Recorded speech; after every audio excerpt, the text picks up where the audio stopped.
Captains Courageous by Rudyard Kipling. Chapter 1. The weather door of the smoking room had been left open to the North Atlantic fog, as the big liner rolled and lifted, whistling to warn the fishing fleet.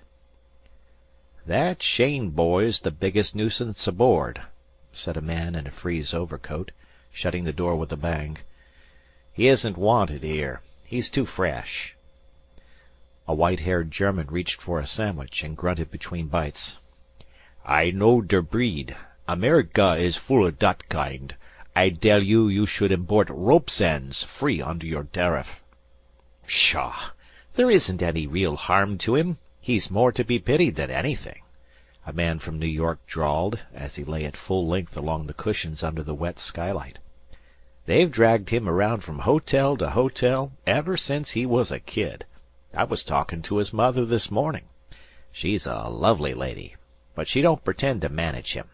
He's going to Europe to finish his education." "Education isn't begun yet." This was a Philadelphian curled up in a corner. "That boy gets $200 a month pocket money, he told me. He isn't 16 either." "Railroads, his father, aren't it?" said the German. "Yep. That and mines and lumber and shipping. Built one place at San Diego, the old man has. Another at Los Angeles. Owns half a dozen railroads. Half the lumber on the Pacific slope, and lets his wife spend the money." The Philadelphian went on lazily. "The West don't suit her, she says. She just tracks around with the boy and her nerves, trying to find out what'll amuse him, I guess. Florida, Adirondacks, Lakewood, Hot Springs, New York, round again. He isn't much more than a second-hand hotel clerk now. When he's finished in Europe, he'll be a holy terror." "What's the matter with the old man attending to him personally?" said a voice from the frieze ulster. "Old man's piling up the rocks.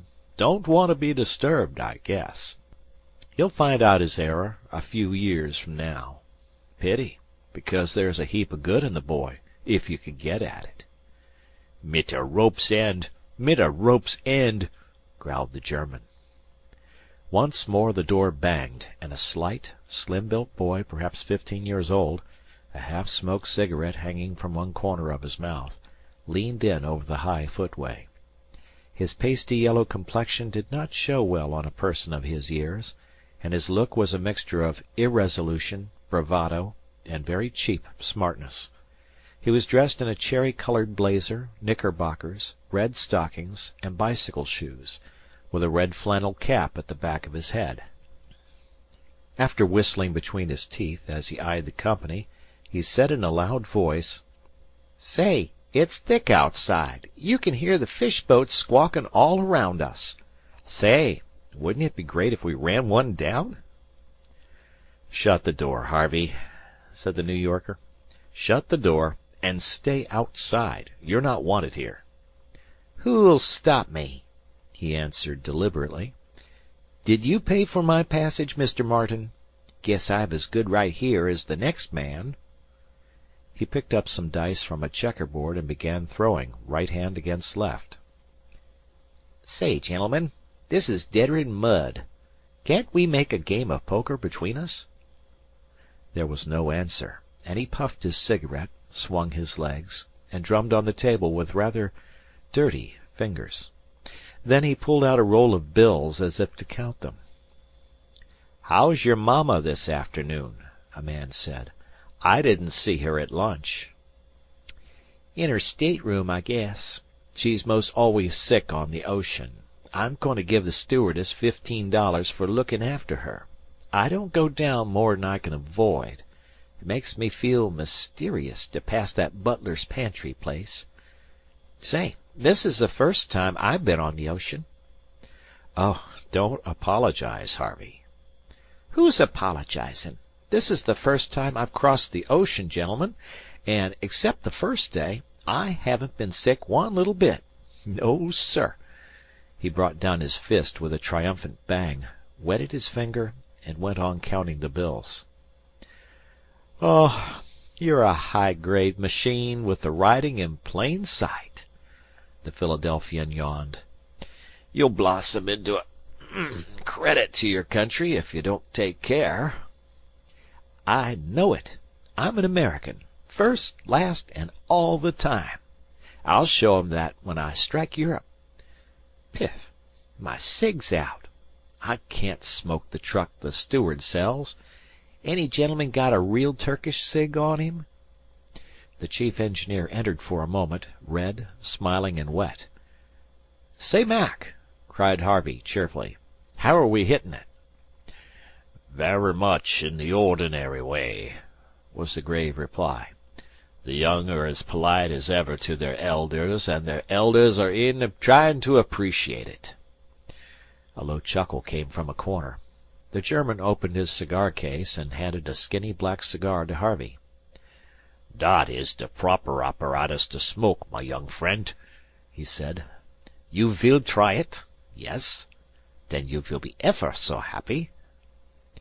Harvey lit the unlovely thing with a flourish. He felt that he was getting on in grown-up society.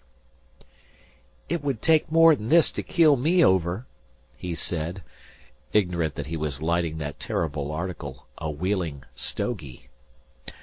"Dot we will presently see," said the German. "Where are we now, Mr. Macdonald?"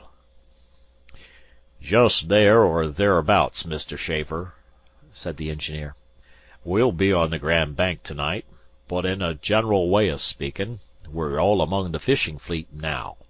We've shaved 3 dories and near scalped the boom off a Frenchman since noon, and that's close sailin', you may say." "You like my cigar, eh?" the German asked, for Harvey's eyes were full of tears. "Fine, full flavor," he answered through shut teeth. "Guess we've slowed down a little, haven't we? I'll skip out and see what the log says." "I might if I fuss you," said the German. Harvey staggered over the wet decks to the nearest rail. He was very unhappy, but he saw the deck steward lashing chairs together, and, since he had boasted before the man that he was never seasick, his pride made him go aft to the second saloon deck at the stem, which was finished in a turtle-back. The deck was deserted, and he crawled to the extreme end of it, near the flagpole. There he doubled up in limp agony, for the Wheeling stogie joined with the surge and jar of the screw to sieve out his soul. His head swelled, sparks of fire danced before his eyes, his body seemed to lose weight, while his heels wavered in the breeze. He was fainting from seasickness, and a roll of the ship tilted him over the rail on to the smooth lip of the turtle-back. Then a long, gray mother wave swung out of the fog, tucked Harvey under one arm, so to speak, and pulled him off and away to leeward. The great green closed over him, and he went quietly to sleep.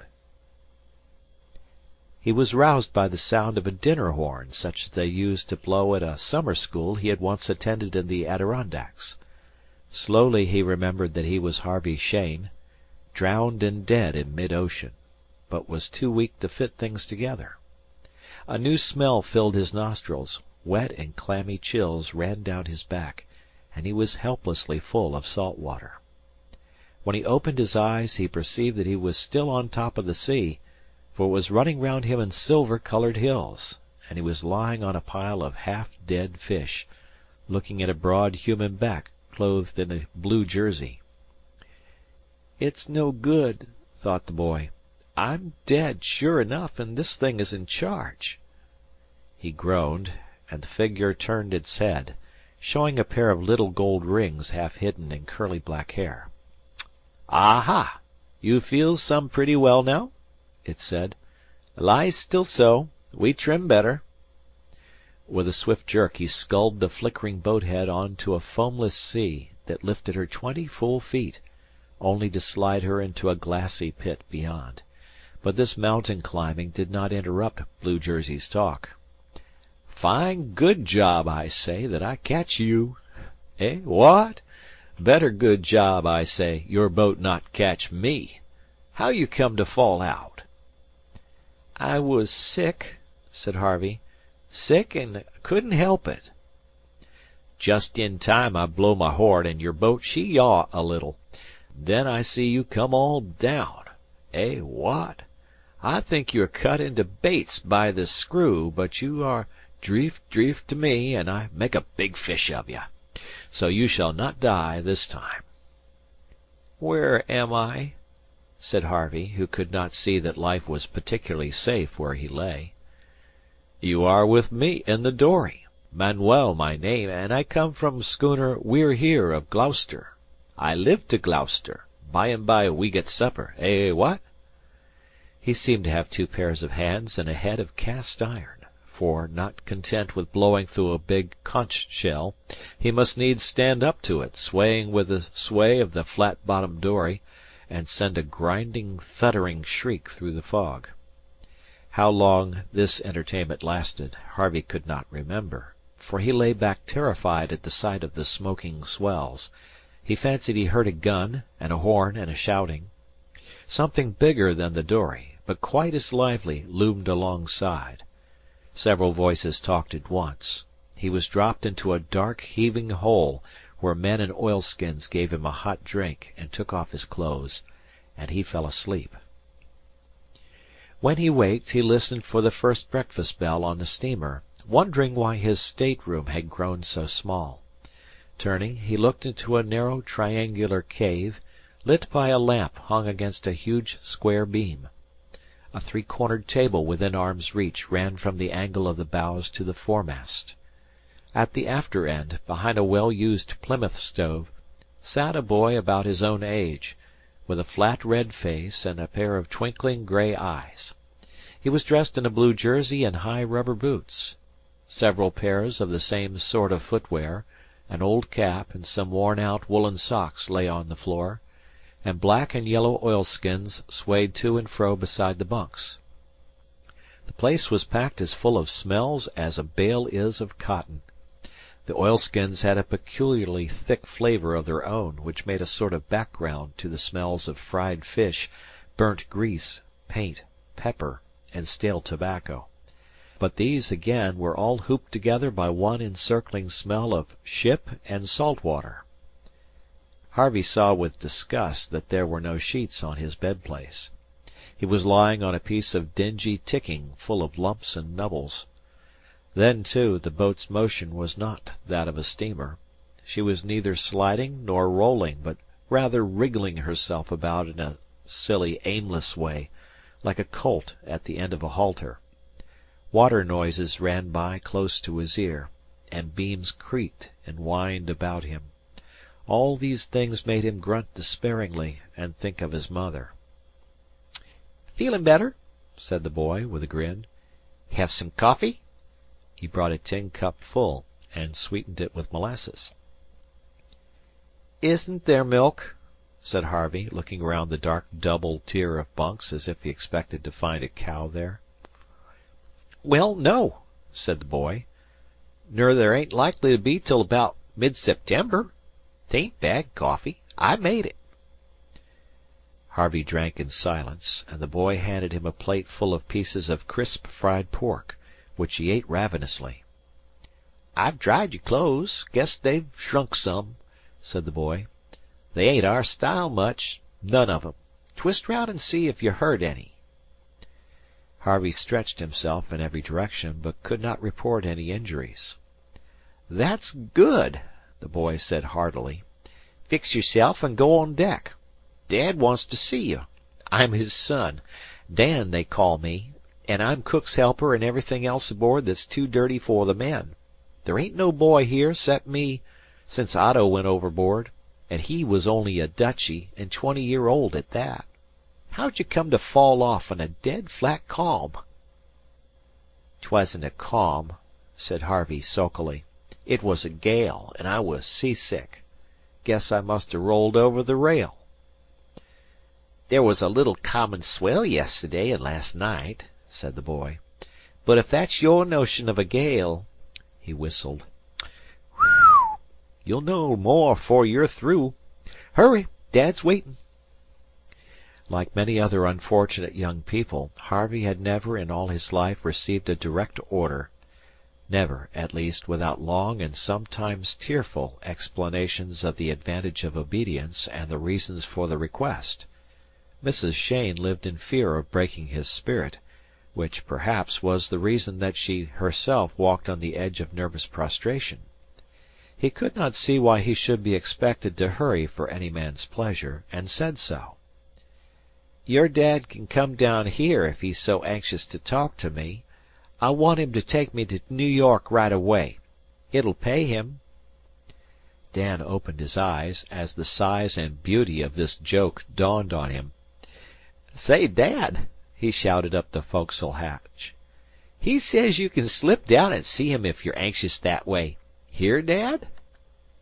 The answer came back in the deepest voice Harvey had ever heard from a human chest. "Quit foolin', Dan, and send him to me." Dan sniggered and threw Harvey his warped bicycle shoes. There was something in the tones on the deck that made the boy dissemble his extreme rage and console himself with the thought of gradually unfolding the tale of his own and his father's wealth on the voyage home. This rescue would certainly make him a hero among his friends for life. He hoisted himself on deck up a perpendicular ladder, and stumbled aft over a score of obstructions, to where a small, thick-set, clean-shaven man with gray eyebrows sat on a step that led up to the quarter-deck. The swell had passed in the night, leaving a long, oily sea, dotted round the horizon with the sails of a dozen fishing-boats. Between them lay little black specks showing where the dories were out fishing. The schooner, with a triangular riding sail on the mainmast, played easily at anchor, and except for the man by the cabin roof house, they call it she was deserted. "Mornin'. Good afternoon, I should say. You've nigh slept the clock round, young feller," was the greeting. "Mornin'," said Harvey. He did not like being called young feller, and as one rescued from drowning expected sympathy. His mother suffered agonies whenever he got his feet wet, but this mariner did not seem excited. "Now, let's hear all about it. It's quite providential, first and last, for all concerned. What might be your name? Where from? We mistrust it's New York. And where bound? We mistrust it's Europe." Harvey gave his name, the name of the steamer, and a short history of the accident, winding up with a demand to be taken back immediately to New York, where his father would pay anything any one chose to name. Said the shaven man, quite unmoved by the end of Harvey's speech.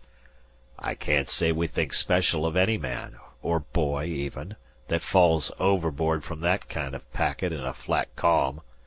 Least of all when his excuse is that he's seasick." "Excuse!" cried Harvey.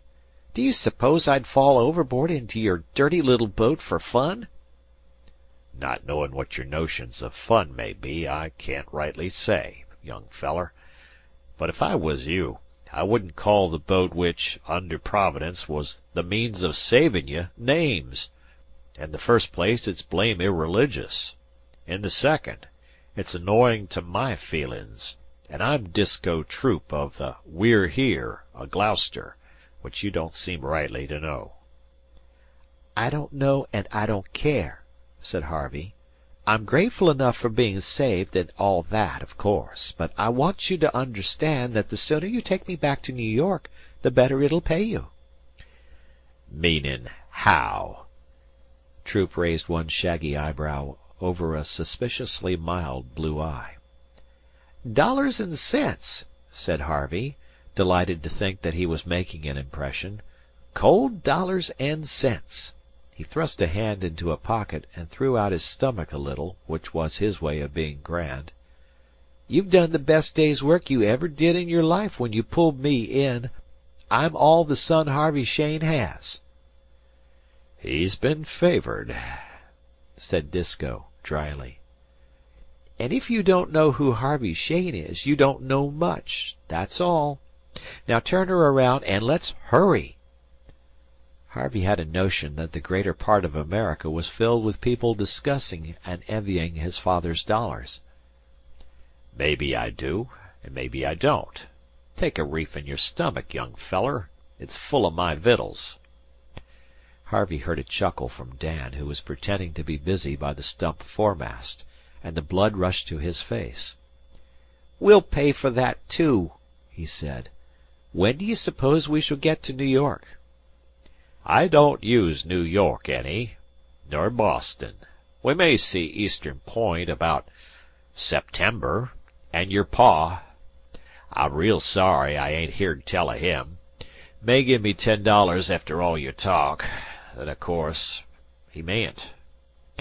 $10? Why, see here, Harvey dived into his pocket for the wad of bills. All he brought up was a soggy packet of cigarettes. "Not lawful currency, and bad for the lungs. Heave 'em overboard, young feller, and try again." "It's been stolen!" cried Harvey hotly. "You'll have to wait till you see your pa to reward me, then?" $134 all stolen," said Harvey, hunting wildly through his pockets. "Give them back." A curious change flitted across old Troop's hard face. "What might you have been doing at your time of life with $134, young feller?"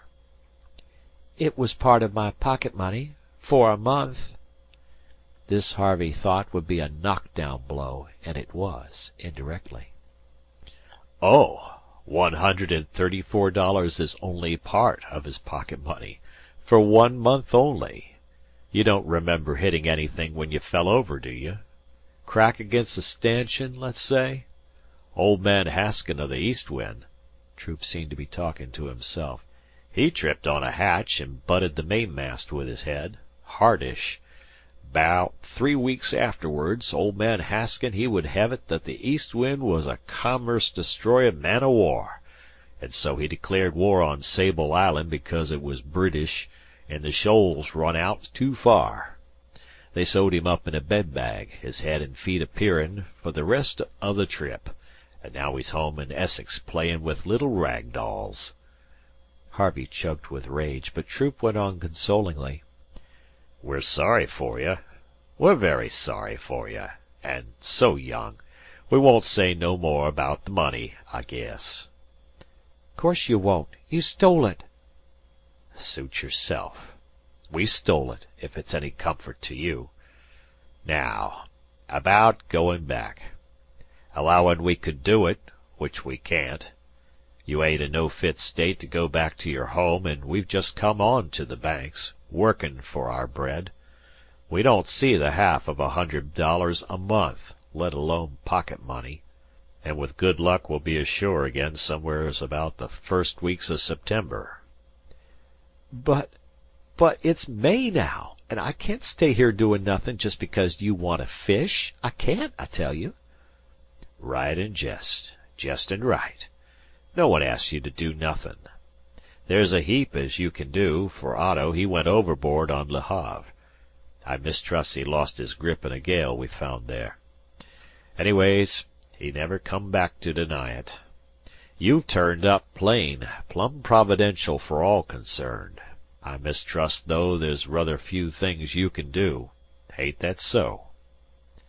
"I can make it lively for you and your crowd when we get ashore," said Harvey with a vicious nod, murmuring vague threats about piracy, at which Troop almost, not quite, smiled.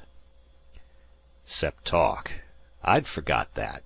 You ain't asked to talk more'n you've a mind to aboard the We're Here. Keep your eyes open, and help Dan to do as he's bid, and such like, and I'll give you ain't wuth it, but I'll give 10.5 a month, say 35 at the end of the trip. A little work will ease up your head, and you can tell us all about your dad and your ma and your money afterwards." "She's on the steamer," said Harvey, his eyes filled with tears. "Take me to New York at once." Poor woman. Poor woman. When she has you back she'll forget it all, though. There's 8 of us on the We're Here, and if we went back now, it's more'n 1,000 miles, we'd lose the season. The men they wouldn't hev it, allowin' I was agreeable." But my father would make it all right." "He'd try. I don't doubt he'd try," said Troop. "But a whole season's catch is 8 men's bread, and you'll be better in your health when you see him in the fall. Go forward and help Dan. It's 10.5 a month, as I said, and, of course, I'll find, just as the rest of us." "Do you mean I'm to clean pots and pans and things?" said Harvey. "And other things. You've no call to shout, young feller." "I won't. My father will give you enough to buy this dirty little fish kettle." Harvey stamped on the deck. "10 times over, if you take me to New York safe, and you're in 130 by me anyway." "How?" said Troop, the iron face darkening. "How? You know how, well enough. On top of all that, you want me to do menial work." Harvey was very proud of that adjective. "Till the fall. I tell you I will not. You hear?" Troop regarded the top of the mainmast with deep interest for a while, as Harvey harangued fiercely all around him. "Hush," he said at last. "I'm figuring out my responsibilities in my own mind. It's a matter of judgment." Dan stole up and plucked Harvey by the elbow. "Don't go to tampering with Dad any more," he pleaded. "You've called him a thief 2 or 3 times over, and he don't take that from any living being." "I won't!" Harvey almost shrieked, disregarding the advice, and still Troop meditated. "Seems kinder unneighborly," he said at last, his eye travelling down to Harvey. "I don't blame you, not a mite, young feller. Nor you won't blame me when the bile's out o' your system. Be sure you sense what I say. 10.5 fer second boy on the schooner, and all fund. Fer to teach you and fer the sake o' your health. Yes or no?" "No," said Harvey. "Take me back to New York, or I'll see you." He did not exactly remember what followed. He was lying in the scuppers, holding on to a nose that bled, while Troop looked down on him serenely. "Dan," he said to his son, "I was set against this young feller when I first saw him, on account of hasty judgments. Never you be led astray by hasty judgments, Dan. Now I'm sorry for him, because he's clear distracted in his upper works. He ain't responsible for the names he's give me, nor fer his other statements, nor fer jumpin' overboard, which I'm about half convinced he did. You be gentle with him, Dan, or I'll give you twice what I give him. Them hemorrhages clears the head. Let him sluice it off." Troop went down solemnly into the cabin, where he and the older men bunked, leaving Dan to comfort the luckless heir to 30 millions. End of chapter.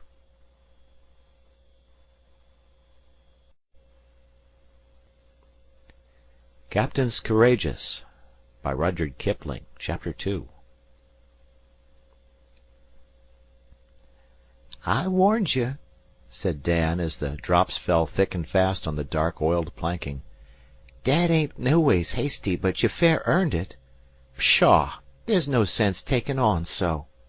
Harvey's shoulders were rising and falling in spasms of dry sobbing. "I know the feeling. First time Dad laid me out was the last, and that was my first trip. Makes you feel sickish and lonesome. I know." "It does," moaned Harvey. "That man's either crazy or drunk, and I can't do anything." "Don't say that to Dad," whispered Dan. "He's set agin all liquor. And, well, he told me you was the madman. What in creation made you call him a thief? He's my dad." Harvey sat up, mopped his nose, and told the story of the missing wad of bills. "I'm not crazy," he wound up. "Only your father has never seen more than a $5 bill at a time, and my father could buy up this boat once a week and never miss it." "You don't know what the We're Here's worth. Your dad must have a pile of money. How did he get it? Dad says loonies can't shake out a straight yarn. Go ahead." In gold mines and things, West." "I've read that kind of business. Out West, too. Does he go round with a pistol on a trick pony, same as the circus? They call that the Wild West, and I've heard that their spurs and bridles was solid silver." "You are a chump," said Harvey, amused in spite of himself. "My father hasn't any use for ponies. When he wants to ride, he takes his car." "How? Lobster car?" "No, his own private car, of course. You've seen a private car some time in your life." "Sladen Beeman, he has one," said Dan cautiously. "I saw her at the Union Depot in Boston, with 3 niggers hogging her run." Dan meant cleaning the windows. "But Sladen Beeman he owns about every railroad on Long Island, they say, and they say he's bought about half New Hampshire, and run a line fence round her, and filled her up with lions and tigers and bears and buffalo and crocodiles and such all. Sladen Beeman he's a millionaire. I've seen his car. Yes?" "Well, my father's what they call a multimillionaire, and he has 2 private cars. One's named for me, the Harvey, and one for my mother, the Constance." "Hold on," said Dan. "Dad don't ever let me swear, but I guess you can. 'Fore we go ahead, I want you to say 'Hope you may die' if you're lying." "Of course," said Harvey. "That ain't enough. Say, 'Hope I may die if I ain't speaking truth.'" "Hope I may die right here," said Harvey, "if every word I've spoken isn't the cold truth." $134 in all?" said Dan. "I heard you talkin' to Dad, and I'd half looked you to be swallered up, same as Jonah." Harvey protested himself red in the face. Dan was a shrewd young person along his own lines, and 10 minutes' questioning convinced him that Harvey was not lying much. Besides, he had bound himself by the most terrible oath known to boyhood, and yet he sat alive, with a red-ended nose, in the scuppers, recounting marvels upon marvels. "Gosh!" said Dan at last, from the very bottom of his soul, when Harvey had completed an inventory of the car named in his honor. Then a grin of mischievous delight overspread his broad face. "I believe you, Harvey. Dad's made a mistake for once in his life." "He has, sure," said Harvey, who was meditating an early revenge. "He'll be mad clear through. Dad just hates to be mistook in his judgments." Dan lay back and slapped his thigh. "Oh, Harvey, don't you spile the catch by lettin' on." "I don't want to be knocked down again. I'll get even with him, though." "Never heard any man ever got even with Dad, but he'd knock you down again, sure.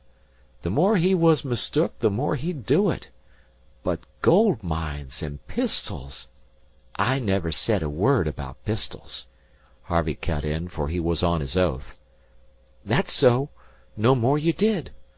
2 private cars, then, one named for you and one for her, and $200 a month pocket money, all knocked into the scuppers for not working for 10.5 a month. It's the top haul of the season." He exploded with noiseless chuckles. "Then I was right?" said Harvey, who thought he had found a sympathizer. "You was wrong, the wrongest kind of wrong. You take right hold and pitch in alongside of me, or you'll catch it, and I'll catch it for backing you up. Dad always gives me double helps 'cause I'm his son, and he hates favorin' folk. Guess you're kind of mad at Dad. I've been that way time and again, but Dad's a mighty just man. All the fleet says so." "Looks like justice, this, don't it?" Harvey pointed to his outraged nose. "That's nothin'. Lets the shore blood out of you. Dad did it for your health. Say, though, I can't have dealin's with a man that thinks me or Dad or any one on the We're Here's a thief. We ain't any common wharf-end crowd by any manner o' means. We're fishermen, and we've shipped together for 6 years and more. Don't you make any mistake on that. I told you Dad don't let me swear. He calls 'em vain oaths, and pounds me. But if I could say what you said about your pap and his fixin's, I'd say that 'bout your dollars. I dunno what was in your pockets when I dried your kit, for I didn't look to see, but I'd say, usin' the very same words as you used jest now, neither me nor Dad, and we was the only two that teched you after you were brought aboard, knows anything about the money. That's my say. Now?" The bloodletting had certainly cleared Harvey's brain, and perhaps the loneliness of the sea had something to do with it. "That's all right," he said. Then he looked down confusedly. "Seems to me that for a fellow just saved from drowning I haven't been over and above grateful, Dan." "Well, you was shook up and silly," said Dan. "Anyway, there was only Dad and me aboard to see it. The cook, he don't count."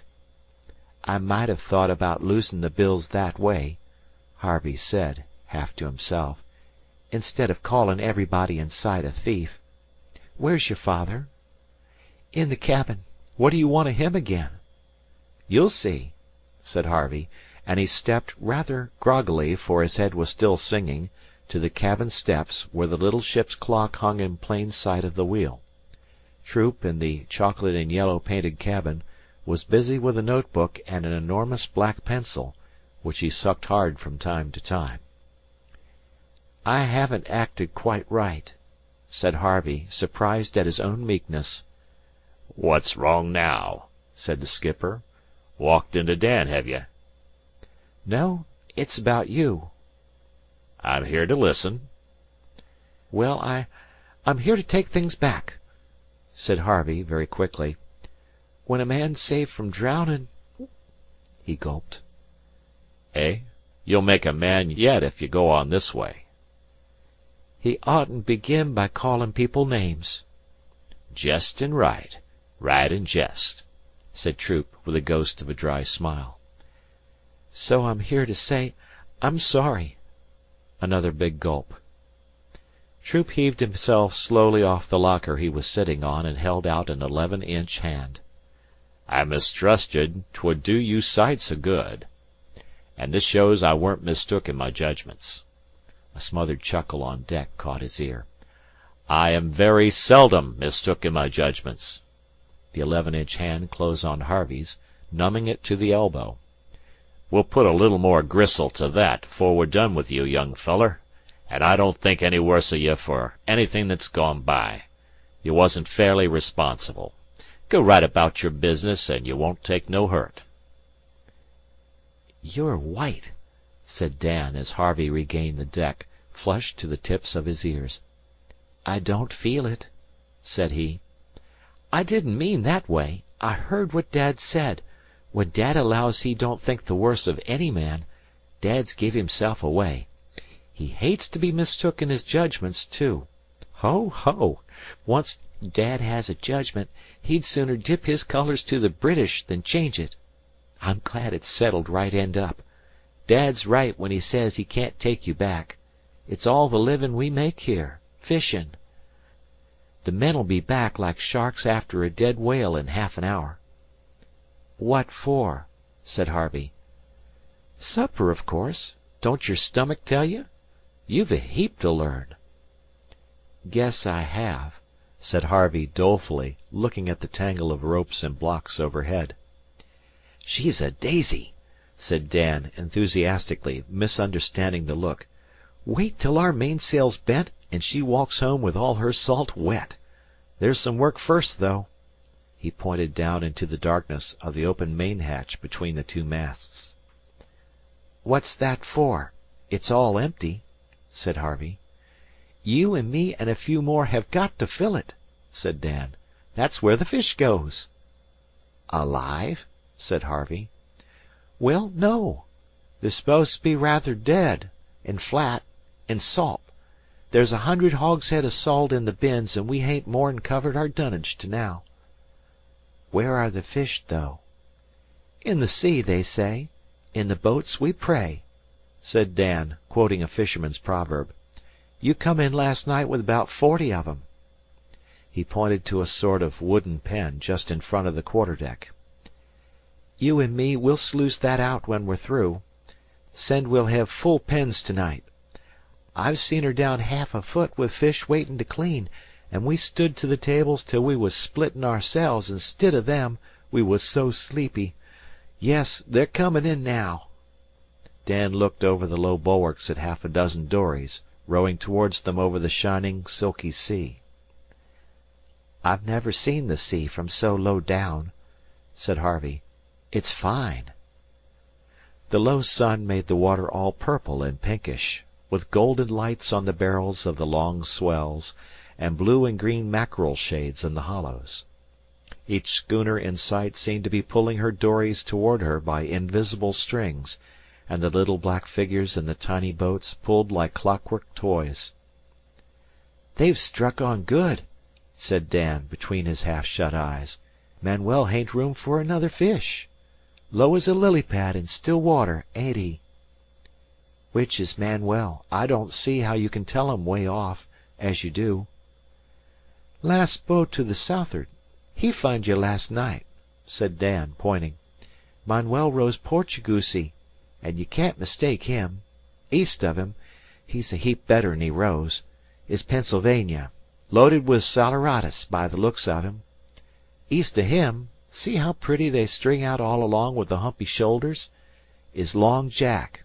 He's a Galway man inhabitin' South Boston, where they all live mostly, an' mostly them Galway men are good in a boat.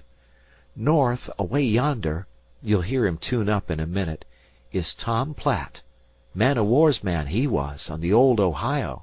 First of our navy, he says, to go round the Horn.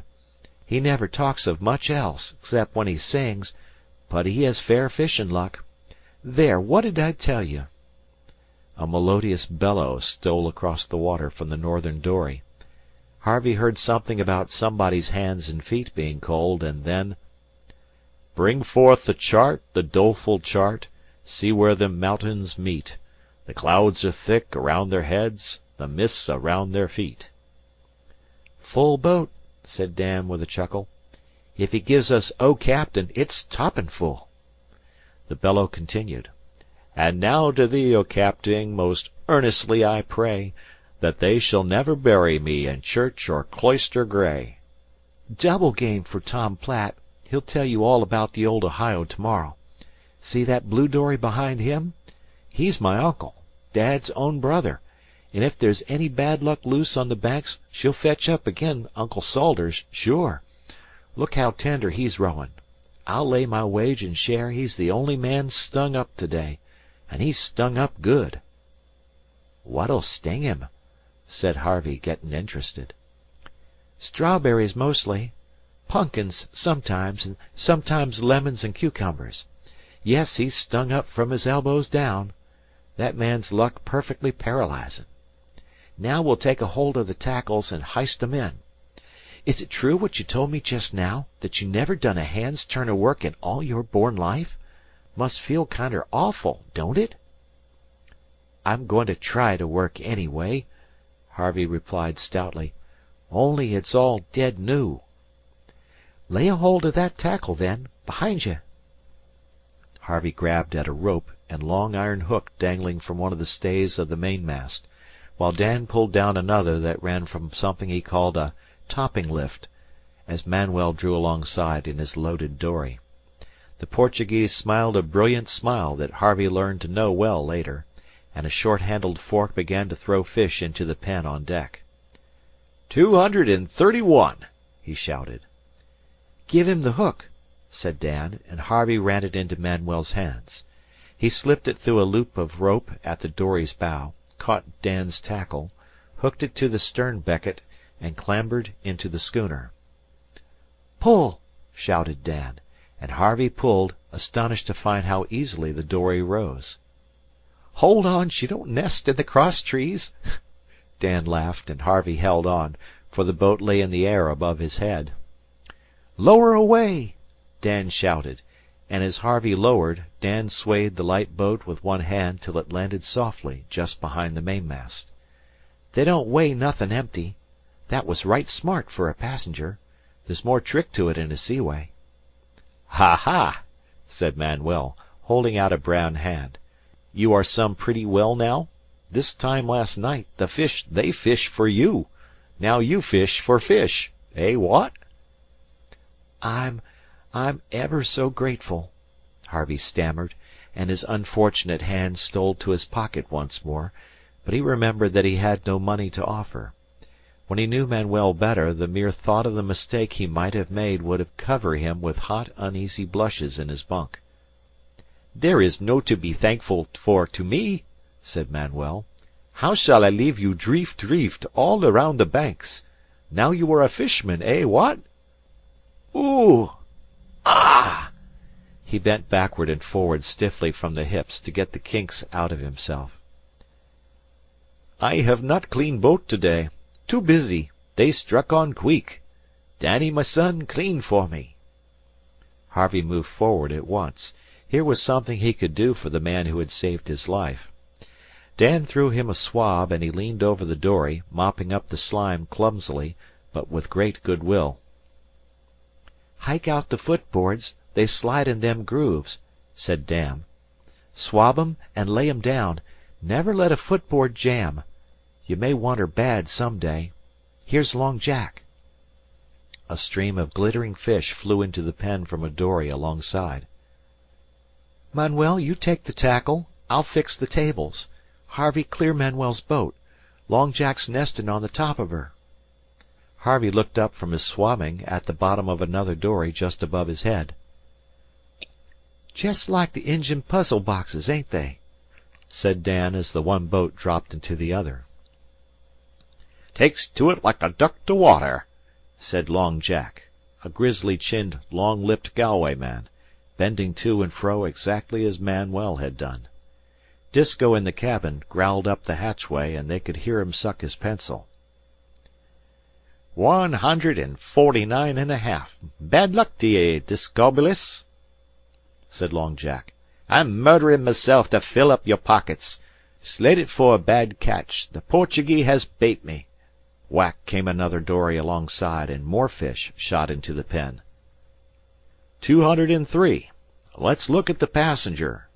The speaker was even larger than the Galway man, and his face was made curious by a purple cut running slantwise from his left eye to the right corner of his mouth. Not knowing what else to do, Harvey swabbed each dory as it came down, pulled out the footboards, and laid them in the bottom of the boat. "He's caught on good," said the scarred man, who was Tom Platt, watching him critically. "There are two ways of doing everything. One's fisher fashion, any end first and a slippery hitch over all, and the other's—" "What we did on the old Ohio," Dan interrupted, brushing into the knot of men with a log board on legs. "Get out of here, Tom Platt, and leave me fix the tables." He jammed one end of the board into two nicks in the bulwarks, kicked out the leg, and ducked just in time to avoid a swinging blow from the man-o'-war's man. "And they did that on the Ohio, too, Danny. See?" said Tom Platt, laughing. "Guess they were swivel-eyed then, for it didn't get home, and I know who'll find his boots on the main truck if he don't leave us alone. Haul ahead. I'm busy, can't you see?" "Danny, you lie on the cable and sleep all day," said Long Jack. "You're the height o' impudence, and I'm persuaded you'll corrupt our supercargo in a week." "His name's Harvey," said Dan, waving two strangely shaped knives, "and he'll be worth 5 of any South Boston clam digger 'fore long." He laid the knives tastefully on the table, cocked his head on one side, and admired the effect. "I think it's 42," said a small voice overside, and there was a roar of laughter as another voice answered, "Then my luck's turned fer once, 'cause I'm 45, though I be stung outer all shape." 42 or 45, I've lost count," the small voice said. "It's Penn and Uncle Salters countin' catch. This beats the circus any day," said Dan. "Jest look at them." Come in," roared Long Jack. "It's wet out yonder, children." 42, ye said. That was Uncle Salters. "I can't again, then," the voice replied meekly. The two dories swung together and bunted into the schooner's side. "Patience o' Jerusalem," snapped Uncle Salters, backing water with a splash. "What possessed a farmer like you to set foot in a boat beats me. You've nigh stove me all up." "I'm sorry, Mr. Salters. I came to sea on account of nervous dyspepsia. You advised me, I think." "You an' your nervous dyspepsy be drowned in the whale hole," roared Uncle Salters, a fat and tubby little man. "You're comin' down on me agin. Did you say 42 or 45?" "I've forgotten, Mr. Salters. Let's count." "Don't see as it could be 45. I'm 45," said Uncle Salters. "You count keerful, Penn." Disko Troop came out of the cabin. "Salters, you pitch your fish in now at once," he said in the tone of authority. "Don't spoil the catch, Dad," Dan murmured. "Them two are only just beginnin'." "Mother av delight! He's forkin' them one by one," howled Long Tom, as Uncle Salters got to work laboriously, the little man in the other dory counting a line of notches on the gunwale. "That was last week's catch," he said, looking up plaintively, his forefinger where he had left off. Manuel nudged Dan, who darted to the after tackle, and leaning far overside slipped the hook into the stern rope as Manuel made her fast forward. The others pulled gallantly and swung the boat in, man, fish, and all. 1, 2, 4, 9, said Tom Platt, counting with a practiced eye. 47. Penn, you're it. Dan let the after tackle run, and slid him out of the stern onto the deck amid a torrent of his own fish. "Hold on!" roared Uncle Salters, bobbing by the waist. "Hold on! I'm a bit mixed up on my count." He had no time to protest, but was hove inboard and treated like Pennsylvania. 41, said Tom Platt. "Beat by a farmer, Salters, and you such a sailor, too." "'Tweren't fair count," said he, stumbling out of the pen, "and I'm all stung up to pieces." His thick hands were puffy and mottled purply white. "Some folks will find strawberry bottom," said Dan, addressing the newly risen moon, "if they have to dive fer it, seems to me." "An' others," said Uncle Salters, "eats the fat o' the land in sloth, an' mocks their own blood kin." "Seat ye! Seat ye!" A voice Harvey had not heard called from the foc'sle. Disko Troop, Tom Platt, Long Jack, and Salters went forward on the word. Little Penn bent above his square deep sea reel and the tangled cod lines.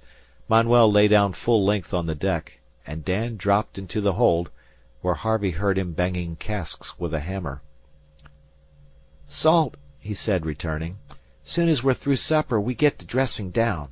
You'll pitch to Dad. Tom Platt and Dad they stow together, and you'll hear 'em arguin'. We're second half, you and me, and Manuel and Penn, the youth and beauty o' the boat." "What's the good o' that?" said Harvey. "I'm hungry." "They'll be through in a minute.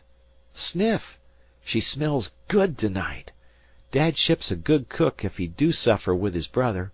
It's a full catch to day, ain't it?" He pointed to the pens piled high with cod. "What water did ye hev, Manuel?" 25, father," said the Portuguese sleepily. "They strike on good an' queek. Some day I show you, Harvey." The moon was beginning to walk on the still sea before the elder men came aft. The cook had no need to cry second half. Dan and Manuel were down at the hatch and at table ere Tom Platt, last and most deliberate of the elders, had finished wiping his mouth with the back of his hand.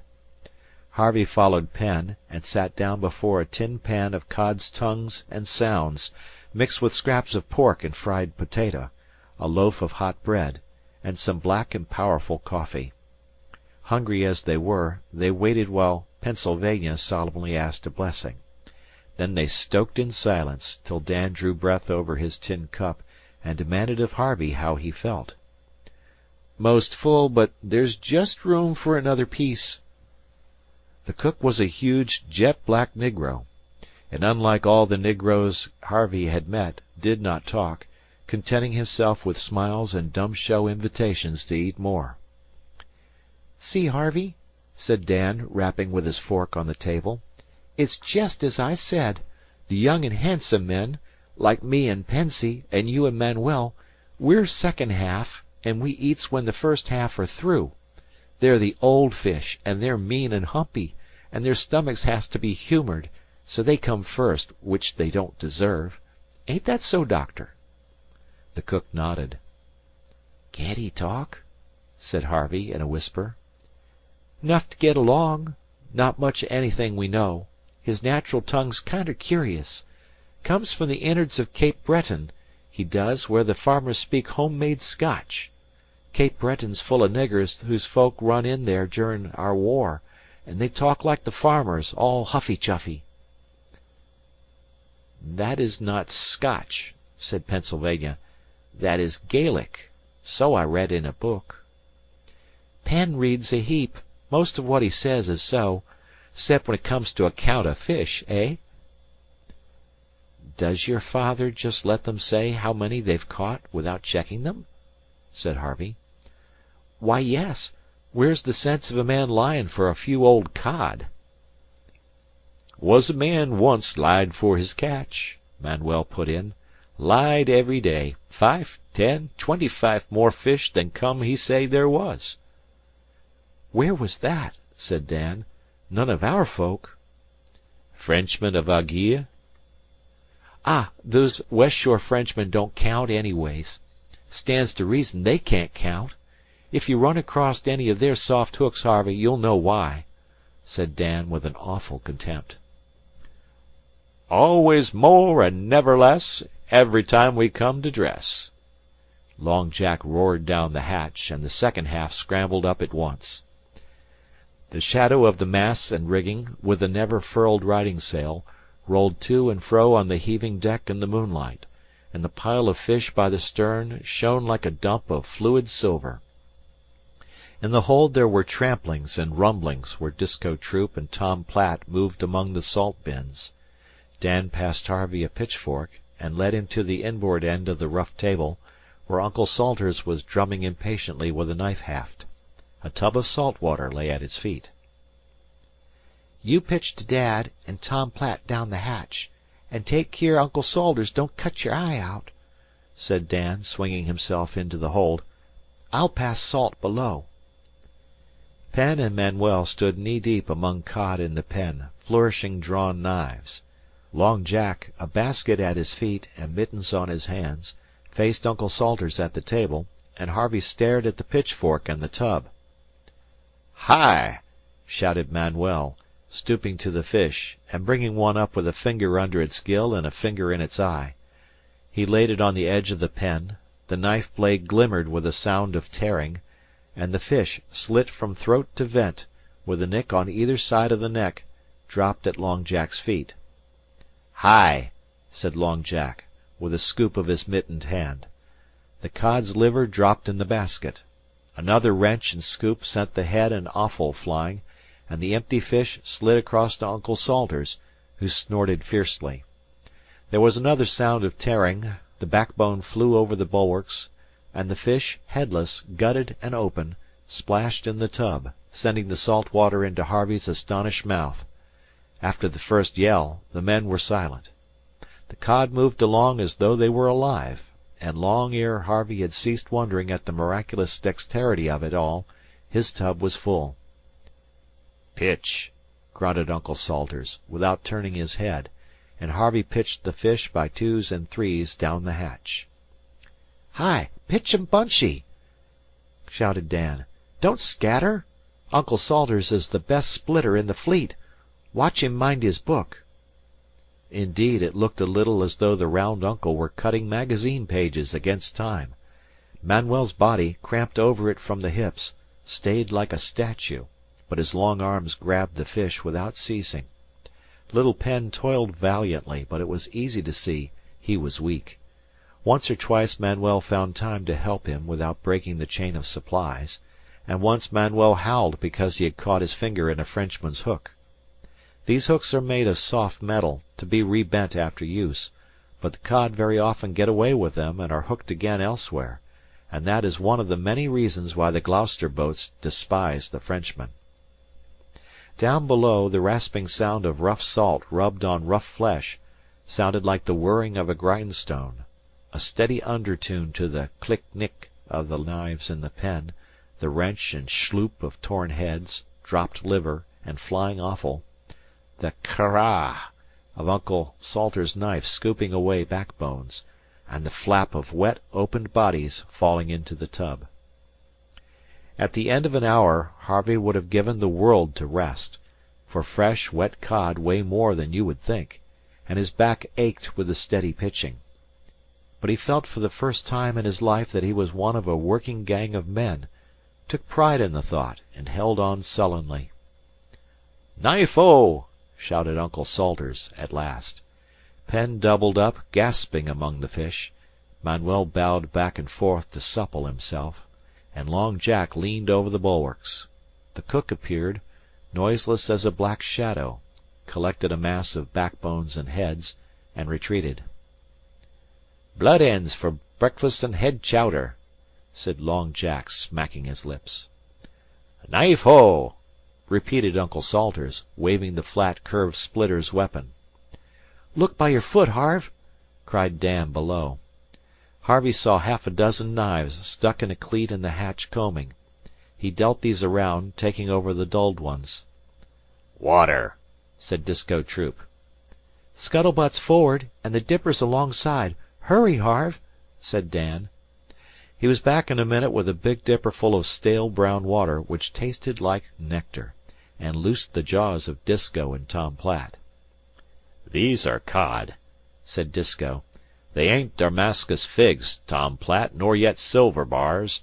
I've told you that every single time since we've sailed together." "A matter o' 7 seasons," returned Tom Platt coolly.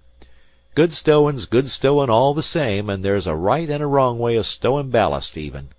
If you'd ever seen 400 ton o' iron set into the Hi!"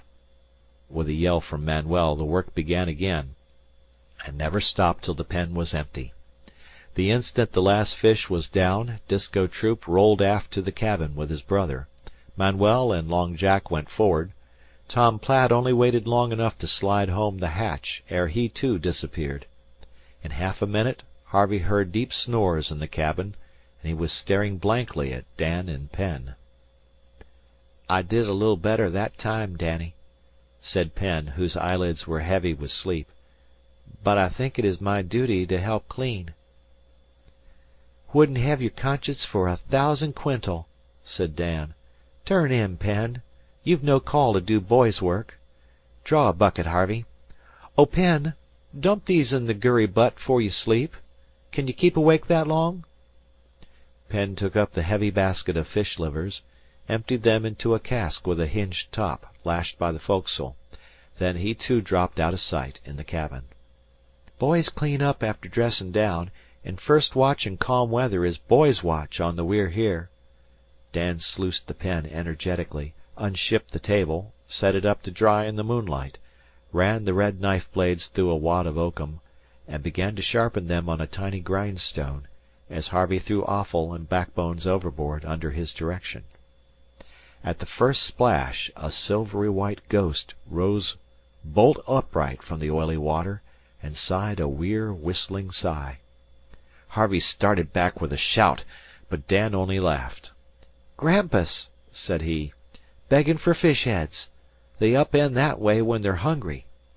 Breath on him like the doleful tombs, ain't he?"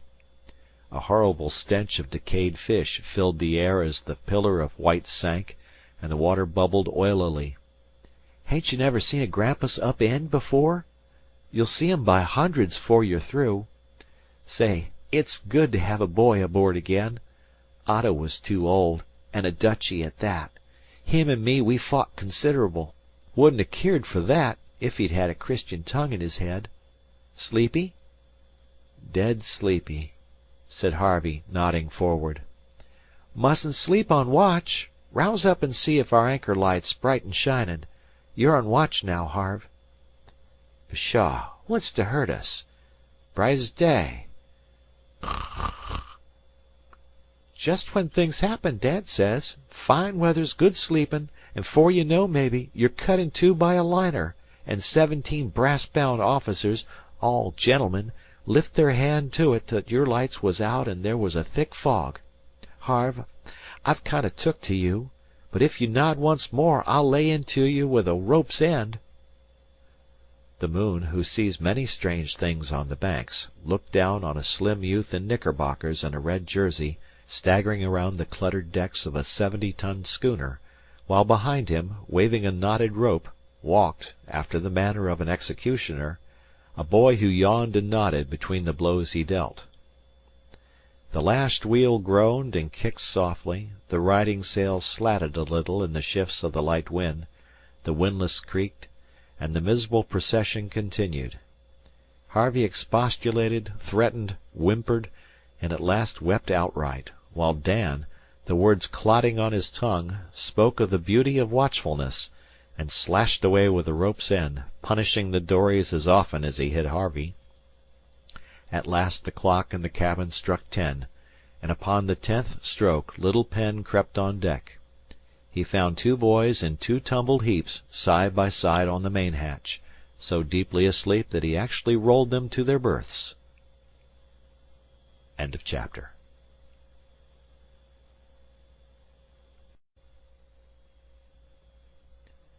Captains Courageous by Rudyard Kipling. Chapter 3.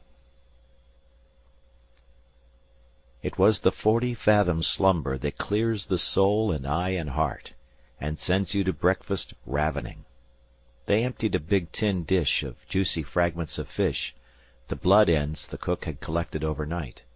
They cleaned up the plates and pans of the elder mess, who were out fishing, sliced pork for the midday meal, swabbed down the forecastle, filled the lamps, drew coal and water for the cook, and investigated the forehold, where the boat's stores were stacked. It was another perfect day, soft, mild, and clear, and Harvey breathed to the very bottom of his lungs. More schooners had crept up in the night, and the long blue seas were full of sails and dories. Far away on the horizon, the smoke of some liner, her hull invisible, smudged the blue, and to eastward a big ship's topgallant sails, just lifting, made a square nick in it. Disko Troop was smoking by the roof of the cabin, one eye on the craft around, and the other on the little fly at the mainmast head. "When Dad kerflummoxes that way," said Dan in a whisper, "he's doin' some high-line thinkin' for all hands. I'll lay my wage and share we'll make berth soon. Dad he knows the cod, and the fleet they know Dad knows. See 'em comin' up, one by one, lookin' for nothin' in particular, o' course, but scrougin' on us all the time. There's the Prince Leboa. She's a Chatham boat. She's crep up since last night. And see that big one with a patch in her foresail and a new jib? She's the Carrie Pitman from West Chatham. She won't keep her canvas long on 'less her luck's changed since last season. She don't do much 'cept drift. There ain't an anchor mate'll hold her. When the smoke puffs up in little rings like that, Dad's studyin' the fish. If we speak to him now, he'll git mad. Last time I did, he just took and hove a boot at me." Disko Troop stared forward, the pipe between his teeth, with eyes that saw nothing. As his son said, he was studying the fish, pitting his knowledge and experience on the Banks against the roving cod in his own sea. He accepted the presence of the inquisitive schooners on the horizon as a compliment to his powers, but now that it was paid he wished to draw away and make his berth alone, till it was time to go up to the Virgin and fish in the streets of that roaring town upon the waters. So Disko Troop thought of recent weather, and gales, currents, food supplies, and other domestic arrangements, from the point of view of a 20-pound cod, was, in fact, for an hour a cod himself, and looked remarkably like one. Then he removed the pipe from his teeth. "Dad," said Dan, "we've done our chores. Can't we go overside a piece? It's good catchin' weather." Not in that cherry-colored rig nor them half-baked brown shoes. Give him something fit to wear. "Dad's pleased. That settles it," said Dan delightedly, dragging Harvey into the cabin, while Troop pitched a key down the steps. Dad keeps my spare rig where he can overhaul it, 'cause Ma says I'm keerless." He rummaged through a locker, and in less than 3 minutes Harvey was adorned with fisherman's rubber boots that came half up his thigh, a heavy blue jersey well darned at the elbows, a pair of flippers, and a sou'wester. "Now you look somethin' like," said Dan. "Hurry!" "Keep nigh and handy," said Troop, "and don't go visitin' round the fleet. If any one asks you what I'm calculatin' to do, speak the truth, fer you don't know." A little red dory, labeled Hattie S., lay astern of the schooner. Dan hauled in the painter and dropped lightly on to the bottom boards, while Harvey tumbled clumsily after. "That's no way of getting into a boat," said Dan. "If there was any sea, you'd go to the bottom sure. You've got to learn to meet her." Dan fitted the thole pins, took the forward thwart, and watched Harvey's work.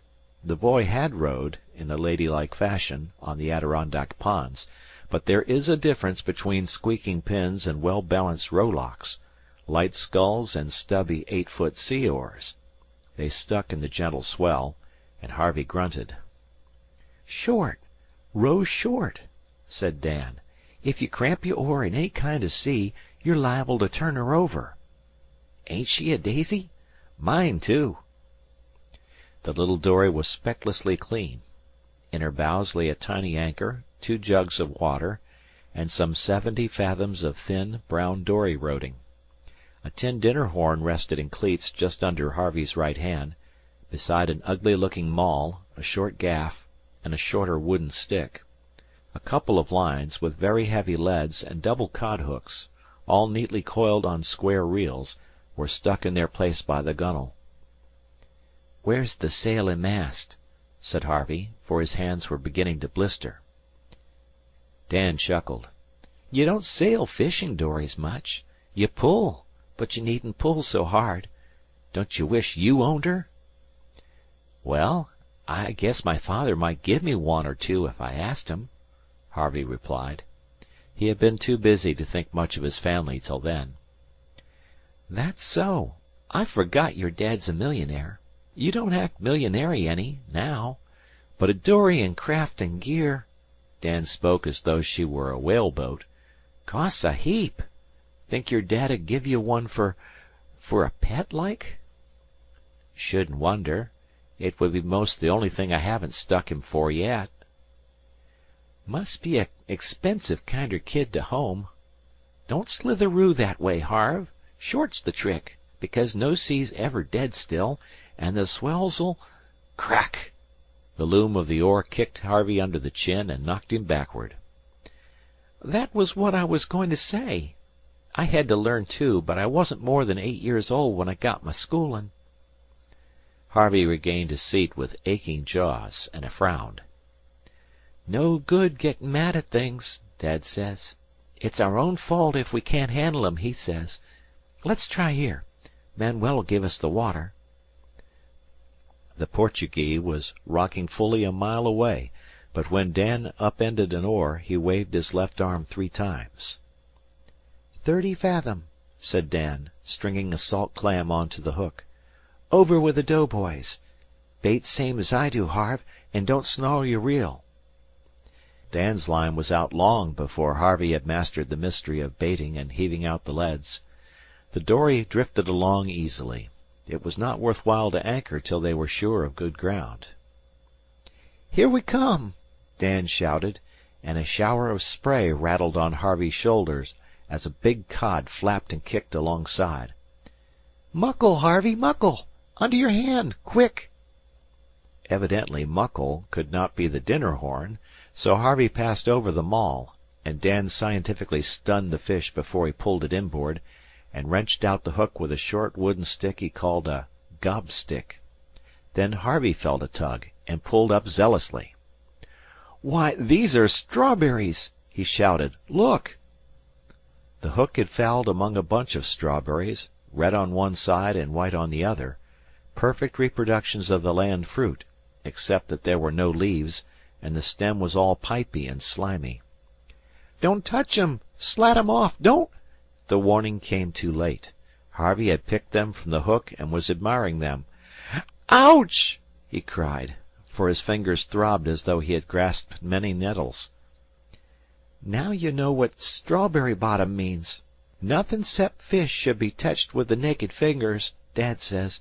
Slat 'em off agin the gunwale and bait up, Harve. Lookin' won't help any. It's all in the wages."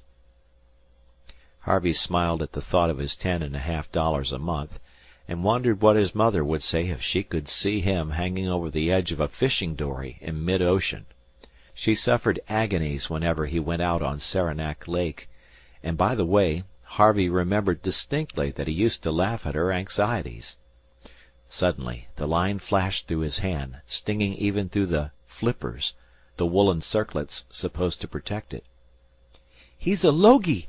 Give him room accordin' to his strength," cried Dan. "I'll help ye." "No, you won't," Harvey snapped as he hung on to the line. "It's my first fish. Is it a whale?" "Halibut, maybe." Dan peered down into the water alongside, and flourished the big muckle, ready for all chances. Something white and oval flickered and fluttered through the green. "I'll lay my wage and share he's over 100. Are you so everlastin' anxious to land him alone?" Harvey's knuckles were raw and bleeding where they had been banged against the gunwale. His face was purple-blue between excitement and exertion. He dripped with sweat, and was half blinded from staring at the circling sunlit ripples around the swiftly moving line. The boys were tired long ere the halibut, who took charge of them and the dory for the next 20 minutes. But the big flat fish was gaffed and hauled in at last. "Beginner's luck," said Dan, wiping his forehead. "He's all of 100." Harvey looked at the huge gray and mottled creature with unspeakable pride. He had seen halibut many times on marble slabs ashore, but it had never occurred to him to ask how they came inland. Now he knew, and every inch of his body ached with fatigue. "If Dad was along," said Dan, hauling up, "he'd read the signs plain's print. The fish are runnin' smaller and smaller, and you've took 'baout as logy a halibuts as we're apt to find this trip. Yesterday's catch, did you notice it? Was all big fish and no halibut. Dad, he's read them signs right off. Dad says everything on the banks is signs, and can be read wrong or right. Dad's deeper'n the whale hole." Even as he spoke, someone fired a pistol on the We're Here, and a potato basket was run up in the fore rigging. "What did I say now? That's the call for the whole crowd. Dad's onter something, or he'd never break fishin' this time o' day. Reel up, Harve, and we'll pull back." They were to windward of the schooner, just ready to flirt the dory over the still sea, when sounds of woe half a mile off led them to Penn, who was careering about a fixed point, for all the world like a gigantic water-bug. The little man backed away and came down again with enormous energy, but at the end of each maneuver his dory swung round and snubbed herself on her rope. "We'll have to help him, else he'll root and seed here," said Dan. "What's the matter?" said Harvey. This was a new world, where he could not lay down the law to his elders, but had to ask questions humbly. And the sea was horribly big and unexcited. "Anchor's fouled. Penn's always losin' 'em.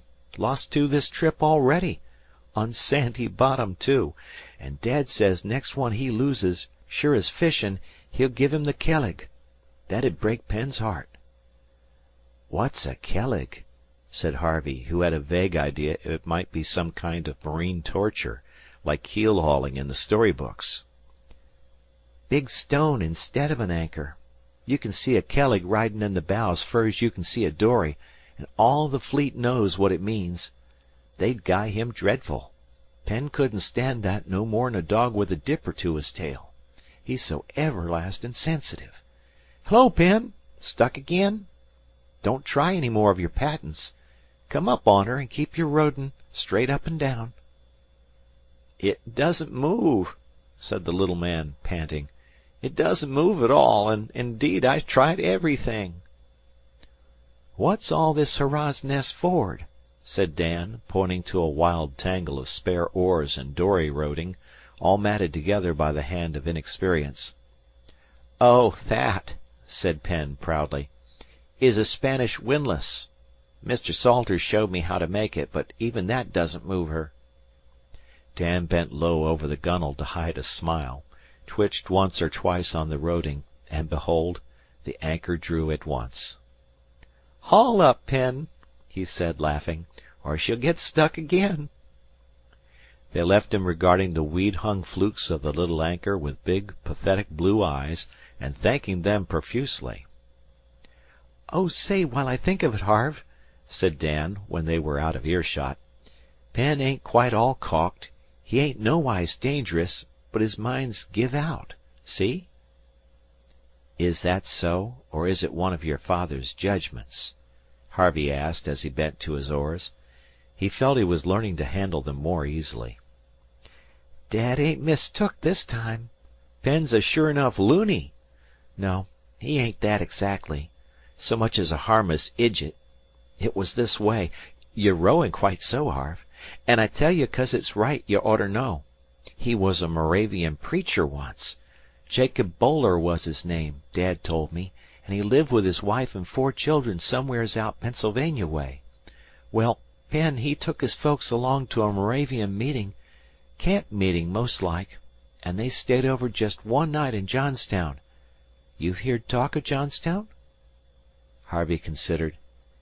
"Yes, I have, but I don't know why. It sticks in my head same as Ashtabula." "Both was big accidents, that's why, Harve. Well, that one single night Penn and his folks was to the hotel, Johnstown was wiped out. Dam bustin' flooded her, and the houses struck adrift and bumped into each other and sunk. I've seen the pictures, and they're dreadful. Penn he saw his folks drowned all in a heap 'fore he rightly knew what was comin'. His mind give out from that on. He mistrusted somethin' had happened up to Johnstown, but for the poor life of him he couldn't remember what, and he just drifted around smilin' and wonderin'. He didn't know what he was, nor yet what he had been. In that way he run agin Uncle Salters, who was visitin' Allegheny City. Half my mother's folks they live scattered inside of Pennsylvania, and Uncle Salters he visits around winters. Uncle Salters he kind of adopted Penn, well knowin' what his trouble was, and he brought him east, and he give him work on his farm." "Why, I heard him callin' Penn a farmer last night when the boats bumped. Is your Uncle Salters a farmer?" "Farmer!" shouted Dan. "There ain't water enough 'tween here and Hatteras to wash the fur mold off of his boots. He's just everlastin' farmer. Why, Harve, I've seen that man hitch up a bucket, 'long towards sundown, and set twiddlin' the spigot to the scuttle-butt same as 'twas a cow's bag. He's that much farmer. Well, Penn and he, they ran the farm, up Exeter way 'twas. Uncle Salters he sold it this spring to a jay from Boston as wanted to build a summer house, and he got a heap for it. Well, them 2 loonies scratched along till, one day, Penn's church he'd belonged to, the Moravians, found out where he was drifted and layin', and wrote to Uncle Salters. Never heerd what they said exactly, but Uncle Salters was mad. He's a 'Piscopalian mostly, but he just let 'em have it both sides of the bow, 'sif he was a Baptist, and says he warn't goin' to give up Penn to any blame Moravian connection in Pennsylvania or anywheres else. Then he came to Dad, towin' Penn. That was 2 trips back, and says he and Penn must fish a trip for their health. Guess he thought the Moravians wouldn't hunt the banks for Jacob Boller. Dad was agreeable, for Uncle Salters had been fishin' off and on for 30 years, when he warn't inventing patent manures, and he took quarter share in the We're Here, and the trip done Penn so much good, Dad made a habit of takin' him. Some day, Dad says, he'll remember his wife and kids and Johnstown, and then, like as not, he'll die, Dad says. Don't you talk about Johnstown nor such things to Penn, or Uncle Salters he'll heave you overboard." "Poor Penn," murmured Harvey. "I should never have thought Uncle Salters cared for him by the look of 'em together." "I like Penn, though. We all do," said Dan. "We ought to have give him a tow, but I wanted to tell you first." They were close to the schooner now. the other boats a little behind them. "You needn't heave in the dories till after dinner," said Troop, from the deck. "We'll dress down right off.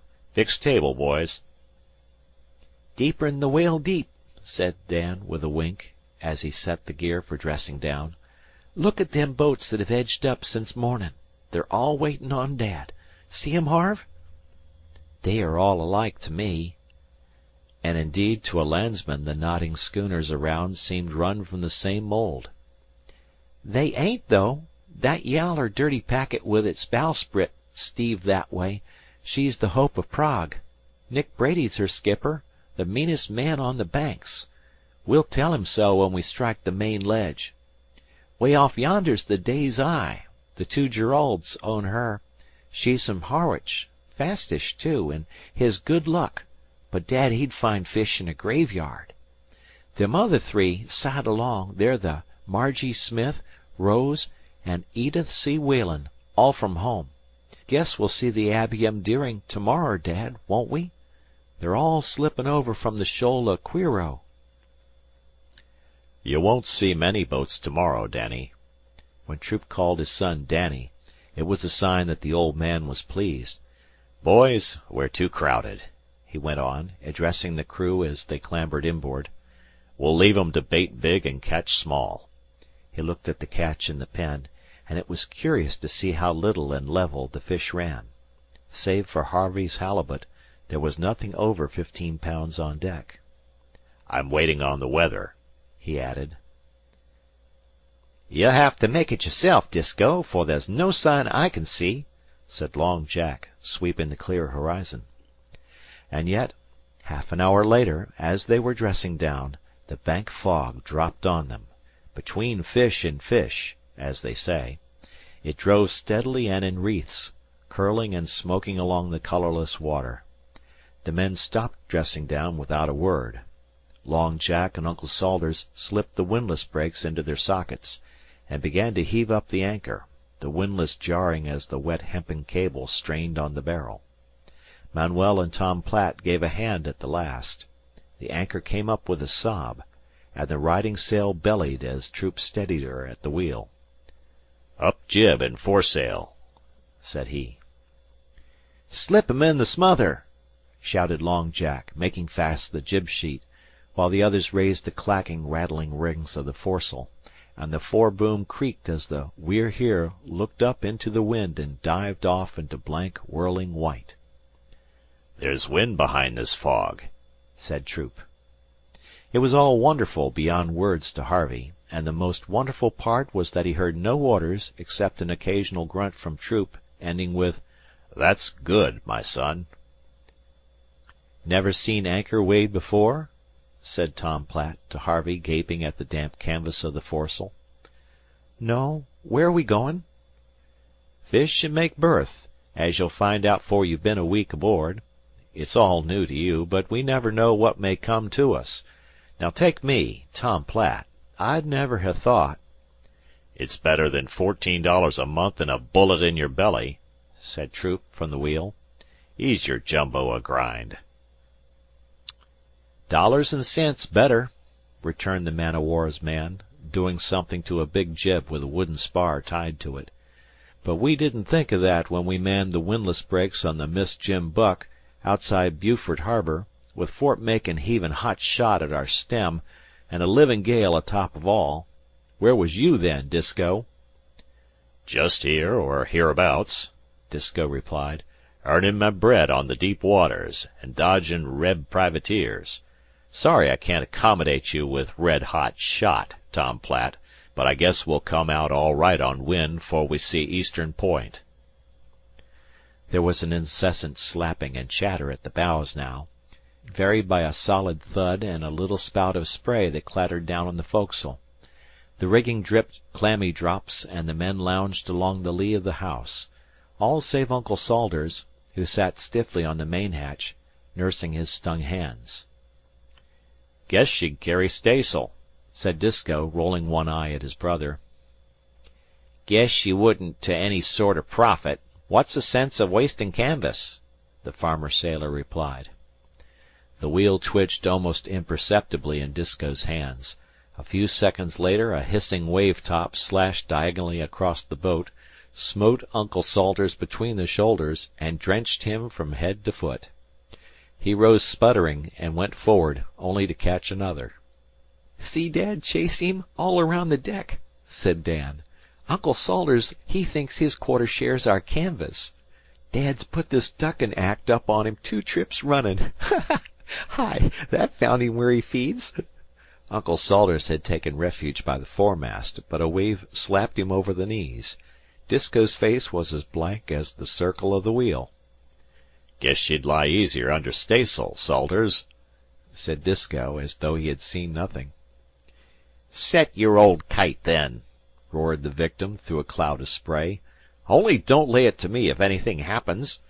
Then you go below right off and get your coffee. And you ought to have more sense than to bum around on deck this weather."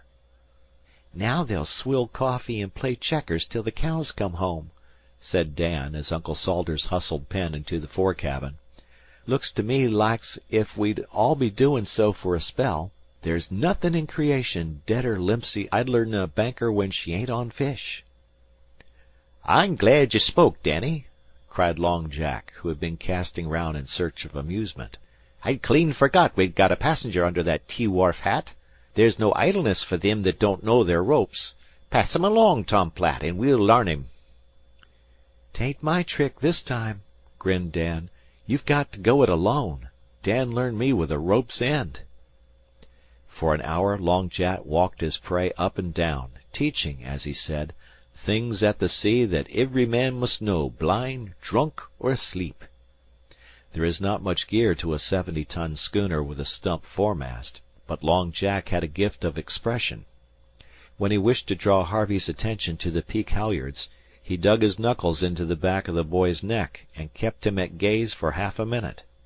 He emphasized the difference between fore and aft generally by rubbing Harvey's nose along a few feet of the boom, and the lead of each rope was fixed in Harvey's mind by the end of the rope itself. The lesson would have been easier had the deck been at all free, but there appeared to be a place on it for everything and anything except a man. Forward lay the windlass and its tackle, with the chain and hemp cables, all very unpleasant to trip over, the forecastle stovepipe, and the gurry butts by the forecastle hatch to hold the fish livers. Aft of these the foreboom and booby of the main hatch took all the space that was not needed for the pumps and dressing pens. Then came the nests of dories lashed to ring-bolts by the quarter-deck, the house, with tubs and oddments lashed all around it, and last, the 60-foot main-boom, in its crutch, splitting things lengthwise, to duck and dodge under every time. Tom Platt, of course, could not keep his oar out of the business, but ranged alongside with enormous and unnecessary descriptions of sails and spars on the old Ohio. "Never mind what he says. Attend to me, innocents. Tom Platt, this ballyhoo's not the Ohio, and you're mixin' the boy bad." "He'll be ruined for life, beginning on a fore and after this way," Tom Platt pleaded. "Give him a chance to know a few leadin' principles. Sailin's an art, Harvey, and I'll show you if I had you in the foretop o' the—" "I know it. You'd talk him dead and cold. Silence, Tom Platt. Now, after all I've said, how'd you reef the foresail, Harve? Take your time answerin'." "Haul that in," said Harvey, pointing to leeward. "What? The North Atlantic?" "No, the boom. Then run that rope you showed me back there." "That's no way," Tom Platt burst in. "Quiet. He's larnin', and his not the name's good yet. Go on, Harve." "Oh, it's the reef pennant. I'd hook the tackle onto the reef pennant, and then let down—" "Lower the sail, child, lower," said Tom Platt in a professional agony. "Lower the throat and peak halyards," Harvey went on. Those names stuck in his head. "Lay your hand on 'em," said Long Jack. Harvey obeyed. "Lower till that roop lope on the after leach no, it's cringle, till the cringle was down on the boom. Then I'd tie her up the way you said, and then I'd hoist up the peak and throat halyards again. You've forgot to pass the tack earing, but with time and help ye learn. There's good and just reason for every rope aboard, or else 'twould be overboard. Do ye follow me? 'Tis dollars and cents I'm puttin' into your pocket, ye skinny little supercargo, so that when you're filled out you can ship from Boston to Cuba and tell 'em Long Jack larned ye. Now I'll chase you around a piece, callin' the ropes, and you lay your hand on 'em as I call." He began, and Harvey, who was feeling rather tired, walked slowly to the rope named. A rope's end licked round his ribs, and nearly knocked the breath out of him. "When you own a boat," said Tom Platt, with severe eyes, "you can walk. Till then, take all orders at the run. Once more, to make sure." Harvey was in a glow with the exercise, and this last cut warmed him thoroughly. Now he was a singularly smart boy, the son of a very clever man and a very sensitive woman, with a fine resolute temper that systematic spoiling had nearly turned to mulish obstinacy. He looked at the other men, and saw that even Dan did not smile. It was evidently all in a day's work, though it hurt abominably, so he swallowed the hint with a gulp and a gasp and a grin. The same smartness that led him to take such advantage of his mother made him very sure that no one on the boat, except maybe Penn, would stand the least nonsense. One learns a great deal from a mere tone. Long Jack called over half a dozen more ropes, and Harvey danced over the deck like an eel at ebb tide, one eye on Tom Platt. Very good done," said Manuel. "After supper I show you a little schooner I make, with all her ropes. So we shall learn." "First class fer a passenger," said Dan. "Dad, he's jest allowed you be wuth your salt maybe 'fore you drowned. That's a heap fer Dad. I'll learn you more our next watch together." "Taller," grunted Disko, peering through the fog as it smoked over the bows. There was nothing to be seen 10 feet beyond the surging jib boom, while alongside rolled the endless procession of solemn, pale waves, whispering and upping one to the other.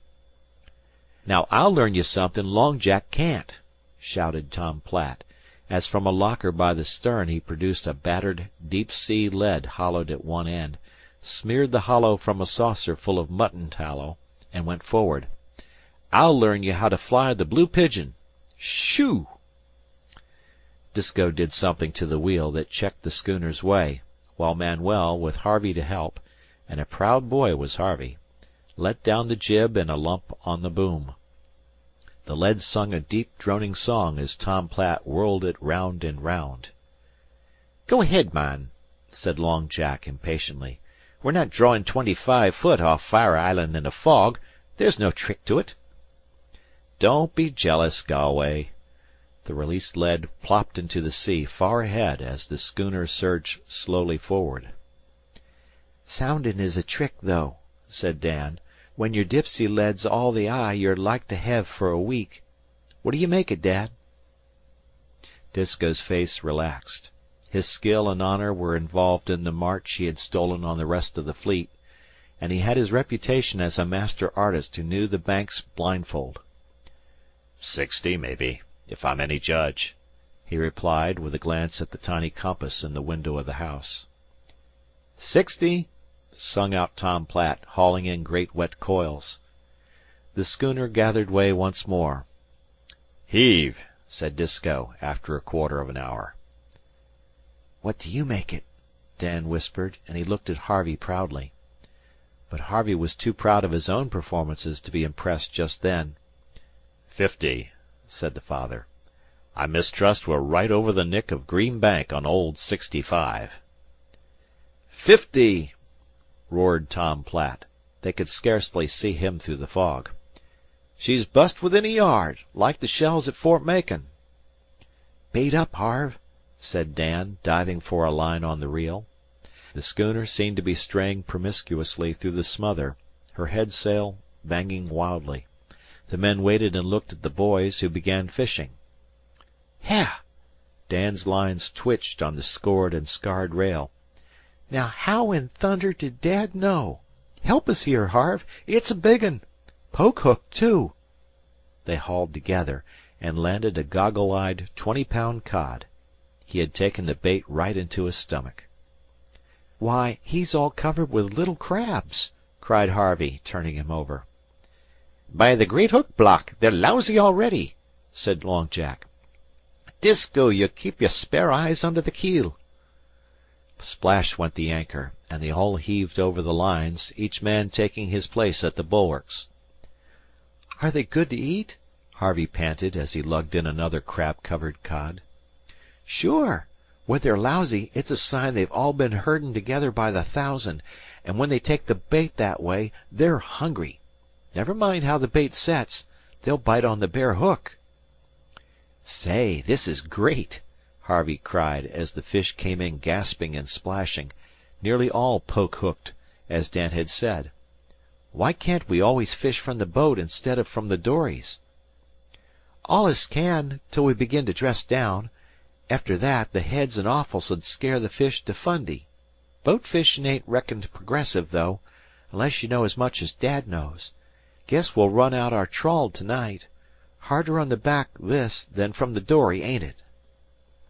It was rather back-breaking work, for in a dory the weight of a cod is water-borne till the last minute, and you are, so to speak, abreast of him; but the few feet of a schooner's freeboard make so much extra dead-hauling, and stooping over the bulwarks cramps the stomach. But it was wild and furious sport, so long as it lasted, and a big pile lay aboard when the fish ceased biting. "Where's Penn and Uncle Salters?" Harvey asked, slapping the slime off his oilskins, and reeling up the line in careful imitation of the others. "Gits coffee and see."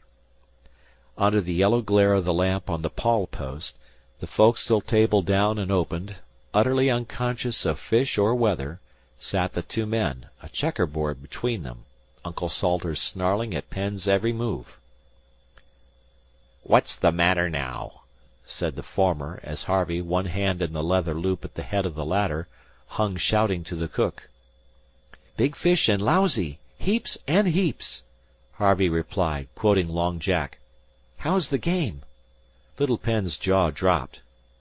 "'Tweren't none o' his fault," snapped Uncle Salters. "Penn's deef." "Checkers, weren't it?" said Dan, as Harvey staggered aft with the steaming coffee in a tin pail. "That lets us out of cleanin' up to night. Dad's a just man. They'll have to do it." "And two young fellers I know'll bait up a tub or so of trawl while they're cleanin'," said Disko, lashing the wheel to his taste. Guess I'd rather clean up, Dad." "Don't doubt it. You won't, though. Dress down. Dress down. Penn'll pitch while you two bait up." "Why in thunder didn't them blame boys tell us you'd struck on?" said Uncle Salters, shuffling to his place at the table. "This knife's gum blunt, Dan." "If stickin' out cable don't wake you, guess you'd better hire a boy of your own," said Dan, muddling about in the dusk over the tubs full of trawl line lashed to windward of the house. "Oh, Harve, don't you want to slip down and git's bait?" "Bait as we are," said Disko. "I mistrust shag fishin' will pay better, as things go." That meant the boys would bait with selected offal of the cod as the fish were cleaned, an improvement on paddling barehanded in the little bait barrels below. The tubs were full of neatly coiled line carrying a big hook every few feet, and the testing and baiting of every single hook, with the stowage of the baited line so that it should run clear when shot from the dory, was a scientific business. Dan managed it in the dark without looking, while Harvey caught his fingers on the barbs and bewailed his fate. But the hooks flew through Dan's fingers like tatting on an old maid's lap. "I helped bait up trawl ashore 'fore I could well walk," he said, "but it's a putterin' job all the same. Oh, Dad!" This shouted towards the hatch where Disko and Tom Platt were salting. "How many skates you reckon we'll need?" "'Bout 3. Hurry." "There's 300 fathom to each tub," Dan explained. "More'n enough to lay out to night. Ouch! Slipped up there, I did." He stuck his finger in his mouth. "I tell you, Harve, there ain't money in Gloucester'd hire me to ship on a regular trawler. It may be progressive, but, barrin' that, It's the putteringest, slim-jammest business top of earth." "I don't know what this is, if 'tisn't regular trawlin'," said Harvey sulkily. "My fingers are all cut to frazzles." "Pshaw! This is jest one o' Dad's blame experiments. He don't trawl 'less there's mighty good reason fer it. Dad knows. That's why he's baitin' as he is. We'll hev her saggin' full when we take her up, or we won't see a fin." Penn and Uncle Salters cleaned up as Disko had ordained, but the boys profited little. No sooner were the tubs furnished than Tom Platt and Long Jack, who had been exploring the inside of a dory with a lantern, snatched them away, loaded up the tubs in some small, painted trawl buoys, and hove the boat overboard into what Harvey regarded as an exceedingly rough sea. "They'll be drowned! Why, the dory's loaded like a freight car!" he cried. "We'll be back," said Long Jack, "and in case you're not lookin' for us, we'll lay into you both if the trawl's snarled." The dory surged up on the crest of a wave, and just when it seemed impossible that she could avoid smashing against the schooner's side, slid over the ridge and was swallowed up in the damp dusk. "Take a hold here, and keep ringin' steady," said Dan, passing Harvey the lanyard of a bell that hung just behind the windlass. Harvey rang lustily, for he felt 2 lives depended on him. But Disko in the cabin, scrawling in the logbook, did not look like a murderer, and when he went to supper he even smiled dryly at the anxious Harvey. "This ain't no weather," said Dan. "Why, you and me could set that trawl. They've only gone out jest far enough so as not to foul our cable. They don't need no bell really." Clang, clang, clang. Harvey kept it up, varied with occasional rub-a-dubs, for another half-hour. There was a bellow and a bump alongside. Manuel and Dan raced to the hooks of the dory tackle. Long Jack and Tom Platt arrived on deck together, it seemed, one half the North Atlantic at their backs, and the dory followed them in the air, landing with a clatter. "Nary a snarl," said Tom Platt as he dripped. "Danny, you'll do yet." "The pleasure of your company to the banquet," said Long Jack, squelching the water from his boots as he capered like an elephant and stuck an oilskinned arm into Harvey's face. "We do be condescendin' to honor the second half wid our presence." And off they all 4 rolled to supper, where Harvey stuffed himself to the brim on fish chowder and fried pies, and fell fast asleep just as Manuel produced from a locker a lovely 2-foot model of the Lucy Holmes, his first boat, and was going to show Harvey the ropes. Harvey never even twiddled his fingers as Penn pushed him into his bunk. "It must be a sad thing, a very sad thing," said Penn, watching the boy's face, "for his mother and his father, who think he's dead. To lose a child, to lose a man-child." "Get out of this, Penn," said Dan. "Go aft and finish your game with Uncle Salters. Tell Dad I'll stand Harve's watch if he don't keer. He's played out." "Very good boy," said Manuel, slipping out of his boots and disappearing into the black shadows of the lower bunk. "'Spect he make good man, Danny. I no see he is any so mad as your papa he says. Eh, what?" Dan chuckled, but the chuckle ended in a snore. It was thick weather outside, with a rising wind, and the elder men stretched their watches. The hours struck clear in the cabin. The nosing bows slapped and scuffled with the seas. The forecastle stovepipe hissed and sputtered as the spray caught it, and the boys slept on, while Disko, Long Jack, Tom Platt, and Uncle Salters, each in turn, stumped aft to look at the wheel, forward to see that the anchor held, or to veer out a little more cable against chafing, with a glance at the dim anchor light between each round. End of chapter.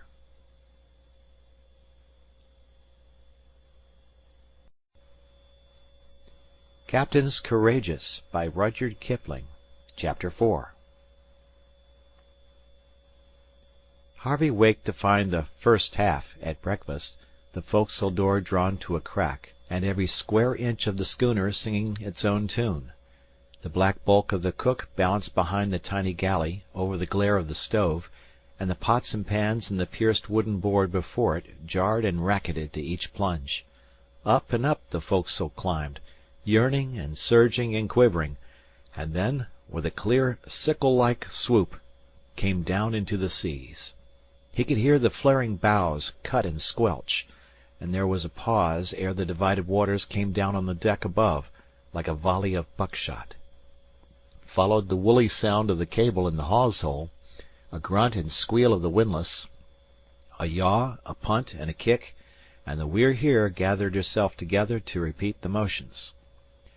"Now ashore," he heard Long Jack saying, "ye've chores, and ye must do them in any weather. Here we're well clear of the fleet, and we've no chores, and that's a blessin'. Good night, all." He passed like a big snake from the table to his bunk, and began to smoke. Tom Platt followed his example. Uncle Salters, with Penn, fought his way up the ladder to stand his watch, and the cook set for the second half. It came out of its bunks as the others had entered theirs, with a shake and a yawn. It ate till it could eat no more, and then Manuel filled his pipe with some terrible tobacco, crouched himself between the pawl post and a forward bunk, cocked his feet up on the table, and smiled tender and indolent smiles at the smoke. Dan lay at length in his bunk, wrestling with a gaudy, gilt-stopped accordion, whose tunes went up and down with the pitching of the We're Here. The cook, his shoulders against the locker where he kept the fried pies (Dan was fond of fried pies), peeled potatoes, with one eye on the stove in event of too much water finding its way down the pipe, and the general smell and smother were past all description. Harvey considered affairs, wondered that he was not deathly sick, and crawled into his bunk again, as the softest and safest place, while Dan struck up, "I don't want to play in your yard," as accurately as the wild jerks allowed. "How long is this for?" Harvey asked of Manuel. "Till she get a little quiet, and we can roll to trawl. Perhaps to-night. Perhaps 2 days more. You do not like, eh, what?" "I should have been crazy sick a week ago, but it doesn't seem to upset me now, much." "That is because we make you a fisherman, these days. If I was you, when I come to Gloucester, I would give 2, 3 big candles for my good luck."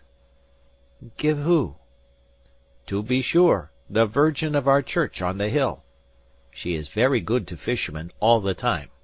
That is why so few of us Portuguese men ever are drowned." "You're a Roman Catholic, then?" "I am a Madeira man. I am not a Porto Rico boy. Shall I be Baptist, then? Eh, what? I always give candles. 2, 3 more when I come to Gloucester. The good Virgin, she never forgets me, Manuel." "I don't sense it that way," Tom Platt put in from his bunk, his scarred face lit up by the glare of a match as he sucked at his pipe. "It stands to reason the sea's the sea, and you'll get just about what's goin', candles or kerosene, for that matter." "'Tis a mighty good thing," said Long Jack, "to have a friend at court, though. I'm a Manuel's way o' thinkin'. About 10 years back I was crew to a South Boston market boat. We was off Minot's Ledge with a northeaster, butt first atop of us, thicker'n burgoo. The old man was drunk. His chin was waggin' on the tiller, and I says to myself, if ever I stick my boat-hook into T Wharf again, I'll show the saints fwhat matter of craft they saved me out of. Now I'm here, as ye can well see, and the model of the dirty old Kathleen, that took me a month to make, I give it to the priest, and he hung it up forninst the altar. There's more sense in giving a model this by way of being a work of art than any candle. Ye can buy candles at store, but a model shows the good saints you've took trouble and are grateful." "Do you believe that, Irish?" said Tom Platt, turning on his elbow. "Would I do it if I did not, Ohio?" "Well, Enoch Fuller, he made a model of the old Ohio, and she's to Salem Museum now. Mighty pretty model, too, but I guess Enoch he never done it for no sacrifice, and the way I take it is—" There were the makings of an hour-long discussion of the kind that fishermen love, where the talk runs in shouting circles and no one proves anything at the end, had not Dan struck up this cheerful rhyme: "Up jumped the mackerel with his striped back. Reef in the mainsail and haul on the tack, for it's windy weather." Here Long Jack joined in. "And it's blowy weather. When the winds begin to blow, pipe all hands together." Dan went on, with a cautious look at Tom Platt, holding the accordion low in the bunk. "Up jumped the cod with his chucklehead, went to the main chains to heave at the lead, for it's windy weather," etc. Tom Platt seemed to be hunting for something. Dan crouched lower, but sang louder. "Up jumped the flounder that swims to the ground. Chucklehead, chucklehead, mind where ye sound." Tom Platt's huge rubber boot whirred across the forecastle and caught Dan's uplifted arm. There was war between the man and the boy ever since Dan had discovered that the mere whistling of that tune would make him angry as he heaved the lead. "Thought I'd fetch ye," said Dan, returning the gift with precision. "If you don't like my music, git out your fiddle. I ain't goin' to lie here all day and listen to you and Long Jack arguin' about candles. Fiddle, Tom Platt, or I'll learn Harve hear the tune." Tom Platt leaned down to a locker and brought up an old white fiddle. Manuel's eye glistened, and from somewhere behind the pawl post he drew out a tiny guitar-like thing with wire strings, which he called a natchet.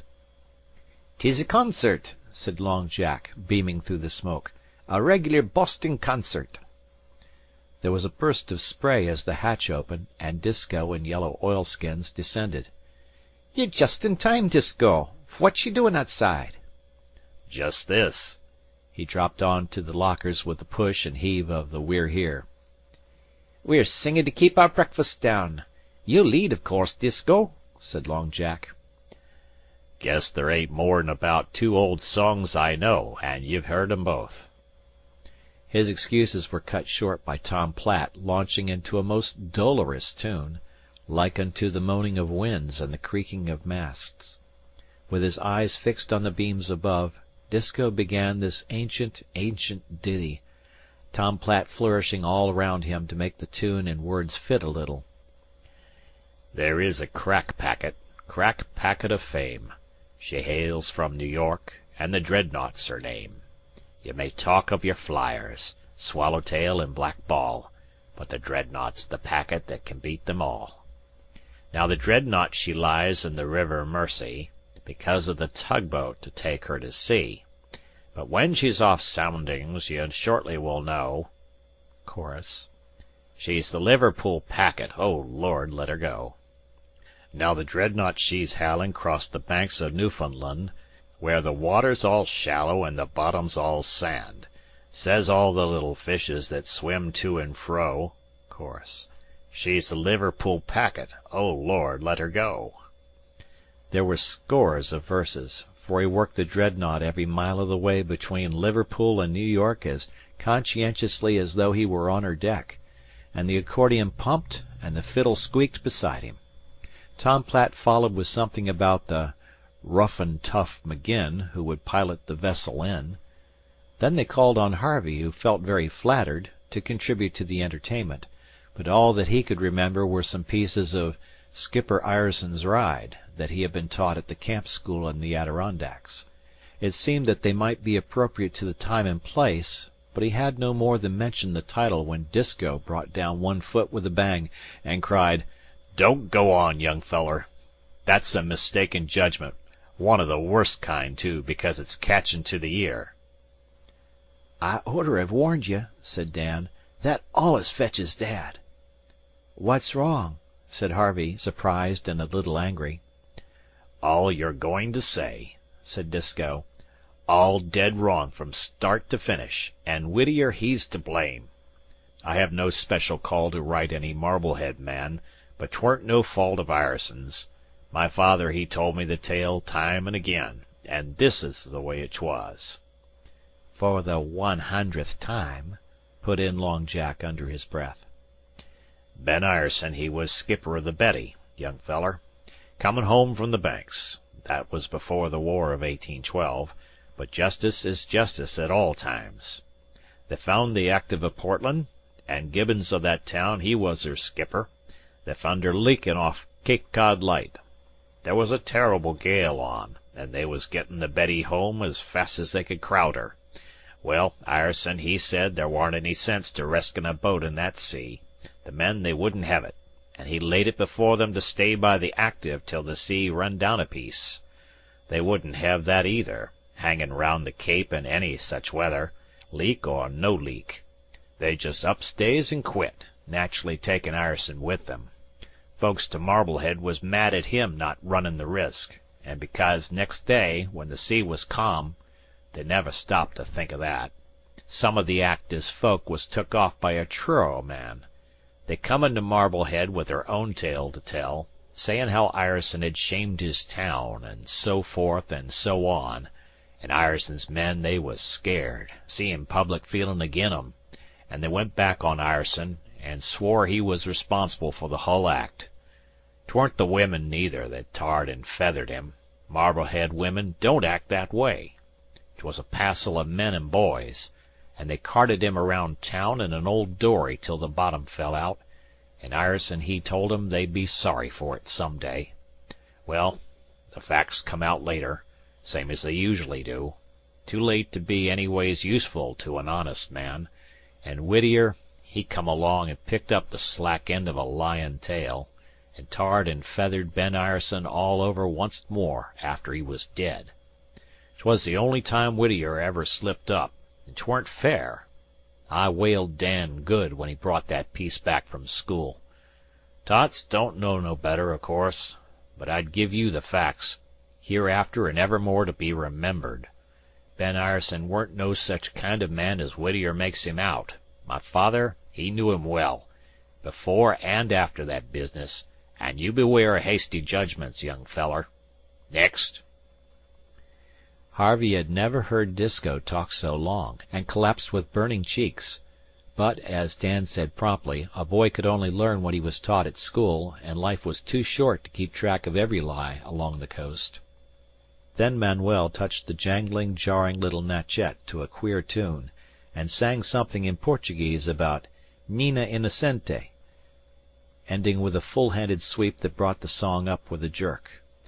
Then Disko obliged with his second song, to an old-fashioned creaky tune, and all joined in the chorus. This is one stanza: "Now April is over and melted the snow, and out o' New Bedford we shortly must tow. Yes, out o' New Bedford we shortly must clear. We're the whalers that never see wheat in the ear." Here the fiddle went very softly for a while by itself, and then: "Wheat in the ear, my true love's posy blowin'. Wheat in the ear, we're goin' off to sea. Wheat in the ear, I left you fit for sowin'. When I come back a loaf o' bread you'll be."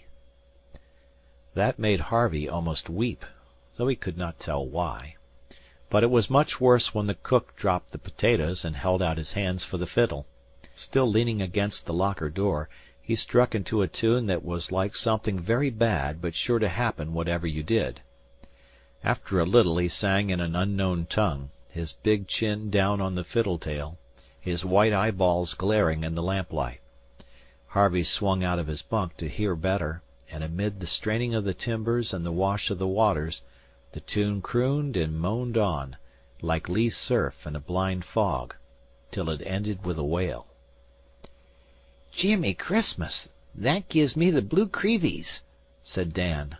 "What in thunder is it?" "The song of Finn McCool," said the cook, "when he was goin' to Norway." His English was not thick, but all clear-cut as though it came from a phonograph. "Faith, I've been to Norway, but I didn't make that unwholesome noise.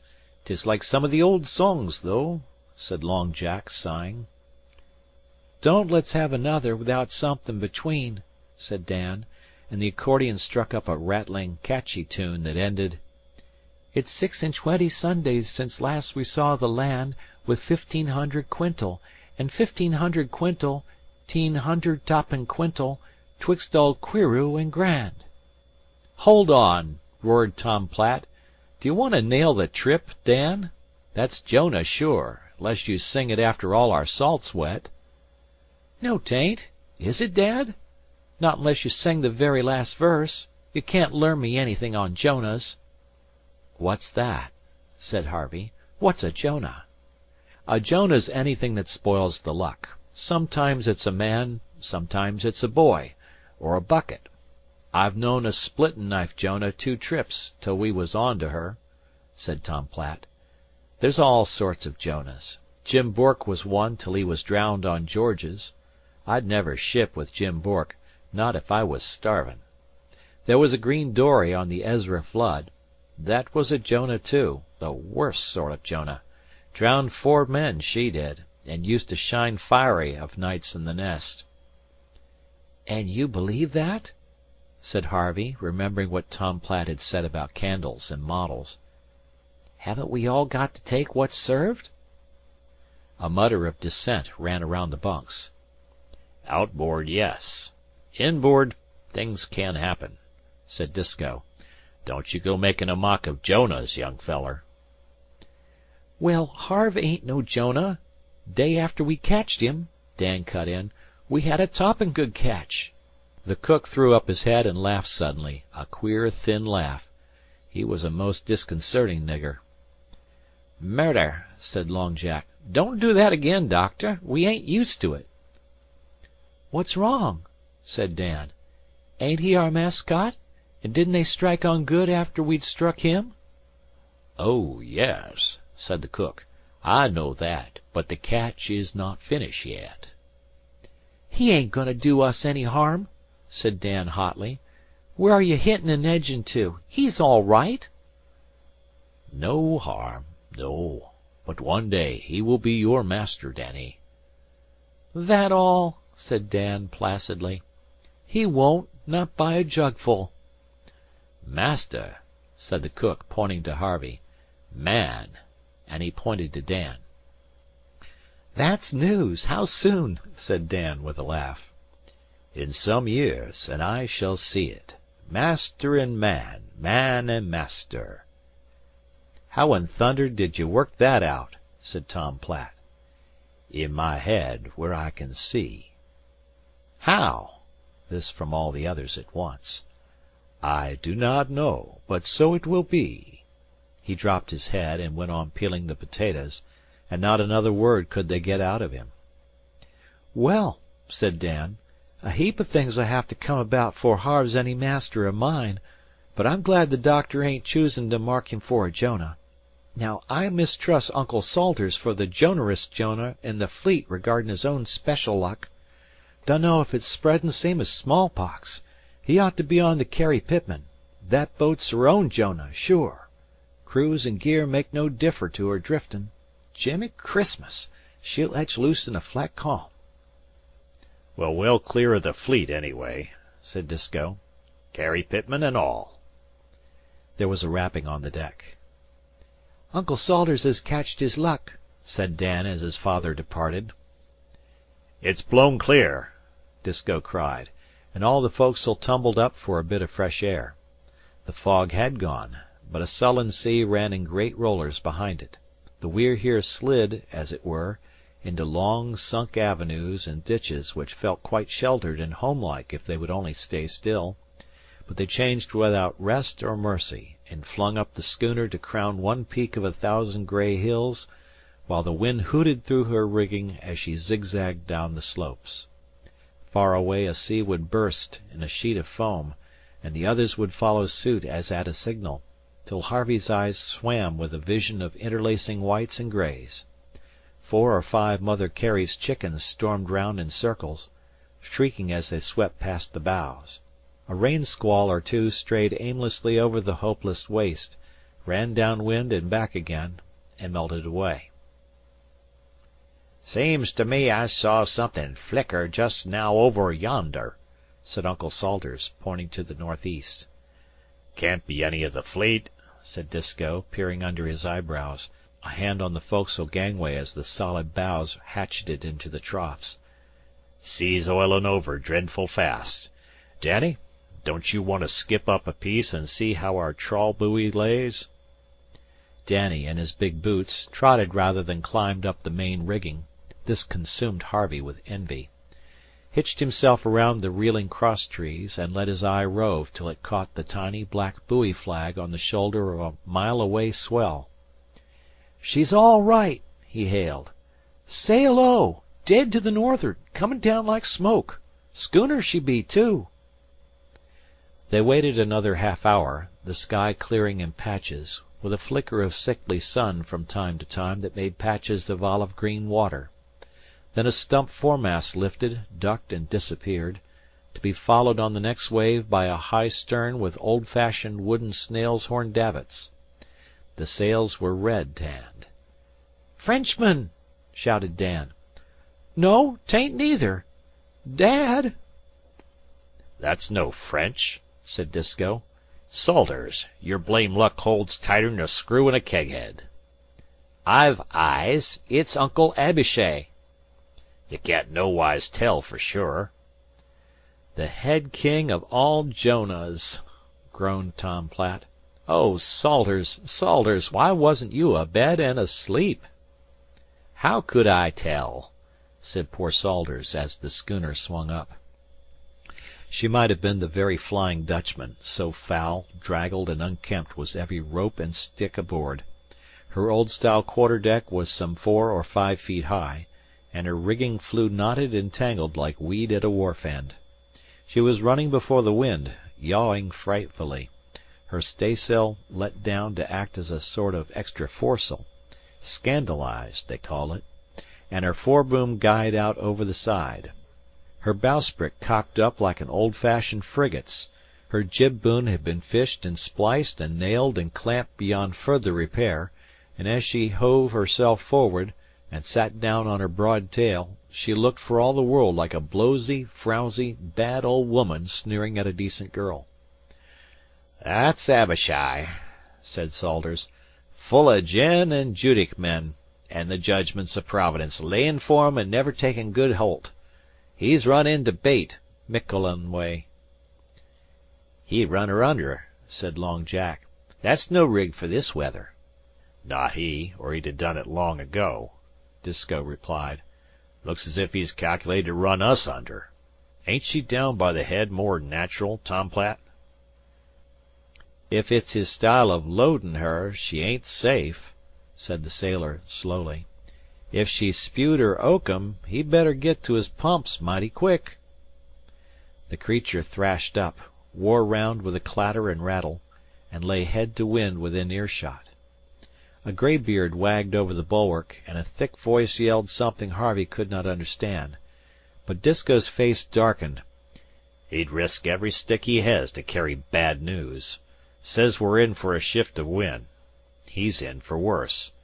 Abishai! Abishai!" He waved his arm up and down with the gesture of a man at the pumps, and pointed forward. The crew mocked him and laughed. "Jounce ye and strip ye and trip ye!" yelled Uncle Abishai. "A livin' gale! A livin' gale! Yah! Cast up for your last trip, all you Gloucester haddocks! You won't see Gloucester no more, no more!" "Crazy full, as usual," said Tom Platt. "Wish he hadn't spied us, though." She drifted out of hearing while the gray head yelled something about a dance at the Bay of Bulls, and a dead man in the forecastle. Harvey shuddered. He had seen the sloven-tilled decks and the savage-eyed crew. "And that's a fine little floatin' hell for a draft," said Long Jack. "I wonder what mischief she's been at ashore." "He's a trawler," Dan explained to Harvey, "and he runs her for bait all along the coast. Oh, no, not home. He don't go. He deals along the south and east shore up yonder."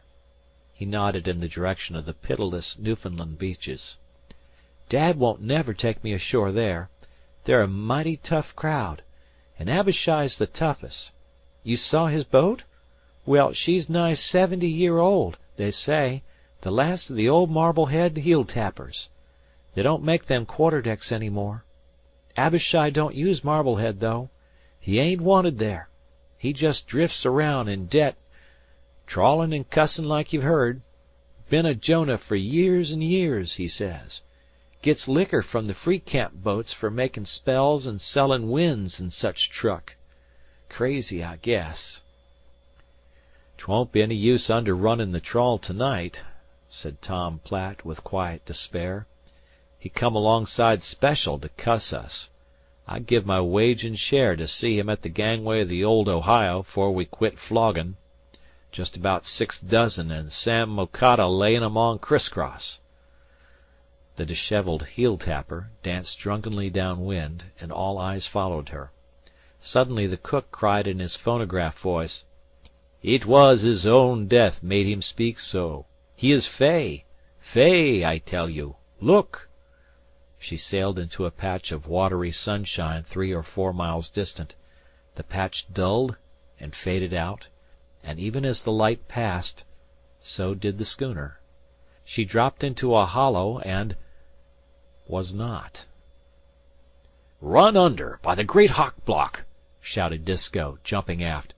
"Drunk or sober, we've got to help 'em. Heave short and break her out. Smart!"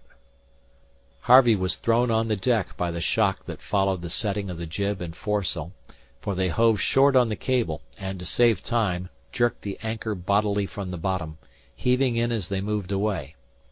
This is a bit of brute force seldom resorted to except in matters of life and death, and the little We're Here complained like a human. They ran down to where Abishai's craft had vanished, found 2 or 3 trawl tubs, a gin bottle, and a stove-in dory, but nothing more. "Let 'em go," said Disko, though no one had hinted at picking them up. "I wouldn't have a match that belonged to Abishai aboard. Guess she run clear under. Must have been spewin' her oakum for a week, and they never thought to pump her. That's one more boat gone along a leavin' port all hands drunk." "Glory be!" said Long Jack. "We'd have been obliged to help 'em if they were top o' water." "Thinkin' o' that myself," said Tom Platt. "Fey, fey," said the cook, rolling his eyes. "He has taken his own luck with him." "Very good thing, I think, to tell the fleet when we see. Eh, what?" said Manuel. "If you run her that way before the wind, and she work open her seams—" He threw out his hands with an indescribable gesture, while Penn sat down on the house and sobbed at the sheer horror and pity of it all. Harvey could not realize that he had seen death on the open waters, but he felt very sick. Then Dan went up the crosstrees, and Disko steered them back to within sight of their own trawl buoys just before the fog blanketed the sea once again. "We go mighty quick hereabouts when we do go," was all he said to Harvey. "You think on that for a spell, young feller. That was liquor." After dinner it was calm enough to fish from the decks. Penn and Uncle Salters were very zealous this time, and the catch was large and large fish. "Abishai surely took his luck with him," said Salters. "The wind hain't back nor riz nor nothin'. How about the trawl? I despise superstition, anyway." Tom Platt insisted that they had much better haul the thing and make a new berth, but the cook said, "The luck is in 2 pieces. You will find it so when you look. I know." This so tickled Long Jack that he overbore Tom Platt, and the two went out together.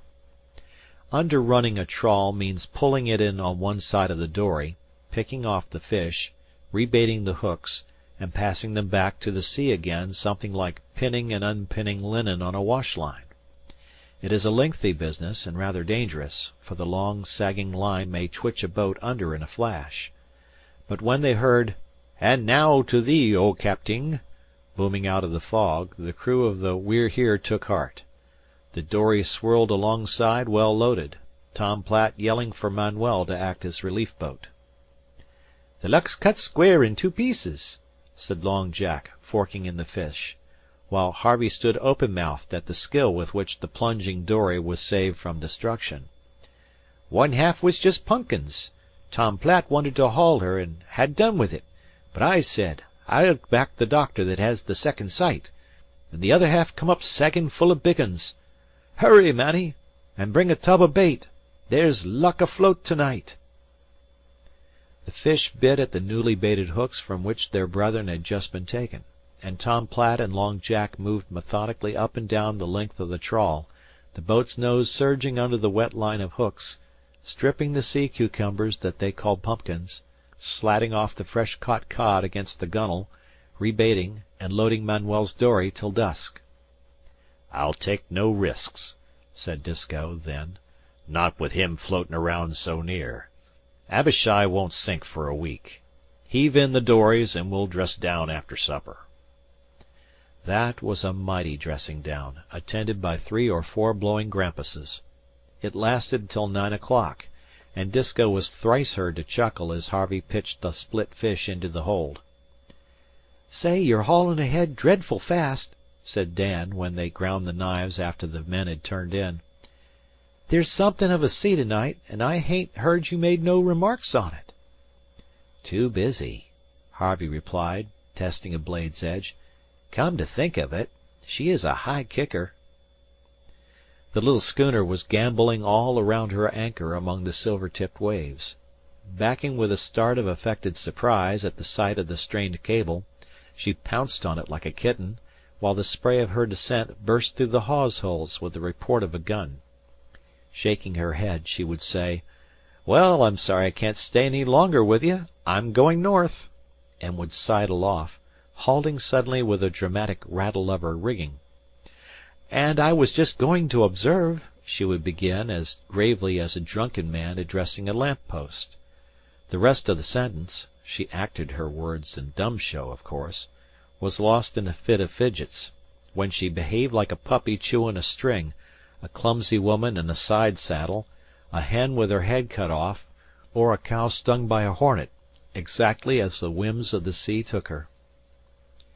"See her sayin' her piece. She's Patrick Henry now," said Dan.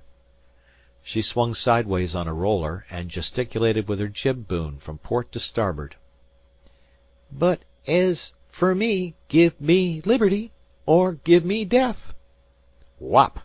She sat down in the moon path on the water, curtsying with a flourish of pride impressive enough, had not the wheel gear sniggered mockingly in its box. Harvey laughed aloud. "Why, it's just as if she was alive," he said. "She's as stiddy as a house and dry as a herrin'," said Dan, enthusiastically, as he was stung across the deck in a batter of spray. "Fends 'em off and fends 'em off, and 'Don't you come nigh me,' she says. Look at her! Just look at her! Sakes, you should see one of them toothpicks h'isting up her anchor on her spike over 15 fathom water." "What's a toothpick, Dan?" "Them new haddockers and herrin' boats.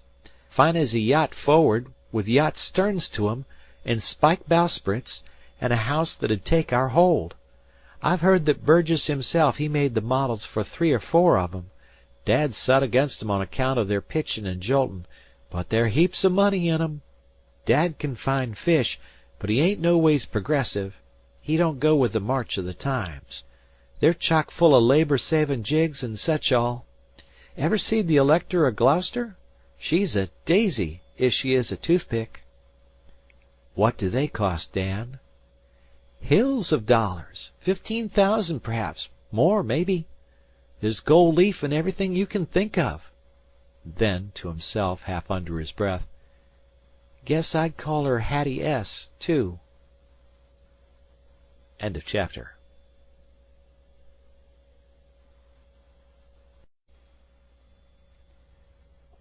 Captains Courageous by Rudyard Kipling. Chapter 5. That was the first of many talks with Dan, who told Harvey why he would transfer his dory's name to the imaginary Burgess-modelled haddocker. Harvey heard a good deal more about the real Hattie at Gloucester, saw a lock of her hair, which Dan, finding fair words of no avail, had hooked as she sat in front of him at school that winter, and a photograph. Hattie was about 14 years old, with an awful contempt for boys, and had been trampling on Dan's heart through the winter. All this was revealed under oath of solemn secrecy on moonlit decks, in the dead dark, or in choking fog, the whining wheel behind them, the climbing deck before, and without, the unresting, clamorous sea. Once, of course, as the boys came to know each other, there was a fight, which raged from bow to stern till Penn came up and separated them, but promised not to tell Disko, who thought fighting on watch rather worse than sleeping. Harvey was no match for Dan physically, but it says a great deal for his new training that he took his defeat and did not try to get even with his conqueror by underhand methods.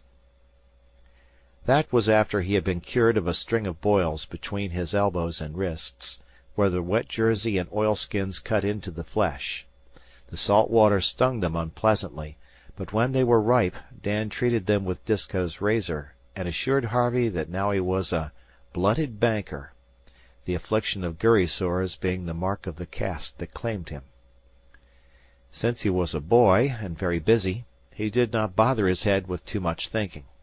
He was exceedingly sorry for his mother, and often longed to see her, and above all to tell her of his wonderful new life, and how brilliantly he was acquitting himself in it. Otherwise he preferred not to wonder too much how she was bearing the shock of his supposed death. But one day, as he stood on the forecastle ladder, guying the cook, who had accused him of Dan of hooking fried pies, it occurred to him that this was a vast improvement on being snubbed by strangers in the smoking room of a hired liner. He was a recognized part of the scheme of things on the We're Here, had his place at the table and among the bunks, and could hold his own in the long talks on stormy days, when the others were always ready to listen to what they called his fairy tales of his life ashore. It did not take him more than 2 days and a quarter to feel that if he spoke of his own life, it seemed very far away. No one except Dan, and even Dan's belief was sorely tried, credited him. So he invented a friend, a boy he had heard of, who drove a miniature 4-pony drag in Toledo, Ohio, and ordered 5 suits of clothes at a time, and led things called Germans at parties where the oldest girl was not quite 15, but all the presents were solid silver. Salters protested that this kind of yarn was desperately wicked, if not indeed positively blasphemous, but he listened as greedily as the others, and their criticisms at the end gave Harvey entirely new notions on Germans, clothes, cigarettes with gold leaf tips, rings, watches, scent, small dinner parties, champagne, card-playing, and hotel accommodation. Little by little he changed his tone when speaking of his friend, whom Long Jack had christened the Crazy Kid, the Gilt-Edged Baby, the Suckin' Vanderpoop, and other pet names, and with his sea-booted feet cocked up on the table would even invent histories about silk pajamas and specially imported neckwear, to the friend's discredit. Harvey was a very adaptable person, with a keen eye and ear for every face and tone about him. Before long he knew where Disko kept the old green-crusted quadrant that they called the hog yoke, under the bed-bag in his bunk.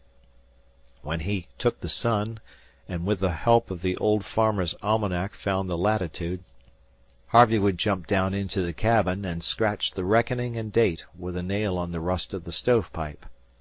Now, the chief engineer of the liner could have done no more, and no engineer of 30 years' service could have assumed one half of the ancient mariner air with which Harvey, first careful to spit over the side, made public the schooner's position for that day, and then and not till then relieved Disko of the quadrant. There is an etiquette in all these things. The said hog yoke, an Eldridge chart, the farming almanac, Blunt's Coast Pilot, and Bowditch's Navigator were all the weapons Disko needed to guide him, except the deep-sea lead that was his spare eye. Harvey nearly slew Penn with it when Tom Platt taught him first how to fly the blue pigeon, and though his strength was not equal to continuous sounding in any sort of a sea, for calm weather with a 7-pound lead on shoal water Disko used him freely. As Dan said, "'Tain't soundin' Dad wants. It's samples. Grease her up good, Harv." Harvey would tallow the cup at the end, and carefully bring the sand, shell, sludge, or whatever it might be, to Disko, who fingered and smelt it and gave a judgment. As has been said, when Disko thought of cod he thought as a cod, and by some long-tested mixture of instinct and experience moved the We're Here from berth to berth, always with the fish, as a blindfolded chess-player moves on the unseen board. But Disko's board was the Grand Bank, a triangle 250 miles on each side, a waste of wallowing sea, cloaked with dank fog, vexed with gales, harried with drifting ice, scored by the tracks of the reckless liners and dotted with the sails of the fishing fleet. For days they worked in fog, Harvey at the bell, till, grown familiar with the thick airs, he went out with Tom Platt, his heart rather in his mouth. But the fog would not lift, and the fish were biting, and no one can stay helplessly afraid for 6 hours at a time. Harvey devoted himself to his lines and the gaff or gobstick as Tom Platt called for them, and they rowed back to the schooner guided by the bell and Tom's instinct, Manuel's conch sounding thin and faint beside them. But it was an unearthly experience, and for the first time in a month Harvey dreamed of the shifting, smoking floors of water round the dory, the lines that strayed away into nothing, and the air above that melted on the sea below 10 feet from his straining eyes. A few days later he was out with Manuel on what should have been 40-fathom bottom. But the whole length of the roding ran out, and still the anchor found nothing, and Harvey grew mortally afraid, for that his last touch with earth was lost. "Whale hole," said Manuel, hauling in. "That is good joke on Disko. Come." And he rowed to the schooner to find Tom Platt and the others jeering at the skipper, because for once he had led them to the edge of the barren Whale Deep, the blank hole of the Grand Bank. They made another berth through the fog, and that time the hair of Harvey's head stood up when he went out in Manuel's dory. A whiteness moved in the whiteness of the fog, with a breath like the breath of the grave, and there was a roaring, a plunging, and spouting. It was his first introduction to the dread summer berg of the Banks, and he cowered in the bottom of the boat while Manuel laughed. There were days, though, clear and soft and warm, when it seemed a sin to do anything but loaf over the hand lines and spank the drifting sun-scalds with an oar, and there were days of light airs, when Harvey was taught how to steer the schooner from one berth to another. It thrilled through him when he first felt the keel answer to his hand on the spokes, and slide over the long hollows as the foresail scythed back and forth against the blue sky. That was magnificent, in spite of Disko saying that it would break a snake's back to follow his wake. But, as usual, pride ran before a fall. They were sailing on the wind with the staysail, an old one, luckily, set, and Harvey jammed her right into it to show Dan how completely he had mastered the art. The foresail went over with a bang, and the foregaff stabbed and ripped through the staysail, which was of course prevented from going over by the mainstay. They lowered the wreck in awful silence, and Harvey spent his leisure hours for the next few days under Tom Platt's lee, learning to use a needle and palm. Dan hooted with joy, for, as he said, he had made the very same blunder himself in his early days. Boylike, Harvey imitated all the men by turns, till he had combined Disko's peculiar stoop at the wheel, Long Jack's swinging overhand when the lines were hauled, Manuel's round-shouldered but effective stroke in a dory, and Tom Platt's generous Ohio stride along the deck. "'Tis beautiful to see how he takes to it," said Long Jack, when Harvey was looking out by the windlass one thick noon. "I'll lay my wage and share 'tis more'n half play actin' to him, and he conceits hisself he's a bold mariner. Watch his little bit of a back now." "That's the way we all begin," said Tom Platt. "The boys, they make believe all the time, till they've cheated themselves into being men, and so till they die, pretendin' and pretendin'. I done it on the old Ohio, I know. Stood my first watch, harbor watch, feelin' finer'n Farragut. Dan's full of the same kind of notions. See 'em now, actin' to be genuine mossbacks, every hair a rope yarn and blood Stockholm tar." He spoke down the cabin stairs. "Guess you're mistook in your judgments for once, Disko. What in Rome made you tell us all here the kid was crazy?" "He was," Disko replied. "Crazy as a loon when he come aboard, but I'll say he's sobered up considerable since. I cured him." "He yarns good," said Tom Platt. "The other night he told us about a kid of his own size steerin' a cunnin' little rig an' 4 ponies up an' down Toledo, Ohio, I think 'twas, an' givin' suppers to a crowd of similar kids. Curious kind of fairy tale, but blame interesting. He knows scores of 'em." "Guess he strikes 'em out of his own head," Disko called from the cabin, where he was busy with the logbook. "Stands to reason that sort is all made up. It don't take in no one but Dan, an' he laughs at it. I've heard him, behind my back."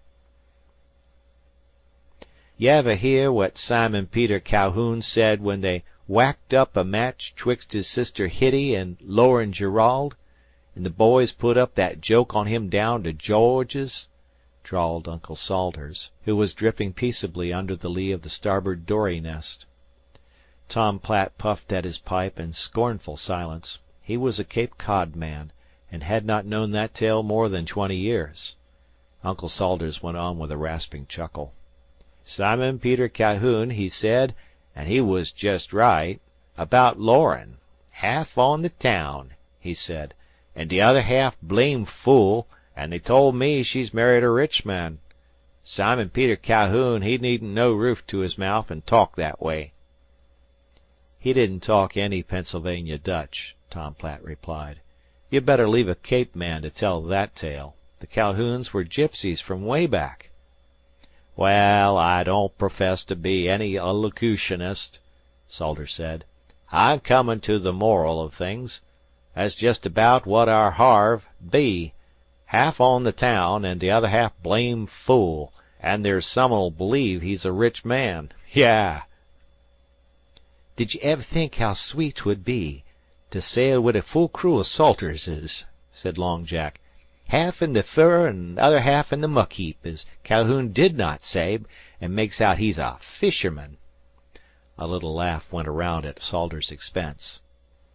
Disko held his tongue and wrought over the logbook that he kept in a hatchet-faced, square hand. This was the kind of thing that ran on, page after soiled page. "July 17. This day thick fog and few fish. Made berth to northward. So ends this day. July 18. This day comes in with thick fog. Caught a few fish. July 19. This day comes in with light breeze from northeast and fine weather. Made a berth to eastward. Caught plenty fish. July 20. This, the Sabbath, comes in with fog and light winds. So ends this day. Total fish caught this week, 3,478. They never worked on Sundays, but shaved and washed themselves if it were fine, and Pennsylvania sang hymns. Once or twice he suggested that, if it was not an impertinence, he thought he could preach a little. Uncle Salters nearly jumped down his throat at the mere notion, reminding him that he was not a preacher and mustn't think of such things. "We'd have him rememberin' Johnstown next," Salters explained, "an' what would happen then?" So they compromised on his reading aloud from a book called Josephus. It was an old leather-bound volume, smelling of 100 voyages, very solid and very like the Bible, but enlivened with accounts of battles and sieges, and they read it nearly from cover to cover. Otherwise Penn was a silent little body. He would not utter a word for 3 days on end sometimes, though he played checkers, listened to the songs, and laughed at the stories. When they tried to stir him up, he would answer, "I don't wish to seem unneighborly, but it is because I have nothing to say. My head feels quite empty. I've almost forgotten my name." He would turn to Uncle Salters with an expectant smile. "Why, Pennsylvania Pratt," Salters would shout. "You'll forget me next." "No, never," Penn would say, shutting his lips firmly. "Pennsylvania Pratt, of course," he would repeat over and over. Sometimes it was Uncle Salters who forgot, and told him he was Haskins or Rich or McVitie, but Penn was equally content till next time. He was always very tender with Harvey, whom he pitied both as a lost child and as a lunatic, and when Salters saw that Penn liked the boy, he relaxed too. Salters was not an amiable person. He esteemed it his business to keep the boys in order, and the first time Harvey, in fear and trembling, on a still day, managed to shin up to the main truck, Dan was behind him, ready to help. He esteemed it his duty to hang Salters's big sea boots up there, a sign of shame and derision to the nearest schooner. With Disko, Harvey took no liberties, not even when the old man dropped direct orders, and treated him like the rest of the crew to "Don't you want to do so and so?" and "Guessed you'd better," and so forth. There was something about the clean-shaven lips and the puckered corners of the eyes that was mightily sobering to young blood. Disko showed him the meaning of the thumbed and pricked chart, which, he said, laid over any government publication whatsoever, led him, pencil in hand, from berth to berth over the whole string of banks, Le Havre, Western, Banquereau, St. Pierre, Green, and Grand, talking cod meantime. Taught him, too, the principle on which the hog yoke was worked. In this Harvey excelled Dan, for he had inherited a head for figures, and the notion of stealing information from one glimpse of the sullen bank sun appealed to all his keen wits. For other sea matters his age handicapped him. As Disko said, he should have begun when he was 10. Dan could bait up trawl or lay his hand on any rope in the dark, and at a pinch, when Uncle Salters had a gurry sore on his palm, could dress down by sense of touch.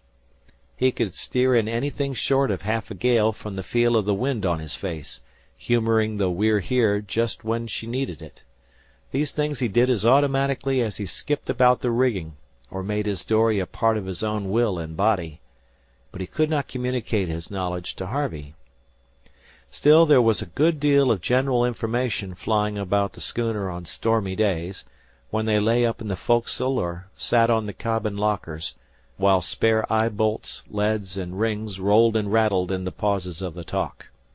Disko spoke of whaling voyages in the '50s, of great she-whales slain beside their young, of death agonies on the black tossing seas, and blood that spurted 40 feet in the air, of boats smashed to splinters, of patent rockets that went off wrong end first and bombarded the trembling crews, of cutting in and boiling down, and that terrible nip of '71, when 1,200 men were made homeless on the ice in 3 days. Wonderful tales, all true. But more wonderful still were his stories of the cod, and how they argued and reasoned on their private businesses deep down below the keel. Long Jack's taste ran more to the supernatural. He held them silent with ghastly stories of the yo-hos on the Monomoy beach, that mock and terrify lonely clam diggers, of sand-walkers and dune-haunters who were never properly buried, of hidden treasure on Fire Island guarded by the spirits of Kidd's men, of ships that sailed in the fog straight over Truro township, of that harbor in Maine where no one but a stranger will lie at anchor twice in a certain place, because of a dead crew who row alongside at midnight with the anchor in the bow of their old-fashioned boat, whistling, not calling but whistling, for the soul of the man who broke their rest. Harvey had a notion that the east coast of his native land, from Mont Desert south, was populated chiefly by people who took their houses there in the summer and entertained in country houses with hardwood floors and vantine portières. He laughed at the ghost tales, not as much as he would have done a month before, but ended by sitting still and shuddering. Tom Platt dealt with his interminable trip round the Horn on the old Ohio in the flogging days, with a navy more extinct than the dodo, the navy that passed away in the Great War. He told them how red-hot shot are dropped into a cannon, a wad of wet clay between them and the cartridge, how they sizzle and reek when they strike wood, and how the little ship boys of the Miss Jim Buck hove water over them and shouted to the fort to try again. And he told tales of blockade, long weeks of swaying at anchor, varied only by the departure and return of steamers that had used up their coal. There was no change for the sailing ships. Of gales and cold, cold that kept 200 men night and day pounding and chopping at the ice on cable, blocks, and rigging, when the galley was as red hot as the fort's shot, and men drank cocoa by the bucket. Tom Platt had no use for steam. His service closed when that thing was comparatively new. He admitted that it was a specious invention in time of peace, but looked hopefully for the day when sails should come back again on 10,000-ton frigates with 190-foot booms. Manuel's talk was slow and gentle, all about pretty girls in Madeira washing clothes in the dry beds of streams, by moonlight, under waving bananas, legends of saints, and tales of queer dances or fights away in the cold Newfoundland baiting ports. Salters was mainly agricultural, for though he read Josephus and expounded it, his mission in life was to prove the value of green manures, and specially of clover, against every form of phosphate whatsoever. He grew libellous about phosphates. He dragged greasy orange Judd books from his bunk and intoned them, wagging his finger at Harvey, to whom it was all Greek. Little Penn was so genuinely pained when Harvey made fun of Salter's lectures that the boy gave it up, and suffered in polite silence. That was very good for Harvey. The cook naturally did not join in these conversations. As a rule, he spoke only when it was absolutely necessary, but at times a queer gift of speech descended on him, and he held forth, half in Gaelic, half in broken English, an hour at a time. He was specially communicative with the boys, and he never withdrew his prophecy that one day Harvey would be Dan's master, and that he would see it. He told them of mail carrying in the winter up Cape Breton way, of the dog train that goes to Coudray, and of the ram steamer Arctic that breaks the ice between the mainland and Prince Edward Island. Then he told them stories that his mother had told him, of life far to the southward, where water never froze, and he said that when he died his soul would go to lie down on a warm white beach of sand, with palm trees waving above. That seemed to the boys a very odd idea for a man who had never seen a palm in his life. Then, too, regularly at each meal, he would ask Harvey, and Harvey alone, whether the cooking was to his taste, and this always made the second half laugh. Yet they had a great respect for the cook's judgment, and in their hearts considered Harvey something of a mascot by consequence. And while Harvey was taking in knowledge of new things at each pore, and hard health with every gulp of the good air, the We're Here went her ways and did her business on the bank, and the silvery gray kenches of well-pressed fish mounted higher and higher in the hold. No one day's work was out of the common, but the average days were many and close together. Naturally, a man of Disko's reputation was closely watched, scrouged upon, Dan called it, by his neighbors, but he had a very pretty knack of giving them the slip through the curdling, glidy fog banks. Disko avoided company for two reasons. He wished to make his own experiments in the first place, and in the second he objected to the mixed gatherings of a fleet of all nations. The bulk of them were mainly Gloucester boats, with a scattering from Provincetown, Harwich, Chatham, and some of the Maine ports, but the crews drew from goodness knows where. Risk breeds recklessness, and when greed is added there are fine chances for every kind of accident in the crowded fleet, which, like a mob of sheep, is huddled round some unrecognized leader. "Let the two Geralds lead them," said Disko. "We're bound to lay among 'em for a spell on the eastern shoals, though if luck holds, we won't hev to lay long. Where we are now, Harve, ain't considered noways good ground." "Ain't it?" said Harvey, who was drawing water. He had learned just how to wiggle the bucket, after an unusually long dressing down. "Shouldn't mind striking some poor ground for a change, then." "All the ground I want to see don't want a striker is Eastern Point," said Dan.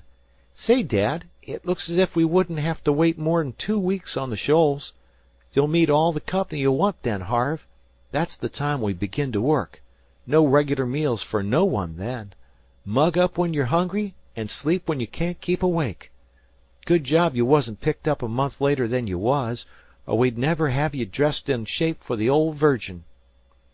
Harvey understood from the Eldridge chart that the Old Virgin and a nest of curiously named shoals were the turning point of the cruise, and that with good luck they would wet the balance of their salt there. But seeing the size of the Virgin, it was one tiny dot, he wondered how even Disko with the hog yoke and the lead could find her. He learned later that Disko was entirely equal to that and any other business, and could even help others. A big 4x5 blackboard hung in the cabin, and Harvey never understood the need of it until, after some blinding thick days, they heard the unmelodious tooting of a foot-power foghorn, a machine whose note is as that of a consumptive elephant. They were making a short berth, towing the anchor under their foot to save trouble. "Square rigger bellowin' for his latitude," said Long Jack. The dripping red headsails of a bark glided out of the fog, and the We're Here rang her bell thrice, using sea shorthand. The larger boat backed her topsail with shrieks and shoutings. "Frenchman," said Uncle Salters, scornfully. "Miquelon boat from St. Malo." The farmer had a weatherly sea eye. "I'm most outer baccy, too, Disko." "Same here," said Tom Platt. "Hi! Backez-vous? Backez-vous? Stande away, you butt-ended mucho bono? Where you from, St. Malo, eh?" "Ah, mucho bono! Oui, oui! Clos poulet, St. Malo, Saint Pierre et Miquelon!" cried the other crowd, waving woolen caps and laughing. Then all together, "Bore! Board!" "Bring up the board, Danny. Beats me how them Frenchmen fetch anywheres, except in America's fairish broadly. 46-49's good enough for 'em, and I guess it's about right, too." Dan chalked the figures on the board, and they hung it in the main rigging to a chorus of "Mercis" from the bark.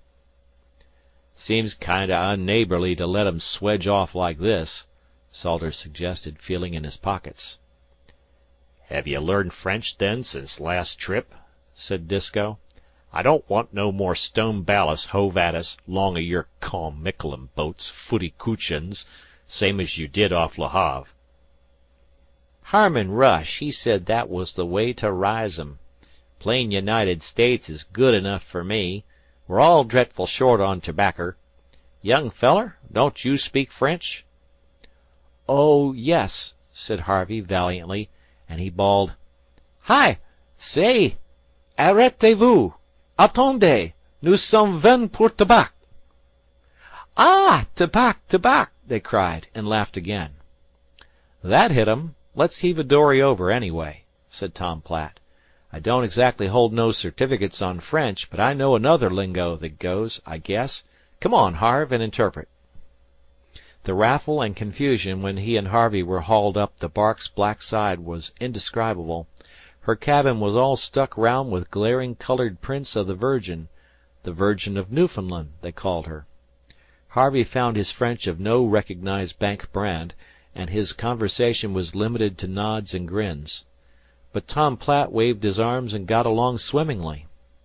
The captain gave him a drink of unspeakable gin, and the opera comique crew, with their hairy throats, red caps, and long knives, greeted him as a brother. Then the trade began. They had tobacco, plenty of it, American that had never paid duty to France. They wanted chocolate and crackers. Harvey rode back to arrange with the cook and Disko, who owned the stores, and on his return the cocoa tins and cracker bags were counted out by the Frenchman's wheel.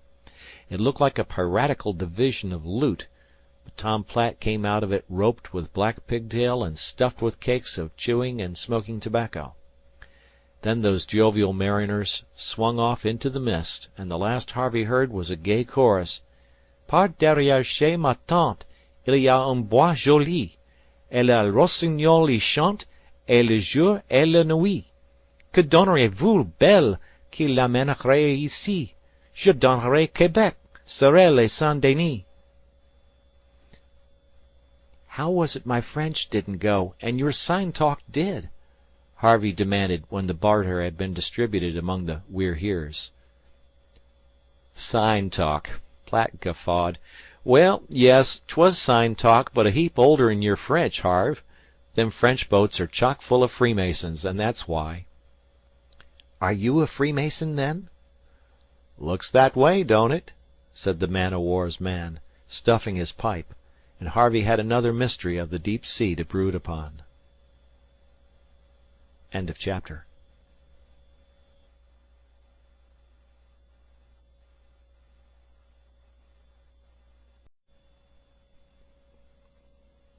Captains Courageous by Rudyard Kipling. Chapter 6. The thing that struck him most was the exceedingly casual way in which some craft loafed about in the broad Atlantic. Fishing boats, as Dan said, were naturally dependent on the courtesy and wisdom of their neighbors, but one expected better things of steamers.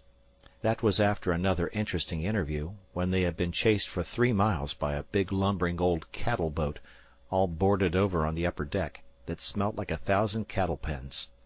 A very excited officer yelled at them through a speaking trumpet, and she lay and lolloped helplessly on the water while Disko ran the We're Here under her lee and gave the skipper a piece of his mind. "Where might ye be, eh? Ye don't deserve to be anywheres.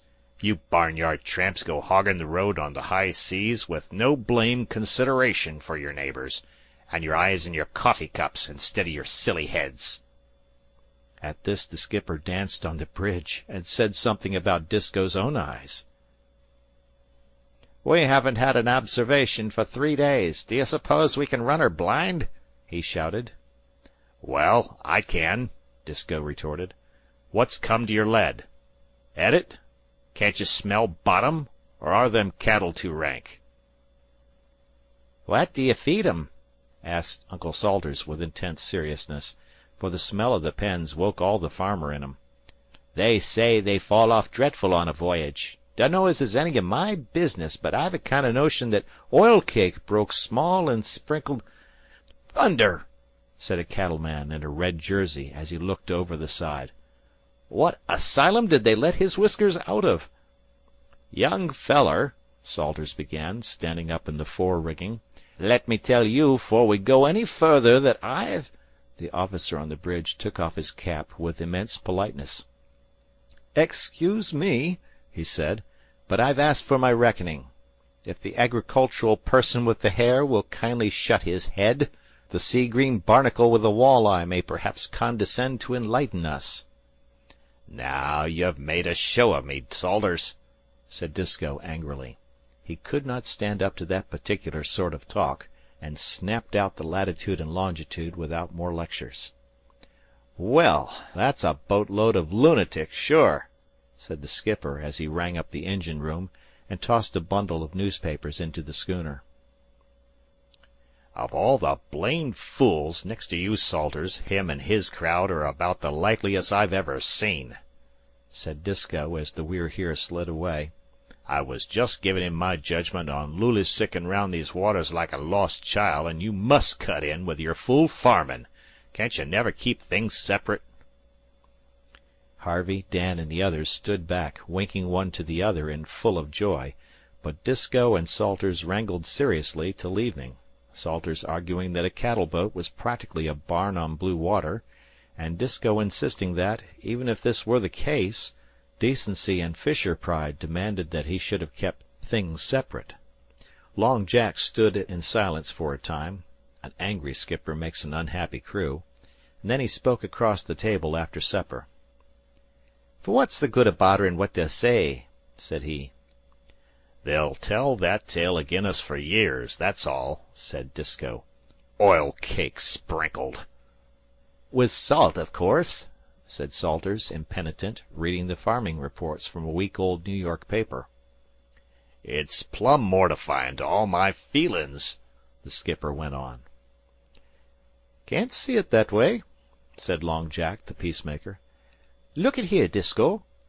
Is there another packet afloat this day in this weather could have met a tramp and over above given her a reckoning? Over and above that, I say, could have discoursed with her quite intelligent on the management of steers and such at sea? Forget it. Of course they will not.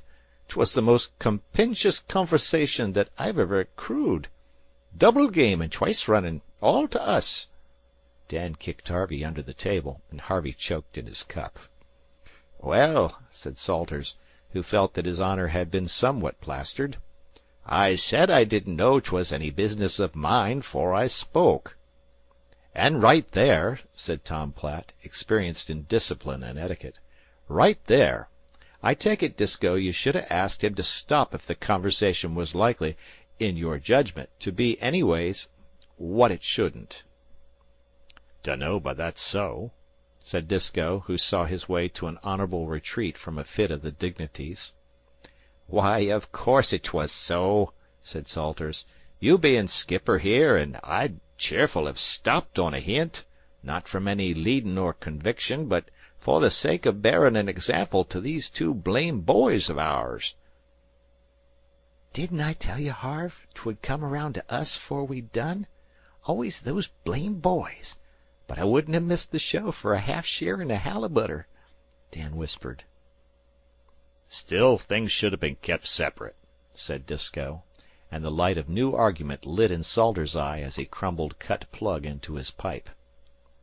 "There's a power of vartue in keepin' things sep'rate," said Long Jack, intent on stilling the storm.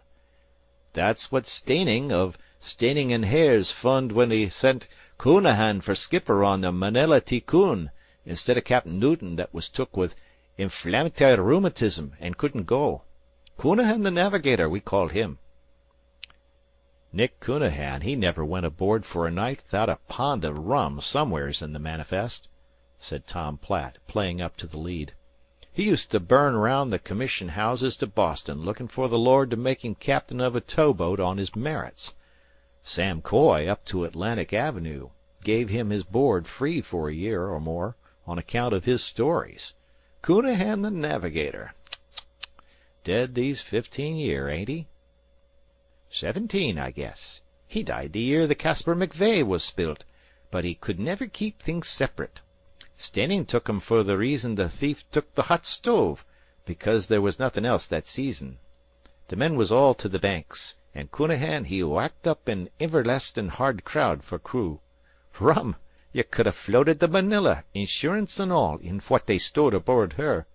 They left Boston Harbor for the Great Grand Bank with a roarin' northwester behind 'em, and all hands full to the bung. And the heavens looked after 'em, for divil a watch did they set, and divil a rope did they lay hand to, till they'd seen the bottom of a 15-gallon cask of bug juice. That was about 1 week, so far as Counahan remembered. If I could only tell the tale as he told it. All that while the wind blew like old glory, and the Manila, it was summer, and they give her a foretopmast, struck her gait and kep it. Then Counahan took the hog yoke, and thrembled over it for a while, and made out, betwixt that and the chart, and the singin' in his head, that they was to the south'ard of Sable Island, gettin' along glorious, but speakin' nothin'. Then they broached another keg, and quit speculatin' about anything for another spell. The Manila, she lay down when she dropped Boston Light, and she never luffed her lee rail up to that time. Hustlin' on 'em one o' the same slant, but they saw no weed, nor gulls, nor schooners, and prisintly they obsarved they'd been out a matter of 14 days, and they mistrusted the bank had suspended payment. So they sounded, and got 60 fathom. 'That's me,' says Counahan. 'That's me every time. I've run her slat on the bank for ye, and when we get 30 fathom we'll turn in like little men. Counahan is the boy,' says he. 'Counahan the Navigator.' Next cast they got 90. Says Counahan, 'Either the lead lines took to stretchin' or else the bank sunk.' They hauled it up, bein' just about in that state when it seemed right and reasonable, and set down on the deck countin' the knots, and gettin' her snarled up hejus. The Manila she'd struck her gait, and she held it, and presently along come a tramp, and Counahan spoke her. 'Have ye seen any fishin' boats now?' says he, quite casual. 'There's lashin's of 'em off the Irish coast,' says the tramp. 'Ah! Go shake yourself,' says Counahan. 'What have I to do with the Irish coast?' 'But what are you doing here?' says the tramp. 'Sufferin' Christianity,' says Counahan. He always said that when his pump sucked and he was not feelin' good. Suffering Christianity, he says. Where am I at? 35 mile west sou'west of Cape Clear, says the tramp, if that's any consolation to you. Connahan fetched one jump, 4 feet 7 inches, measured by the cook. Consolation, says he, bold as brass. D'ye take me for a dialect? 35 mile from Cape Clear, and 14 days from Boston Light. Suffering Christianity, 'tis a record, and by the same token I've a mother to Skibbereen. Think of it, the gall of 'em!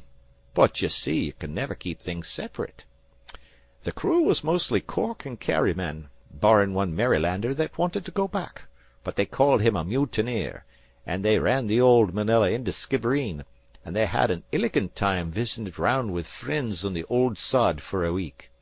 Then they went it, and it cost 'em 32 days to beat to the Banks again.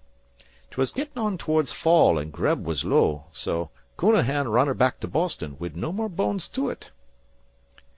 "And what did the firm say?" Harvey demanded. "What could they? The fish was on the Banks, and Counahan was at T Wharf talkin' and his recordship east. They took the satisfaction out of that, and it all came of not keepin' the crew and the rum separate in the first place, and confusin' Skibbereen with Queeroo in the second. Counahan the navigator, rest his soul, he was an impromptu citizen." "Once I was in the Lucy Holmes," said Manuel in his gentle voice. "They not want any of our fish in Gloucester. Eh, what? Give us no price, so we go across the water, and think to sell to some Fayal man. Then it blow fresh, and we cannot see well. Eh, what? Then it blow some more fresh, and we go down below and drive very fast, no one know where. By and by we see a land, and it get some hot. Then come 2, 3 nigger in a brick. Eh, what? We ask where we are, and they say, now what you all think?" "Gran Canary," said Disko, after a moment. Manuel shook his head, smiling. "Blanco," said Tom Platt. "No, worse than that. "We was below Bezagos, and the brick she was from Liberia. So we sell our fish there. Not bad, so? Eh, what?" "Can a schooner like this go right across to Africa?" said Harvey. "Go round the Horn if there was anything worth goin' fer, and the grub holds out," said Disko. "My father he run his packet, and she was a kind o' pinky, about 50 ton, I guess. The Rupert. He run her over to Greenland's icy mountains the year half our fleet was tryin' after cod there. And what's more, he took my mother along with him, to show her how the money was earned, I presume. And they was all iced up, and I was born at Disko. Don't remember nothin' about it, o' course. We come back when the ice eased in the spring, but they named me for the place. Kind o' mean trick to put up on a baby, but we're all bound to make mistakes in our lives." "Sure, sure," said Salters, wagging his head. "All bound to make mistakes, and I tell you 2 boys here that you've made a mistake. You don't make fewer'n 100 a day. The next best thing's to own up to it like men." Long Jack winked one tremendous wink that embraced all hands except Disko and Salters, and the incident was closed. Then they made berth after berth to the northward, the dories out almost every day, running along the east edge of the Grand Bank in 30 to 40 fathom water, and fishing steadily. It was here Harvey first met the squid, who was one of the best cod baits, but uncertain in his moods. They were waked out of their bunks one black night by yells of "Squid-o!" from Salters, and for an hour and a half every soul aboard hung over his squid jig, a piece of lead painted red and armed at the lower end with a circle of pins bent backward like half-opened umbrella ribs. The squid, for some unknown reason, likes and wraps himself around this thing, and is hauled up ere he can escape from the pins. But as he leaves his home he squirts first water and next ink into his captor's face, and it was curious to see the men weaving their heads from side to side to dodge the shot. They were as black as sweeps when the flurry ended, but a pile of fresh squid lay on the deck, and the large cod thinks very well of a little shiny piece of squid tentacle at the tip of a clam-baited hook. Next day they caught many fish, and met the Carrie Pitman, to whom they shouted their luck, and she wanted to trade 7 cod for 1 fair-sized squid. But Disko would not agree at the price, and the Carrie dropped sullenly to leeward and anchored half a mile away, in the hope of striking on to some for herself. Disko said nothing till after supper, when he sent Dan and Manuel off to buoy the We're Here's cable, and announced his intention of turning in with the broadaxe. Dan naturally repeated these remarks to a dory from the Carrie, who wanted to know why they were buoying their cable, since they were not on rocky bottom. "Dad says he wouldn't trust a ferry boat within 5 mile of you," Dan howled cheerfully. "Well, why don't he get out, then? Who's hindering?" says the other. "'Cause you just the same as lee bowed him, and he don't take that from any boat, not to speak of such a driftin' gurry butt as you be." "She ain't driftin' any this trip," said the man angrily, for the Carrie Pitman had an unsavory reputation for breaking her ground tackle. "Then how do you make berths?" said Dan. "It's her best point o' sailin', and if she's quit driftin', what in thunder are you doin' with a new jib boom?" That shot went home. "Hey, you Portugoosy organ grinder, take your monkey back to Gloucester. Go back to school, Dan Troop," was the answer. "Overalls! Overalls!" yelled Dan, who knew that one of the Carrie's crew had worked in an overall factory the winter before. "Shrimp! Gloucester shrimp! Get out, you Novy!" To call a Gloucester man a Nova Scotian is not well received. Dan answered in kind. "Novy yourself, you Scrabble-towners! You Chatham wreckers! Get out with your brick in your stockin'!" And the forces separated, but Chatham had the worst of it. "I knew how 'twould be," said Disko. "She's drawed the wind round already. Some one oughter put a desist on that packet. She'll snore till midnight, and just when we're gettin' our sleep she'll strike adrift. Good job we ain't crowded with craft hereaways. But I ain't goin' to up anchor for Chatham. She may hold." The wind, which had hauled round, rose at sundown and blew steadily. There was not enough sea, though, to disturb even a dory's tackle, but the Carrie Pitman was a law unto herself. At the end of the boys' watch they heard the crack, crack, crack of a huge muzzle-loading revolver aboard her. "Glory, glory, hallelujah!" sung Dan. "Here she comes, Dad. Butt end first, walkin' in her sleep, same as she done on Queero." Had she been any other boat, Disko would have taken his chances, but now he cut the cable as the Carrie Pitman, with all the North Atlantic to play in, lurched down directly upon them. The We're Here, under jib and riding sail, gave her no more room than was absolutely necessary. Disko did not wish to spend a week hunting for his cable, but scuttled up into the wind as the Carrie passed within easy hail, a silent and angry boat, at the mercy of a raking broadside of banked chaff. "Good evenin'," said Disko, raising his headgear. "And how does your garden grow?" "Go to Ohio and hire a mule," said Uncle Salters. "We don't want no farmers here." "Will I lend you my dory anchor?" cried Long Jack. "Unship your rudder and stick it in the mud," said Tom Platt. "Say!" Dan's voice rose shrill and high, as he stood on the wheel box. "Say! Is there a strike in the overall factory, or have they hired girls, you shackamaxons?" "Veer out the tiller lines," cried Harvey, "and nail 'em to the bottom." That was a salt-flavored jest he had just been put up to by Tom Platt. Manuel leaned over the stern and yelled, "Jonah Morgan play the organ! Ha ha ha!" He flourished his broad thumb with a gesture of unspeakable contempt and derision, while little Penn covered himself with glory by piping up, "Gee, a little! Hish! Come here! Haw!" They rode on their chain for the rest of the night, a short, snappy, uneasy motion, as Harvey found, and wasted half the forenoon recovering the cable. But the boys agreed the trouble was cheap at the price of triumph and glory, and they thought with grief over all the beautiful things that they might have said to the discomfited Carrie. End of chapter.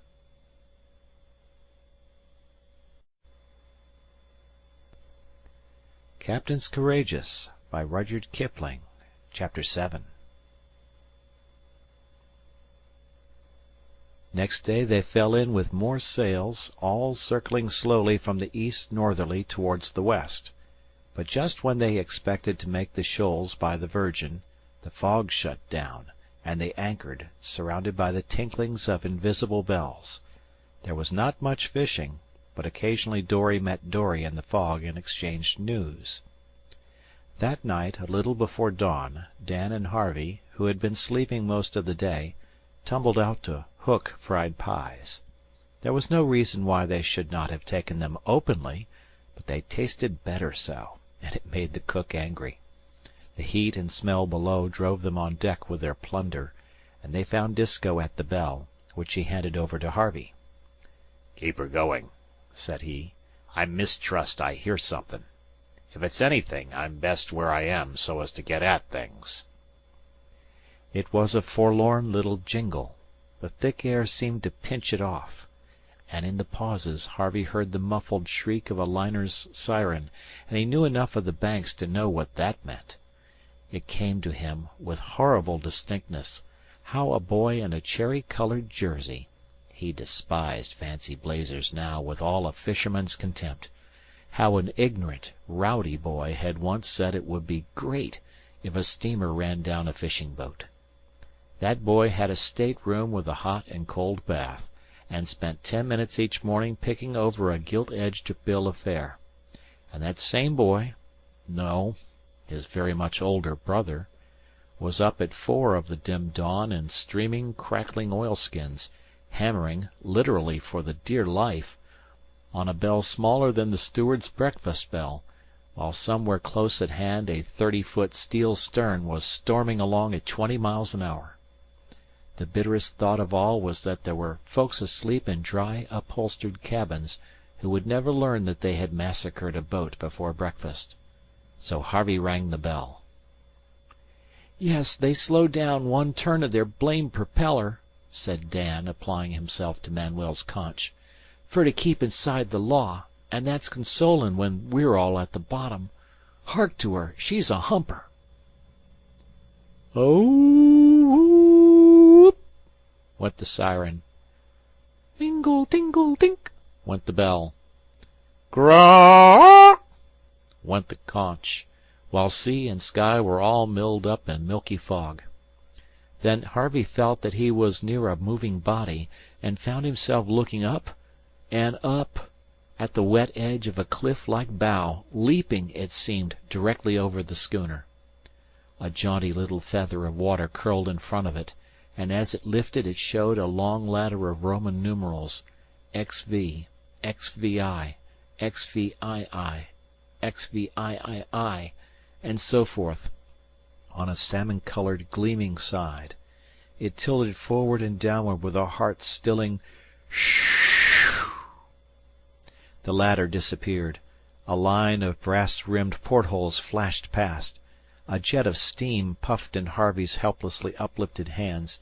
A spout of hot water roared along the rail of the We're Here, and the little schooner staggered and shook in a rush of screw-torn water as a liner's stern vanished in the fog. Harvey got ready to faint or be sick, or both, when he heard a crack like a trunk thrown on a sidewalk, and, all small in his ear, a far-away telephone voice drawling, "Heave to! You've sunk us!" "Is it us?" he gasped. "No, boat out yonder. Ring! We're goin' to look," said Dan, running out a dory. In half a minute all except Harvey, Penn, and the cook were overside and away. Presently a schooner's stump foremast snapped clean across, drifted past the bows. Then an empty green dory came by, knocking on the We're Here's side as though she wished to be taken in. Then followed something, face down, in a blue jersey, but it was not the whole of a man. Penn changed colour, and caught his breath with a click. Harvey pounded despairingly at the bell, for he feared they might be sunk at any minute, and he jumped at Dan's hail as the crew came back. "The Jennie Cushman," said Dan hysterically. "Cut clean in half. Ground up and trampled on at that. Not a quarter of a mile away. Dad's got the old man. There ain't anyone else, and there was a son, too. Oh, Harve, I can't stand it. I've seen—" He dropped his head on his arms and sobbed, while the others dragged a gray-headed man aboard. "What did you pick me up for?" the stranger groaned. "Disko, what did you pick me up for?" Disko dropped a heavy hand on his shoulder, for the man's eyes were wild and his lips trembled as he stared at the silent crew. Then up and spoke Pennsylvania Pratt, who was also Haskins or Rich or McVitie when Uncle Salters forgot, and his face was changed on him, from the face of a fool to the countenance of an old wise man, and he said in a strong voice, "The Lord gave, and the Lord hath taken away. Blessed be the name of the Lord. I am a minister of the gospel. Leave him to me." "Oh, you be you?" said the man. "Then pray my son back to me. Pray back a $9,000 boat and 1,000 quintal of fish. If you'd let me alone, my widow could have gone on to the Provident and worked for her board, and never known.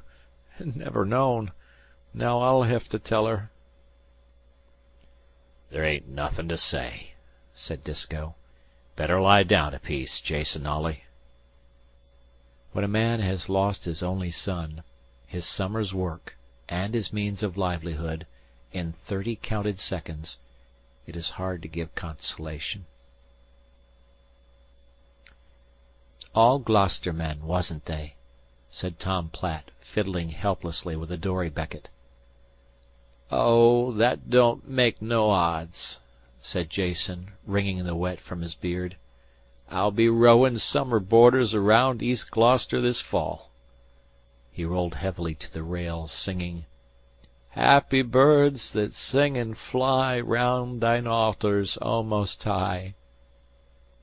"Come with me. Come below," said Penn, as though he had a right to give orders. Their eyes met and fought for a quarter of a minute. "I dunno who you be, but I'll come," said Jason submissively. "Maybe I'll get back some of the $9,000. Penn led him into the cabin and slid the door behind. "That ain't Penn," cried Uncle Salters. "It's Jacob Boiler, and he's remembered Johnstown. I never seed such eyes in any livin' man's head. What's to do now? What'll I do now?" They could hear Penn's voice and Jason's together. Then Penn's went on alone, and Salters slipped off his hat, for Penn was praying. Presently the little man came up the steps, huge drops of sweat on his face, and looked at the crew. Dan was still sobbing by the wheel. "He don't know us," Salter groaned. "It's all to do over again, checkers and everything. And what'll he say to me?" Penn spoke. They could hear that it was to strangers. "I have prayed," said he. "Our people believe in prayer. I have prayed for the life of this man's son. Mine were drowned before my eyes, she and my eldest and the others. Shall a man be more wise than his Maker? I prayed never for their lives, but I have prayed for this man's son, and he will surely be sent him." Salters looked pleadingly at Penn to see if he remembered. "How long have I been mad?" Penn asked suddenly. His mouth was twitching. "Pshaw, Penn, you weren't never mad," Salters began. "Only a little distracted like." "I saw the houses strike the bridge before the fires broke out. I do not remember any more. How long ago was that?" "I can't stand it! I can't stand it!" cried Dan, and Harvey whimpered in sympathy. About 5 year," said Disko in a shaking voice. "Then I have been a charge on someone for every day of that time. Who was the man?" Disko pointed to Salters. "Ye hain't!" cried the sea farmer, twisting his hands together. "You've more'n earned your keep twice told, and there's money owin' you, Penn, besides half o' my quarter share in the boat, which is yours for value received." "You are good men. I can see that in your faces, but—" "Mother have mercy!" whispered Long Jack. "And he's been wid us all these trips. He's clean bewitched." A schooner's bell struck up alongside, and a voice hailed through the fog, "Oh, Disko! Heard about the Jennie Cushman?" "They have found his son," cried Penn. "Stand you still and see the salvation of the Lord." "Got Jason aboard here," Disko answered, but his voice quavered. "There warn't anyone else?" "We've found one, though. Run acrost him, snarled up in a mess o' lumber that might have been a fo'c'sle. His head's cut some." "Who is he?" The We're Here's heartbeats answered one another. "Guess it's young Ollie," the voice drawled. Penn raised his hands and said something in German. Harvey could have sworn that a bright sun was shining upon his lifted face, but the drawl went on. "Say, you fellers guyed us considerable t'other night." "We don't feel like guying any now," said Disko. "I know it, but to tell the honest truth, we were kinder driftin' when we run agin young Ollie." It was the irrepressible Carrie Pitman, and a roar of unsteady laughter went up from the deck of the We're Here. "Hadn't you 'baout well send the old man aboard? We're runnin' in fer more bait and ground tackle. Guess you won't want him anyway, and this blame windlass work makes us short handed. We'll take care of him. He's married my woman's aunt." "I'll give you anything in the boat," said Troop. "Don't want nothin', 'less maybe an anchor that'll hold. Say, young Ollie's gettin' kinder balky and excited.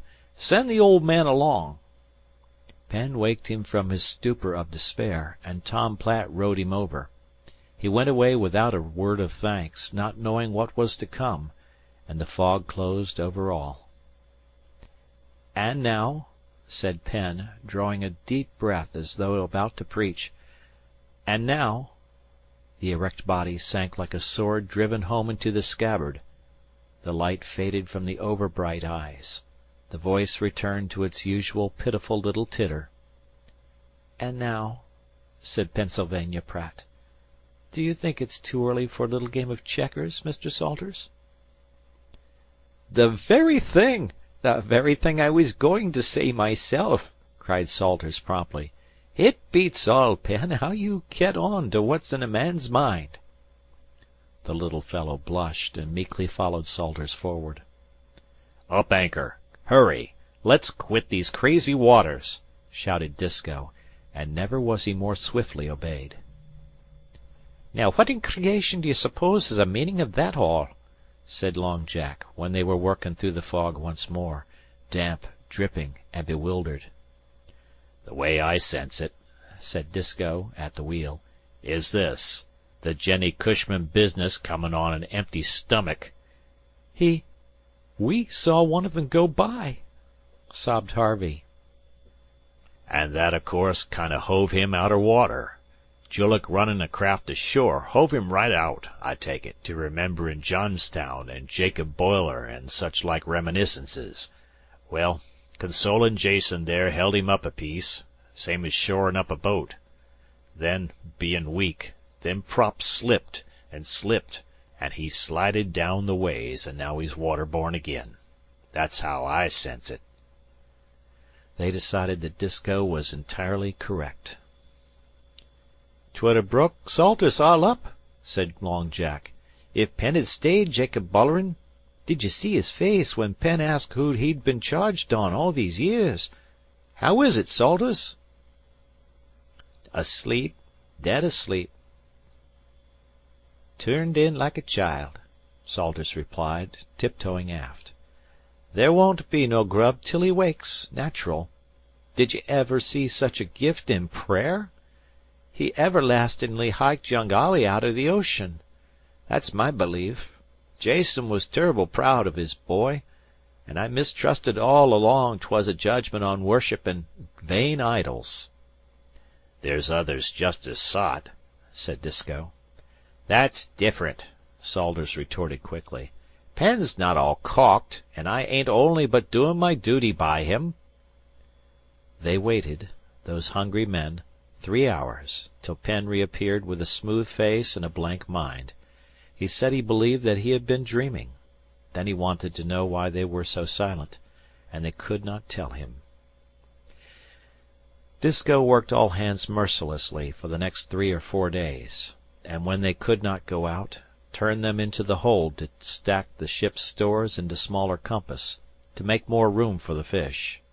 The packed mass ran from the cabin partition to the sliding door behind the foc'sle stove, and Disko showed how there is great art in stowing cargo so as to bring a schooner to her best draught. The crew were thus kept lively till they recovered their spirits, and Harvey was tickled with a rope's end by Long Jack for being, as the Galway man said, "sorrowful as a sick cat over what couldn't be helped." He did a great deal of thinking in those dreary days, and told Dan what he thought, and Dan agreed with him, even to the extent of asking for fried pies instead of hooking them. But a week later the two nearly upset the Hattie S. in a wild attempt to stab a shark with an old bayonet tied to a stick. The grim brute rubbed alongside the dory begging for small fish, and between the 3 of them it was a mercy they all got off alive. At last, after playing blindman's buff in the fog, there came a morning when Disko shouted down the foc'sle, "Hurry, boys, we're in town." End of chapter.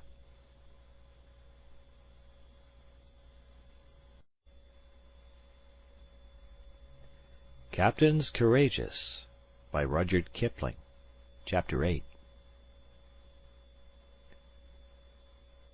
To the end of his days, Harvey will never forget that sight. The sun was just clear of the horizon they had not seen for nearly a week, and his low red light struck into the riding sails of 3 fleets of anchored schooners, one to the north, one to the westward, and one to the south. There must have been nearly 100 of them, of every possible make and build, with, far away, a square-rigged Frenchman, all bowing and curtsying one to the other.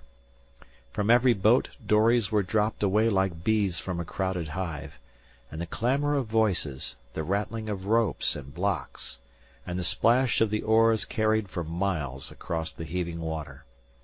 The sails turned all colours, black, pearly gray, and white, as the sun mounted, and more boats swung up through the mist to the southward. The dories gathered in clusters, separated, reformed, and broke again, all heading one way, while men hailed and whistled and cat-called and sang, and the water was speckled with rubbish thrown overboard. "It's a town," said Harvey. "Disko was right. It's a town." "I've seen smaller," said Disko. "There's about 1,000 men here, and yonder's the Virgin." He pointed to a vacant space of greenish sea where there were no dories. The We're Here skirted round the northern squadron, Disko waving his hand to friend after friend, and anchored as neatly as a racing yacht at the end of the season. The Bank fleet passed good seamanship in silence, but a bungler is jeered all along the line. "Just in time for the Caplin," cried the Mary Chilton. "Salt most wet?" asked the King Philip. "Hey, Tom Platt, come to supper tonight?" said the Henry Clay. And so questions and answers flew back and forth. Men had met one another before, dory fishing in the fog, and there is no place for gossip like the Bank fleet. They all seemed to know about Harvey's rescue, and asked if he were worth his salt yet. The young bloods jested with Dan, who had a lively tongue of his own, and inquired after their health by the town nicknames they least liked. Manuel's countrymen jabbered at him in his own language, and even the silent cook was seen riding the jib boom and shouting Gaelic to a friend as black as himself. After they had buoyed the cable all round the Virgin is rocky bottom, and carelessness means chafed ground tackle and danger from drifting. After they had buoyed the cable, their dories went forth to join the mob of boats anchored about a mile away. The schooners rocked and dipped at a safe distance, like mother ducks watching their brood, while the dories behaved like mannerless ducklings. As they drove into the confusion, boat banging boat, Harvey's ears tingled at the comments on his rowing. Every dialect from Labrador to Long Island, with Portuguese, Neapolitan, lingua franca, French, and Gaelic, with songs and shoutings and new oaths, rattled round him, and he seemed to be the butt of it all. For the first time in his life he felt shy. Perhaps that came from living so long with only the We're Heres, among the scores of wild faces that rose and fell with the reeling small craft. A gentle, breathing swell, 3 furlongs from trough to barrel, would quietly shoulder up a string of variously painted dories. They hung for an instant, a wonderful frieze against the skyline, and then their men pointed and hailed. Next moment the open mouths, waving arms, and bare chests disappeared, while on another swell came up an entirely new line of characters, like paper figures in a toy theatre. So Harvey stared. "Watch out!" said Dan, flourishing a dip net. "When I tell you dip, you dip. The captain'll school any time from now on. Where'll we lay, Tom Platt?" Pushing, shoving, and hauling, greeting old friends here and warning old enemies there, Commodore Tom Platt led his little fleet well to leeward of the general crowd, and immediately 3 or 4 men began to haul on their anchors with intent to lee-bow the We're Heres. But a yell of laughter went up as a dory shot from her station with exceeding speed, its occupant pulling madly on the roding. "Give her slack!" roared 20 voices. "Let him shake it out!" "What's the matter?" asked Harvey, as the boat flashed away to the southward. "He's anchored, isn't he?" "Anchored, sure enough, but his ground tackle's kinder shifty," said Dan, laughing. "Whales fouled it. Dip, Harve! Here they come!" The sea round them clouded and darkened, and then frizzed up in showers of tiny silver fish, and over a space of 5 or 6 acres the cod began to leap like trout in May, while behind the cod 3 or 4 broad gray-black backs broke the water into boils. Then everybody shouted and tried to haul up his anchor to get among the school, and fouled his neighbour's line, and said what was in his heart, and dipped furiously with his dip net, and shrieked cautions and advice to his companions, while the deep fizzed like freshly opened soda water, and cod, men, and whales together flung in upon the luckless bait. Harvey was nearly knocked overboard by the handle of Dan's net, but in all the wild tumult he noticed, and never forgot, the wicked, set little eye, something like a circus elephant's eye, of a whale that drove along almost level with the water, and, so he said, winked at him. 3 boats found their rodings fouled by these reckless mid-sea hunters, and were towed half a mile ere their horses shook the line free. Then the captain moved off, and 5 minutes later there was no sound except the splash of the sinkers overside, the flapping of the cod, and the whack of the muckles as the men stunned them. It was wonderful fishing. Harvey could see the glimmering cod below, swimming slowly in droves, biting as steadily as they swam.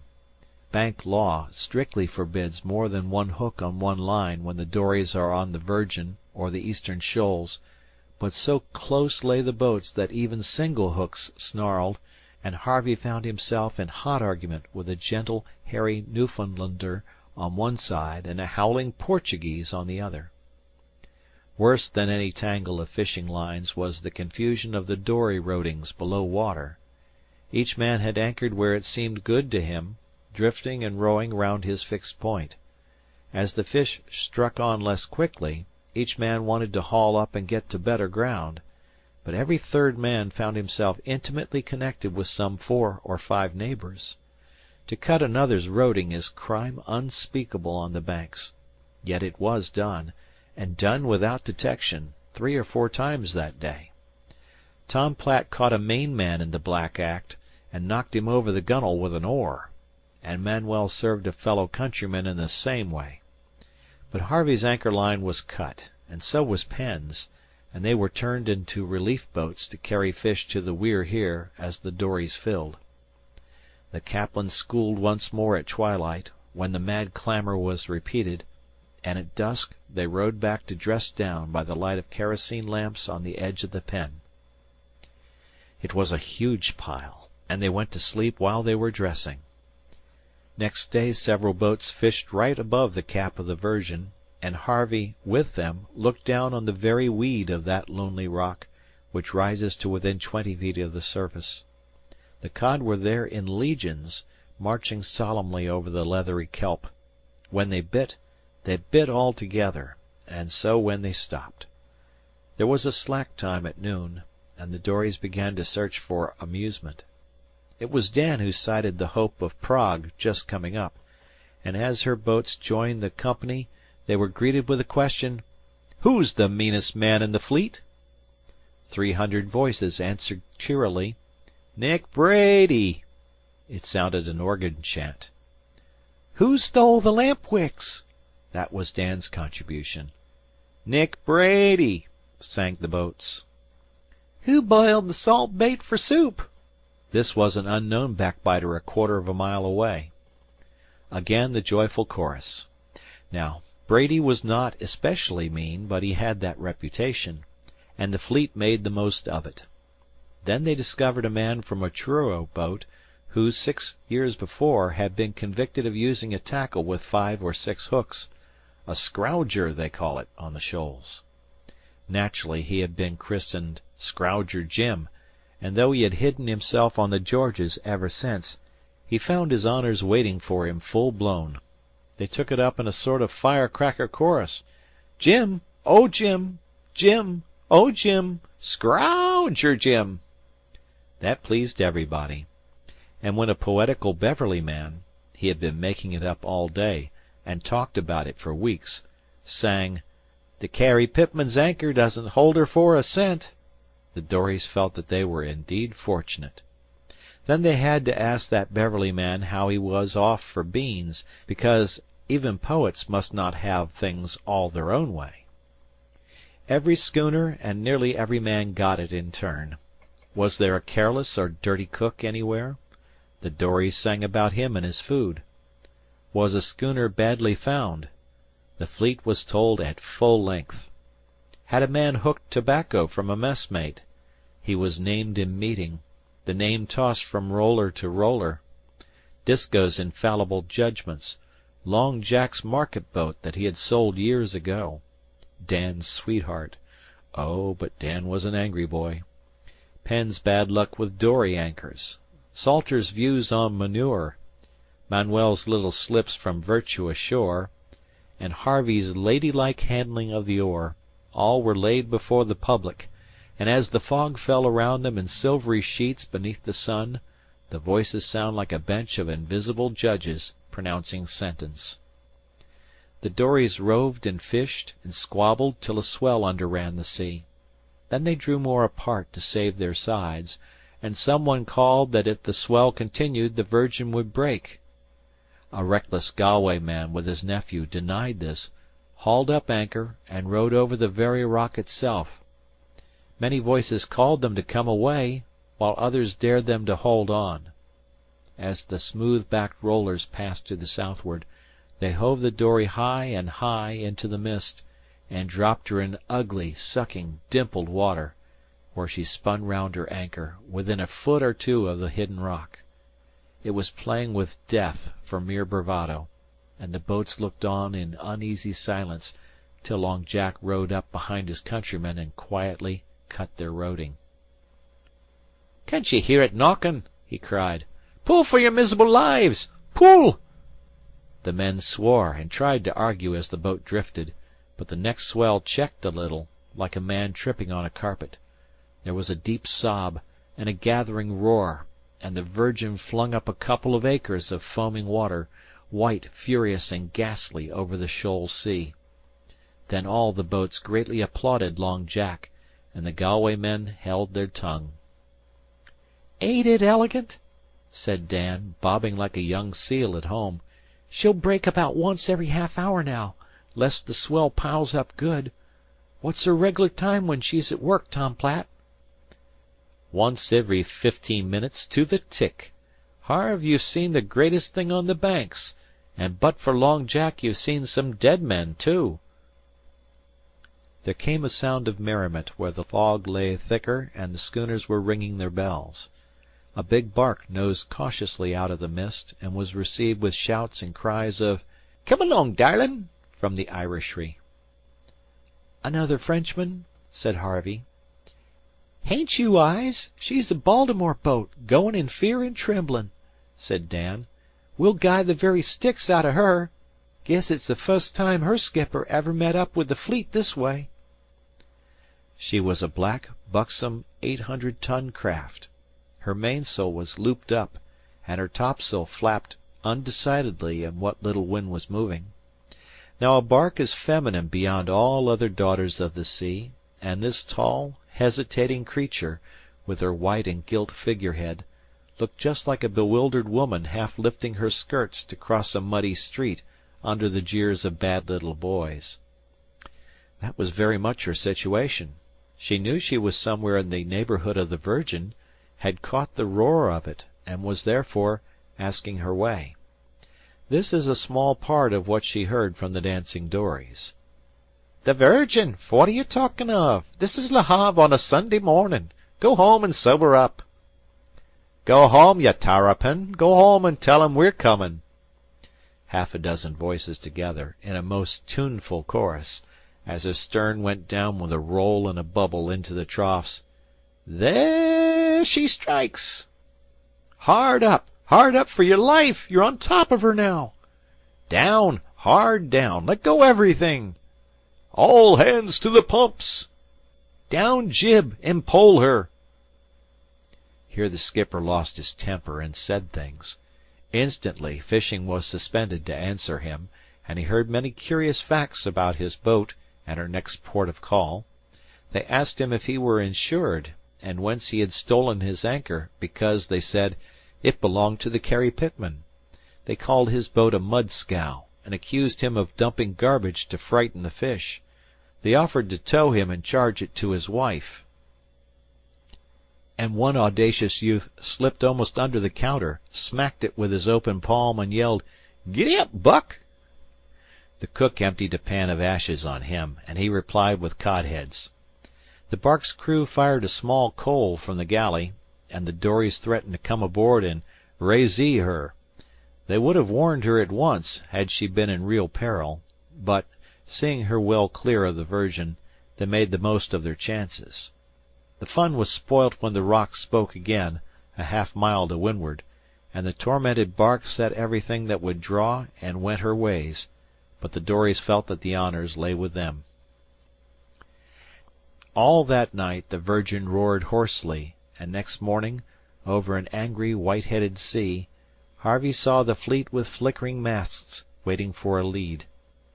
Not a dory was hove out till 10 o'clock, when the two Geralds of the Day's Eye, imagining a lull which did not exist, set the example. In a minute half the boats were out and bobbing in the Cockley swells, but Troop kept the We're Heres at work dressing down. He saw no sense in dares, and as the storm grew that evening they had the pleasure of receiving wet strangers only too glad to make any refuge in the gale. The boys stood by the dory tackles with lanterns, the men ready to haul, one eye cocked for the sweeping wave that would make them drop everything and hold on for the dear life. Out of the dark would come a yell of "Dory! Dory!" They would hook up and haul in a drenched man and a half-sunk boat, till their decks were littered down with nests of dories, and the bunks were full. 5 times in their watch did Harvey, with Dan, jump at the foregaff where it lay lashed on the boom, and cling with arms, legs, and teeth to rope and spar and sodden canvas, as a big wave filled the decks.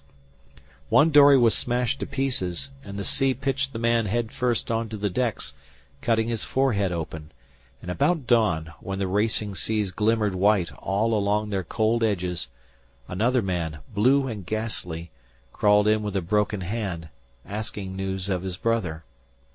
7 extra mouths sat down to breakfast, a Swede, a Chatham skipper, a boy from Hancock, Maine, 1 Duxbury, and 3 Provincetown men. There was a general sorting out among the fleet next day, and though no one said anything, all ate with better appetites when boat after boat reported full crews aboard. Only a couple of Portuguese and an old man from Gloucester were drowned, but many were cut or bruised, and 2 schooners had parted their tackle and been blown to the southward, 3 days' sail. A man died on a Frenchman. It was the same bark that had traded tobacco with the We're Heres. She slipped away quite quietly one wet, white morning, moved to a patch of deep water, her sails all hanging anyhow, and Harvey saw the funeral through Disko's spyglass. It was only an oblong bundle slid overside. They did not seem to have any form of service, but in the night, at anchor, Harvey heard them across the star-powdered black water, singing something that sounded like a hymn. It went to a very slow tune. La brigantine qui va tourner roule et s'incline pour m'entraîner. En Vierge Marie, pour mon prier Dieu. Adieu, patrie, Quebec, adieu. Tom Platt visited her, because, he said, the dead man was his brother as a Freemason. It came out that a wave had doubled the poor fellow over the heel of the bowsprit and broken his back. The news spread like a flash, for, contrary to general custom, the Frenchman held an auction of the dead man's kit. He had no friends at St-Malo or Miquelon, and everything was spread out on the top of the house, from his red knitted cap to the leather belt with the sheath knife at the back. Dan and Harvey were out on 20-fathom water in the Hattie S, and naturally rowed over to join the crowd. It was a long pull, and they stayed some little time while Dan bought the knife, which had a curious brass handle. When they dropped overside and pushed off into a drizzle of rain and a lop of sea, it occurred to them that they might get into trouble for neglecting the lines. "Guess 'twon't hurt us any to be warmed up," said Dan, shivering under his oilskins, and they rowed on into the heart of a white fog, which, as usual, dropped on them without warning. "There's too much blame tide hereabouts to trust to your instincts," he said. "Heave over the anchor, Harve, and we'll fish a piece till the thing lifts. Bend on your biggest lead. 3 pound ain't any too much in this water. See how she's tightened on her roding already." There was quite a little bubble at the bows, where some irresponsible bank current held the dory full stretch on her rope, but they could not see a boat's length in any direction. Harvey turned up his collar and bunched himself over his reel with the air of a wearied navigator. Fog had no special terrors for him now. They fished a while in silence, and found the cod struck on well. Then Dan drew the sheath knife and tested the edge of it on the gunwale. "That's a daisy," said Harvey. "How did you get it so cheap?" "On account of their blamed Catholic superstitions," said Dan, jabbing with the bright blade. "They don't fancy takin' iron from off of a dead man, so to speak. See them Arichat Frenchmen step back when I bid?" "But an auction ain't takin' anything off a dead man. It's business." "We know it ain't, but there's no goin' in the teeth of superstition. That's one of the advantages of livin' in a progressive country." And Dan began whistling.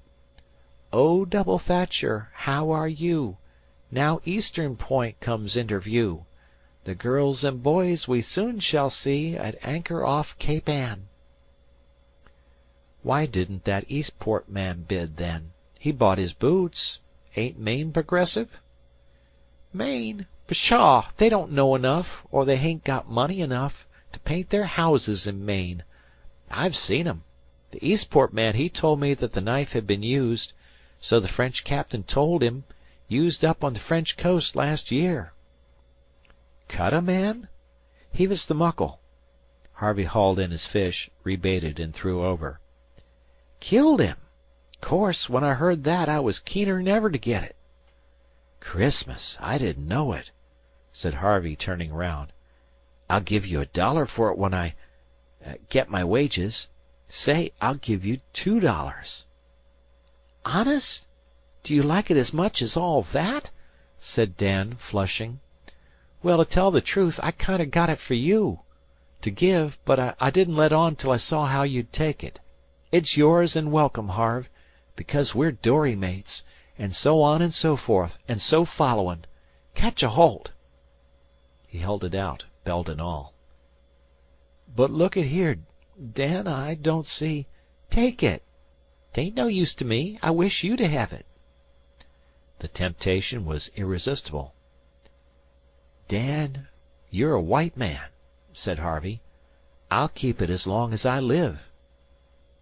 "That's good hearin'," said Dan, with a pleasant laugh, and then, anxious to change the subject, "looks as if your line was fast to something." "Fouled, I guess," said Harve, tugging.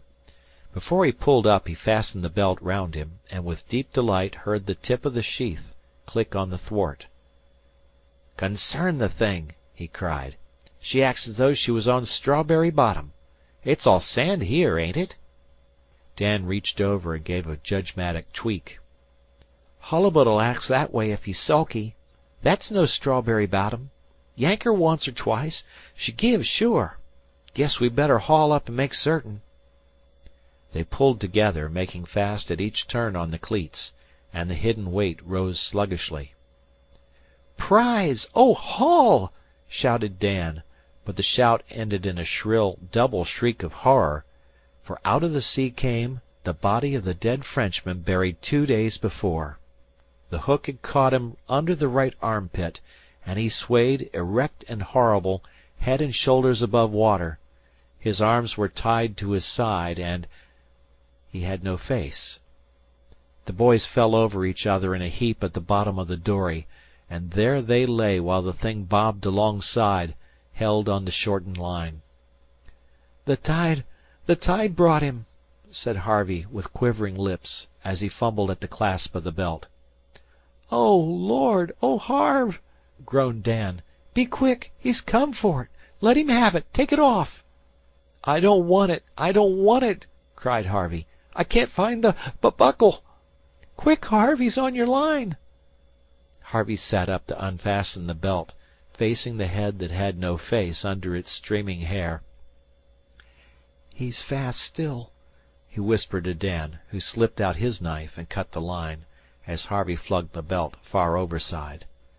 The body shot down with a plop, and Dan cautiously rose to his knees, whiter than the fog. "He come for it. He come for it. I've seen a stale one hauled up on a trawl, and I didn't much care, but he come to us special. I wish I hadn't taken the knife. Then he'd have come on your line." "Dunno as that would have made any differ. We're both scared out of 10 years' growth. Oh, Harve, did you see his head?" "Did I? I'll never forget it. Oh, look at here, Dan. It couldn't have been meant. It was only the tide." "Tide? He come for it, Harve. Why, they sunk him 6 mile to southward of the fleet, and we're 2 miles from where she's lyin' now. They told me he was weighted with 1.5 fathoms of chain cable. Wonder what he did with the knife, up on the French coast. Something bad. Guess he's bound to take it with him to the judgment, and so, what are you doing with the fish?" "Heaving 'em overboard," said Harvey. "What for? We shan't eat him." "I don't care. I had to look at his face while I was taking the belt off. You can keep your catch if you like. I've no use for mine." Dan said nothing, but threw his fish over again. "Guess it's best to be on the safe side," he murmured at last. "I'd give a month's pay if this fog'd lift. Things go about in a fog that you don't see in clear weather. Yo-hos and hollerers and such like. I'm sort o' relieved he come the way he did, instead o' walkin'. He might ha' walked." "Don't, Dan. We're right on top of him now. Wish I was safe aboard, bein' pounded by Uncle Salters." "They'll be lookin' for us in a little. Gimme the tooter." Dan took the tin dinner horn, but paused before he blew. "Go on," said Harvey. "I don't want to stay here all night." "Question is, how he'd take it. There was a man from down the coast told me once he was in a schooner where there darsn't ever blow a horn to the dories, because the skipper, not the man he was with, but a captain that had run her 5 years before, he'd drownded a boy alongside in a drunk fit, and ever after, that boy he'd rowed alongside and shout, 'Dory, Dory!' with the rest." "Dory! Dory!" a muffled voice cried through the fog. They cowered again, and the horn dropped from Dan's hand. "Hold on!" cried Harvey. "It's the cook." "Dunno what made me think o' that fool tale either," said Dan. "It's the doctor, sure enough." Dan! Danny! Ooh, Dan! Harvey! Ooh, Harvey!" "We're here!" sung both boys together. They heard oars, but could see nothing till the cook, shining and dripping, rowed into them. "What is happened?" said he. "You will be beaten at home." "That's what we want. That's what we're sufferin' for," said Dan. "Anything, homie's good enough for us. We've had kinder depressin' company." As the cook passed them a line, Dan told him the tale. "Yes, he come for his knife," was all he said at the end. Never had the little rocking We're Here looked so deliciously homelike as when the cook, born and bred in fogs, rowed them back to her. There was a warm glow of light from the cabin and a satisfying smell of food forward, and it was heavenly to hear Disko and the others, all quite alive and solid, leaning over the rail and promising them a first-class pounding. But the cook was a black master of strategy. He did not get the dories aboard till he had given the more striking points of the tale, explaining as he backed and pumped round the counter how Harvey was the mascot to destroy any possible bad luck. So the boys came overside as rather uncanny heroes, and every one asked them questions instead of pounding them for making trouble. Little Penn delivered quite a speech on the folly of superstitions, but public opinion was against him and in favor of Long Jack, who told the most excruciating ghost stories to nearly midnight. Under that influence no one except Salters and Penn said anything about idolatry when the cook put a lighted candle, a cake of flour and water, and a pinch of salt on a shingle, and floated them out astern to keep the Frenchman quiet in case he was still restless. Dan lit the candle because he had bought the belt, and the cook grunted and muttered charms as long as he could see the ducking point of flame. Said Harvey to Dan, as they turned in after watch, "How about progress and Catholic superstitions?" "Huh! I guess I'm as enlightened and progressive as the next man, but when it comes to a dead St. Malo deckhand scarin' a couple of poor boys stiff for the sake of a 30-cent knife, why then, the cook can take hold for all o' me. I mistrust furriners, livin' or dead." Next morning all, except the cook, were rather ashamed of the ceremonies, and went to work double tides, speaking gruffly to one another. The We're Here was racing neck and neck for her last few loads against the Perry Norman, and so close was the struggle that the fleet took sides and betted tobacco. All hands worked at the lines or dressing down till they fell asleep where they stood, beginning before dawn and ending when it was too dark to see. They even used the cook as pitcher, and turned Harvey into the hold to pass salt, while Dan helped to dress down. Luckily a Perry Norman man sprained his ankle falling down the forecastle, and the We're Heres gained. Harvey could not see how one more fish could be crammed into her, but Disko and Tom Platt stowed and stowed, and planked the mast down with big stones from the ballast, and there was always "just another day's work." Disko did not tell them when all the salt was wetted, He rolled to the lazarette aft the cabin and began hauling out the big mainsail. This was at 10 in the morning. The riding sail was down, and the main and topsail were up by noon, and dories came alongside with letters for home.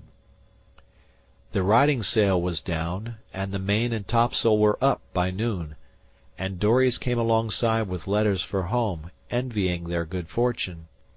At last she cleared decks, hoisted her flag, as is the right of the first boat off the Banks, up, anchored, and began to move. Disko pretended that he wished to accommodate folk who had not sent in their mail, and so worked her gracefully in and out among the schooners. In reality that was his little triumphant procession, and for the 5th year running it showed what kind of mariner he was.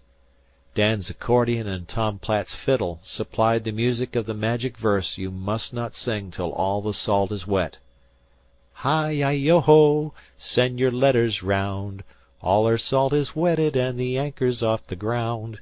Bend, oh bend your mainsail, we're back to Yankee land. We're 1,500 quintal and 1,500 quintal, 1,500 topping quintal, twixt old Queeroo and Grand. The last letters pitched on deck wrapped round pieces of coal, and the Gloucester men shouted messages to their wives and womenfolk and owners, while the We're Here finished the musical ride through the fleet, her headsails quivering like a man's hand when he raises it to say good-bye. Harvey very soon discovered that the We're Here, with her riding sail, strolling from berth to berth, and the We're Here, headed west by south under home canvas, were two very different boats. There was a bite and kick to the wheel, even in boys' weather. He could feel the dead weight in the hold flung forward mightily across the surges, and the streaming line of bubbles overside made his eyes dizzy. Disko kept them busy fiddling with the sails, and when those were flattened like a racing yacht's, Dan had to wait on the big topsail, which was put over by hand every time she went about. In spare moments they pumped, for the packed fish dripped brine, which does not improve a cargo. But since there was no fishing, Harvey had time to look at the sea from another point of view. The low-sided schooner was naturally on most intimate terms with her surroundings. They saw little of the horizon save when she topped a swell, and usually she was elbowing, fidgeting, and coaxing her steadfast way through gray-blue, or black hollows laced across and across with streaks of shivering foam, or rubbing herself caressingly along the flank of some bigger water hill. It was as if she said, "You wouldn't hurt me, surely. I'm only the little We're Here." Then she would slide away chuckling softly to herself, till she was brought up by some fresh obstacle. The dullest of folk cannot see this kind of thing hour after hour through long days without noticing it, and Harvey, being anything but dull, began to comprehend and enjoy the dry chorus of wave-tops, turning over with a sound of incessant tearing, the hurry of the winds working across open spaces and herding the purple-blue cloud-shadows, the splendid upheaval of the red sunrise, the folding and packing away of the morning mists, wall after wall withdrawn across the white floors, the salty glare and blaze of noon, the kiss of rain falling over thousands of dead, flat, square miles, the chilly blackening of everything at the day's end, and the million wrinkles of the sea under the moonlight, when the jib-boom solemnly poked at the low stars, and Harvey went down to get a doughnut from the cook. But the best fun was when the boys were put on the wheel together, Tom Platt within hail, and she cuddled her lee rail down to the crashing blue, and kept a little home-bound rainbow arching unbroken over her windlass. Then the jaws of the booms whined against the masts, and the sheets creaked, and the sails filled with roaring, and when she slid into a hollow she trampled like a woman tripped in her own silk dress, and came out, her jib wet half-way up, yearning and peering for the tall twin lights of Thatcher's Island. They left the cold gray of the Banks sea, saw the lumber ships making for Quebec by the Straits of St. Lawrence, with the Jersey salt brigs from Spain and Sicily, found a friendly northeaster off Artimon Bank that drove them within view of the east light of Sable Island, a sight Disko did not linger over, and stayed with them past Western and Le Havre to the northern fringe of Georges. From there they picked up the deeper water and let her go merrily. "Hattie's pullin' on the string," Dan confided to Harvey.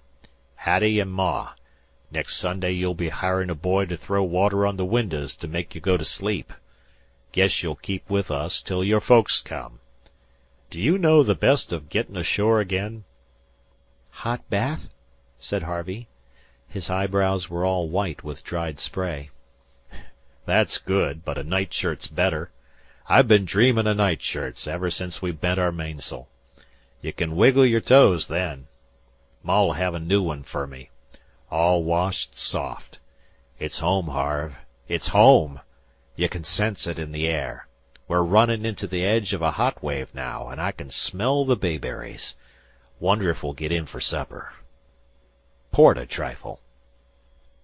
The hesitating sails flapped and lurched in the close air as the deep smoothed out, blue and oily, round them. When they whistled for a wind only the rain came in spiky rods, bubbling and drumming, and behind the rain the thunder and the lightning of mid-August. They lay on the deck with bare feet and arms, telling one another what they would order at their first meal ashore. For now the land was in plain sight. A Gloucester swordfish boat drifted alongside, a man in the little pulpit on the bowsprit flourishing his harpoon, his bare head plastered down with the wet. "And all's well," he sang cheerily, as though he were watch on a big liner. "Wouverman's waitin' for you, Disko. What's the news of the fleet?" Disko shouted it and passed on, while the wild summer storm pounded overhead, and the lightning flickered along the capes from 4 different quarters at once. It gave the low circle of hills round Gloucester Harbour, 10-Pound Island, the fish sheds, with a broken line of house roofs, and each spar and buoy on the water, in blinding photographs that came and went a dozen times to the minute as the We're Here crawled in on half flood, and the whistling buoy moaned and mourned behind her. Then the storm died out in long, separated, vicious dags of blue-white flame, followed by a single roar like the roar of a mortar battery, and the shaken air tingled under the stars as it got back to silence. "The flag! The flag!" said Disko suddenly, pointing upward. "What is it?" said Long Jack. "Otto, half-mast. They can see us from shore now." "I'd clean forgot. He's no folk to Gloucester, has he?" "Girl he was goin' to be married to this fall." "Marry pity her," said Long Jack, and lowered the little flag half-mast for the sake of Otto, swept overboard in a gale off Le Havre 3 months before. Disko wiped the wet from his eyes, and led the We're Here to Wouverman's wharf, giving his orders in whispers, while she swung round moored tugs, and night watchmen hailed her from the ends of inky black piers. Over and above the darkness and the mystery of the procession, Harvey could feel the land close round him once more, with all its thousands of people asleep, and the smell of earth after rain, and the familiar noise of a switching engine coughing to herself in a freight yard. And all those things made his heart beat and his throat dry up as he stood by the foresheet. They heard the anchor watch snoring on a lighthouse tug, nosed into a pocket of darkness where a lantern glimmered on either side. Somebody waked with a grunt, threw them a rope, and they made fast to a silent wharf flanked with great iron-roofed sheds full of warm emptiness, and lay there without a sound. Then Harvey sat down by the wheel and sobbed as though his heart would break, and a tall woman who had been sitting on a weigh-scale dropped down into the schooner and kissed Dan once on the cheek, for she was his mother, and she had seen the We're Here by the lightning flashes. She took no notice of Harvey till he had recovered himself a little, and Disko had told her his story. Then they went to Disko's house together as the dawn was breaking, and until the telegraph office was open and he could wire to his folk, Harvey Cheyne was perhaps the loneliest boy in all America. But the curious thing was that Disko and Dan seemed to think none the worse of him for crying. Wouverman was not ready for Disko's prices till Disko, sure that the We're Here was at least a week ahead of any other Gloucester boat, had given him a few days to swallow them. So all hands played about the streets, and Long Jack stopped the Rocky Neck trolley, on principle, as he said, till the conductor let him ride free. But Dan went about with his freckled nose in the air, bung full of mystery and most haughty to his family. Dan, I'll have to lay into you if you act this way, said Troop, pensively. Since we come ashore this time, you've been a heap too fresh. I'd lay into him now if he was mine, said Uncle Salters sourly. He and Penn boarded with the troops. "Aha!" said Dan, shuffling with the accordion round the back yard, ready to leap the fence if the enemy advanced. "Dad, you're welcome to your own judgment, but remember I've warned you. Your own flesh and blood have warned you. 'Tain't any o' my fault if you're mistook, but I'll be on deck to watch you. And as for you, Uncle Salters, Pharaoh's chief butler ain't in it 'longside o' you. You watch out and wait. You'll be plowed under like your own blamed clover, but me, Dan Troop, I'll flourish like a green bay tree because I warn't stuck on my own opinion." Disko was smoking in all his shore dignity in a pair of beautiful carpet slippers. "You're getting as crazy as poor Harve. You two go around giggling and squinchin' and kicking each other under the table till there's no peace in the house," said he. "There's goin' to be a heap less, for some folks," Dan replied. "You wait and see." He and Harvey went out on the trolley to East Gloucester, where they tramped through the bayberry bushes to the lighthouse, and lay down on the big red boulders and laughed themselves hungry.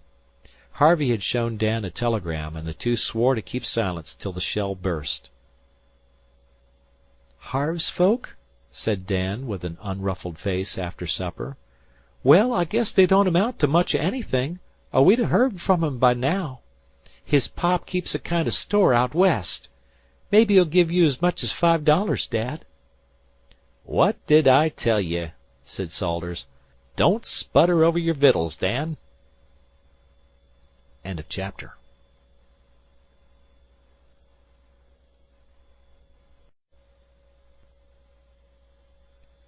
Captains Courageous by Rudyard Kipling. Chapter 9. Whatever his private sorrows may be, a multimillionaire, like any other working man, should keep abreast of his business. Harvey Cheyne, Sr., had gone east late in June to meet a woman broken down, half mad, who dreamed day and night of her son drowning in the gray seas. He had surrounded her with doctors, trained nurses, massage women, and even faith cure companions, but they were useless. Mrs. Cheyne lay still and moaned, or talked of her boy by the hour together to any one who would listen. Hope she had none, and who could offer it? All she needed was assurance that drowning did not hurt, and her husband watched to guard lest she should make the experiment. Of his own sorrow he spoke little, hardly realized the depth of it till he caught himself asking the calendar on his writing desk, "What's the use of going on?" There had always lain a pleasant notion at the back of his head that, some day, when he had rounded off everything and the boy had left college, he would take his son to his heart and lead him into his possessions. Then that boy, he argued, as busy fathers do, would instantly become his companion, partner, and ally, and there would follow splendid years of great works carried out together, the old head backing the young fire. Now his boy was dead, lost at sea, as it might have been a Swede sailor from one of Cheyne's big tea ships. The wife was dying, or worse. He himself was trodden down by platoons of women and doctors and maids and attendants, worried almost beyond endurance by the shift and change of her poor restless whims, hopeless, with no heart to meet his many enemies. He had taken the wife to his raw new palace in San Diego, where she and her people occupied a wing of great price, and Cheyne in a veranda room between a secretary and a typewriter, who was also a telegraphist, toiled along wearily from day to day. There was a war of rates among 4 Western railroads in which he was supposed to be interested. A devastating strike had developed in his lumber camps in Oregon, and the legislature of the state of California, which has no love for its makers, was preparing open war against him. Ordinarily he would have accepted battle ere it was offered, and have waged a pleasant and unscrupulous campaign. But now he sat limply, his soft black hat pushed forward on to his nose, his big body shrunk inside his loose clothes, staring at his boots or the Chinese junks in the bay, and assenting absently to the secretary's questions as he opened the Saturday mail. Cheyne was wondering how much it would cost to drop everything and pull out.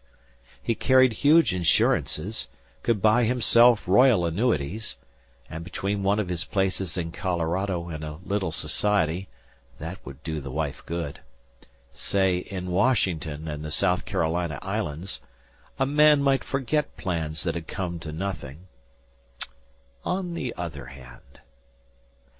The click of the typewriter stopped. The girl was looking at the secretary, who had turned white.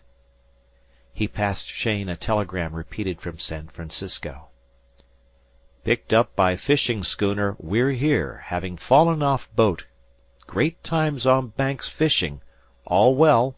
Waiting Gloucester, Mass. Care Disco Troop.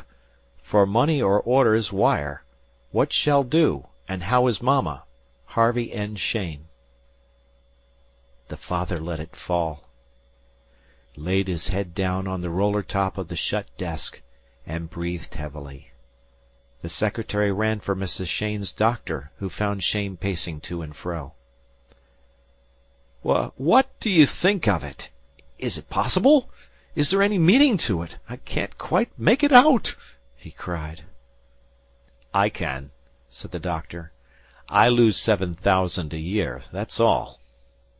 He thought of the struggling New York practice he had dropped at Cheyne's imperious bidding, and returned the telegram with a sigh. "You mean you'd tell her? Maybe a fraud?" "What's the motive?" said the doctor coolly. "Detection's too certain. It's the boy, sure enough." Enter a French maid impudently, as an indispensable one who is kept on only by large wages. "Mrs. Cheyne, she say you must come at once. She think you are sick." The master of 30 millions bowed his head meekly and followed Suzanne, and a thin, high voice on the upper landing of the great white-wood square staircase cried, "What is it? What has happened?" No doors could keep out the shriek that rang through the echoing house a moment later, when her husband blurted out the news. "And that's all right," said the doctor serenely to the typewriter. "About the only medical statement in novels with any truth to it is that joy don't kill, Miss Kinsey." "I know it, but we've a heap to do first." Miss Kinsey was from Milwaukee, somewhat direct of speech, and as her fancy leaned towards the secretary, she divined there was work in hand. He was looking earnestly at the vast roller map of America on the wall. "Milsom, we're going right across. Private car straight through. Boston. Fix the connections," shouted Cheyne down the staircase. "I thought so." The secretary turned to the typewriter, and their eyes met. Out of that was born a story, nothing to do with this story. She looked inquiringly, doubtful of his resources. He signed to her to move to the Morse as a general brings brigades into action. Then he swept his hand, musician-wise, through his hair, regarded the ceiling, and set to work while Miss Kinsey's white fingers called up the continent of America. K. H. Wade, Los Angeles. The Constance is at Los Angeles, isn't she, Miss Kinsey? Yep. Miss Kinsey nodded between clicks as the secretary looked at his watch. "Ready? Send Constance, private car, here, and arrange for special to leave here Sunday in time to connect with New York Limited at 16th Street, Chicago, Tuesday next." Click, click, click. "Couldn't you better that?" Not on those grades. That gives 'em 60 hours from here to Chicago. They won't gain anything by taking a special east of that. Ready? Also arrange with Lake Shore and Michigan Southern to take Constance on New York Central and Hudson River Buffalo to Albany, and B&A the same Albany to Boston. Indispensable I should reach Boston Wednesday evening. Be sure nothing prevents. Have also wired Caniff, Toucey, and Barnes. Sign, Shane. Miss Kinsey nodded, and the secretary went on. Now then, Caniff, Toucey, and Barnes, of course. Ready? Caniff, Chicago. Please take my private car, Constance, from Santa Fe at 16th Street next Tuesday p.m. on New York Limited through to Buffalo, and deliver New York Central for Albany. Ever been to New York, Miss Kinsey? We'll go some day. Ready? Take car Buffalo to Albany on Limited Tuesday p.m. That's for Toucey. Haven't been to New York, but I know that, with a toss of the head. Beg pardon. Now, Boston and Albany, Barnes. Same instructions from Albany through to Boston. Leave 3:05 p.m. You needn't wire that. Arrive 9:05 p.m. Wednesday. That covers everything Wade will do, but it pays to shake up the managers. It's great, said Miss Kinsey, with a look of admiration. This was the kind of man she understood and appreciated. "'Tisn't bad," said Milsom, modestly. "Now, any one but me would have lost 30 hours and spent a week working out the run, instead of handing him over to the Santa Fe straight through to Chicago." "But see here, about that New York Limited. Chauncey Depew himself couldn't hitch his car to her," Miss Kinsey suggested, recovering herself. "Yes, but this isn't Chauncey. It's Shane Lightning. It goes." "Even so. Guess we'd better wire the boy. You'd forgotten that, anyhow." "I'll ask." When he returned with the father's message bidding Harvey meet them in Boston at an appointed hour, he found Miss Kinsey laughing over the keys. Then Milsom laughed too, for the frantic clicks from Los Angeles ran, "We want to know why. General uneasiness developed and spreading." 10 minutes later Chicago appealed to Miss Kinsey in these words: "If crime of century is maturing, please warn friends in time. We are all getting to cover here." This was capped by a message from Topeka, and wherein Topeka was concerned even Milsom could not guess. "Don't shoot, Colonel. We'll come down." Shane smiled grimly at the consternation of his enemies when the telegrams were laid before him.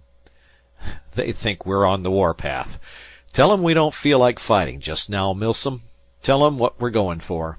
I guess you and Miss Kinsey had better come along, though it isn't likely I shall do any business on the road. Tell 'em the truth. For once."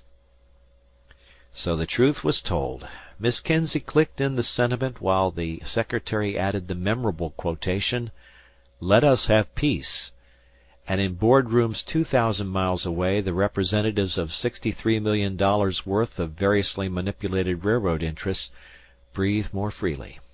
Shane was flying to meet the only son so miraculously restored to him. The bear was seeking his cub, not the bulls. Hard men who had their knives drawn to fight for their financial lives put away the weapons and wished him Godspeed, while half a dozen panic-smitten tin-pot roads perked up their heads and spoke of the wonderful things they would have done had not Shane buried the hatchet. It was a busy week-end among the wires, for, now that their anxiety was removed, men and cities hastened to accommodate. Los Angeles called to San Diego and Barstow, that the Southern California engineers might know and be ready in their lonely roundhouses. Barstow passed the word to the Atlantic and Pacific. The Albuquerque flung it the whole length of the Atchison, Topeka, and Santa Fe management, even into Chicago. An engine, combination car with crew, and the great and gilded Constance private car were to be expedited over those 2,350 miles. The train would take precedence of 177 others meeting and passing, Dispatches and crews of every one of those said trains must be notified. 16 locomotives, 16 engineers, and 16 firemen would be needed, each and every one the best available. 2 1/2 minutes would be allowed for changing engines, 3 for watering, and 2 for coaling. Warn the men, and arrange tanks and chutes accordingly, for Harvey Cheyne is in a hurry. A hurry, a hurry, sang the wires. 40 miles an hour will be expected, and division superintendents will accompany this special over their respective divisions. From San Diego to 16th Street, Chicago, let the magic carpet be laid down. Hurry, oh, hurry. It will be hot, said Cheyne, as they rolled out of San Diego in the dawn of Sunday. We're going to hurry, Mama, just as fast as ever we can. But I really don't think there's any good of your putting on your bonnet and gloves yet. You'd much better lie down and take your medicine. I'd play you a game of dominoes, but it's Sunday. I'll be good. Oh, I will be good. Only taking off my bonnet makes me feel as if we'd never get there. Try to sleep a little, Mama, and we'll be in Chicago before you know. But it's Boston, Father. Tell them to hurry. The 6-foot drivers were hammering their way to San Bernardino and the Mojave wastes, but this was no grade for speed. That would come later. The heat of the desert followed the heat of the hills as they turned east to the Needles and the Colorado River. The car cracked in the utter drought and glare, and they put crushed ice to Mrs. Cheyne's neck, and toiled up the long, long grades, past Ash Fork, towards Flagstaff, where the forests and quarries are, under the dry, remote skies. The needle of the speed indicator flicked and wagged to and fro, the cinders rattled on the roof, and a whirl of dust sucked after the whirring wheels. The crew of the combination sat on their bunks, panting in their shirt-sleeves, and Cheyne found himself among them shouting old, old stories of the railroad that every trainman knows, above the roar of the car. He told them about his son, and how the sea had given up its dead, and they nodded and spat and rejoiced with him, asked after her back there, and whether she could stand it if the engineer let her out a piece, and Cheyne thought she could. Accordingly, the great fire-horse was let out from Flagstaff to Winslow, till a division superintendent protested. But Mrs. Cheyne, in the boudoir stateroom, where the French maid, sallow white with fear, clung to the silver door-handle, only moaned a little and begged her husband to bid them hurry. And so they dropped the dry sands and moonstruck rocks of Arizona behind them, and grilled on till the crash of the couplings and the wheeze of the brake hose told them they were at Coolidge by the Continental Divide. 3 bold and experienced men, cool, confident, and dry when they began, white, quivering, and wet when they finished their trick at those terrible wheels, swung her over the great lift from Albuquerque to Glorietta and beyond Springer, up and up to the Raton Tunnel on the state line, whence they dropped rocking into La Junta, had sight of the Arkansas, and tore down the long slope to Dodge City, where Cheyne took comfort once again from setting his watch an hour ahead. There was very little talk in the car. The secretary and typewriter sat together on the stamped Spanish leather cushions by the plate-glass observation window at the rear end, watching the surge and ripple of the ties crowded back behind them, and, it is believed, making notes of the scenery. Cheyne moved nervously between his own extravagant gorgeousness and the naked necessity of the combination, an unlit cigar in his teeth, till the pitying crews forgot that he was their tribal enemy, and did their best to entertain him. At night the bunched electrics lit up that distressful palace of all the luxuries, and they fared sumptuously, swinging on through the emptiness of abject desolation. Now they heard the swish of a water-tank, and the guttural voice of a Chinaman, the clink-clink of hammers that tested the Krupp steel wheels, and the oath of a tramp chased off the rear platform. Now the solid crash of coal shot into the tender, and now a beating back of noises as they flew past a waiting train. Now they looked out into great abysses, a trestle purring beneath their tread, or up to rocks that barred out half the stars. Now scaur and ravine changed and rolled back to jagged mountains on the horizon's edge, and now broke into hills lower and lower, till at last came the true plains. At Dodge City an unknown hand threw in a copy of a Kansas paper, containing some sort of an interview with Harvey, who had evidently fallen in with an enterprising reporter, telegraphed on from Boston. The joyful journalese revealed that it was beyond question their boy, and it soothed Mrs. Cheyne for a while. Her one word, "Hurry," was conveyed by the crews to the engineers at Nickerson, Topeka, and Marceline, where the grades are easy, and they brushed the continent behind them. Towns and villages were close together now, and a man could feel here that he moved among people. "I can't see the dial, and my eyes ache so. What are we doing?" "The very best we can, Mama. There's no sense in getting in before the limited. We'd only have to wait." "I don't care. I want to feel we're moving. Sit down and tell me the miles." Cheyne sat down and read the dial for her. There were some miles which stand for records to this day. But the 70-foot car never changed its long, steamer-like roll, moving through the heat with the hum of a giant bee. Yet the speed was not enough for Mrs. Cheyne, and the heat, the remorseless August heat, was making her giddy. The clock hands would not move, and when, oh when, would they be in Chicago? It is not true that, as they changed engines at Fort Madison, Cheyne passed over to the Amalgamated Brotherhood of Locomotive Engineers an endowment sufficient to enable them to fight him and his fellows on equal terms forevermore. He paid his obligations to engineers and firemen as he believed they deserved, and only his bank knows what he gave the crews who had sympathized with him. It is on record that the last crew took entire charge of switching operations at 16th Street, because she was in a doze at last, and heaven was to help any one who bumped her. Now the highly paid specialist who conveys the Lake Shore and Michigan Southern Limited from Chicago to Elkhart is something of an autocrat, and he does not approve of being told how to back up to a car. None the less he handled the Constance as she might have been a load of dynamite, and when the crew rebuked him, they did it in whispers and dumb show. "Pshaw!" said the Atchison, Topeka, and Santa Fe men, discussing life later. "We weren't running for a record.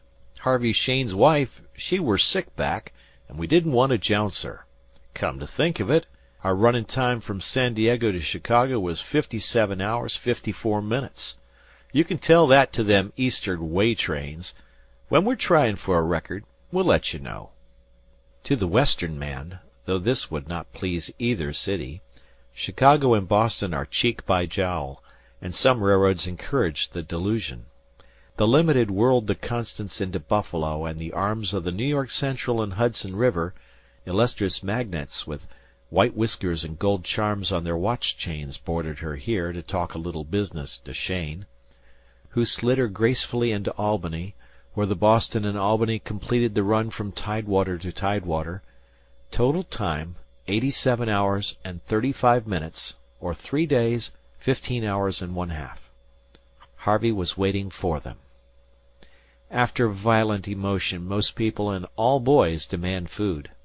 They feasted the returned prodigal behind drawn curtains, cut off in their great happiness, while the trains roared in and out around them. Harvey ate, drank, and enlarged on his adventures all in one breath, and when he had a hand free his mother fondled it. His voice was thickened with living in the open, salt air, his palms were rough and hard, his wrists dotted with the marks of gurry sores, and a fine full flavor of codfish hung round rubber boots and blue jersey. The father, well used to judging men, looked at him keenly. He did not know what enduring harm the boy might have taken. Indeed, he caught himself thinking that he knew very little whatever of his son, but he distinctly remembered an unsatisfied, dough-faced youth who took delight in calling down the old man, and reducing his mother to tears.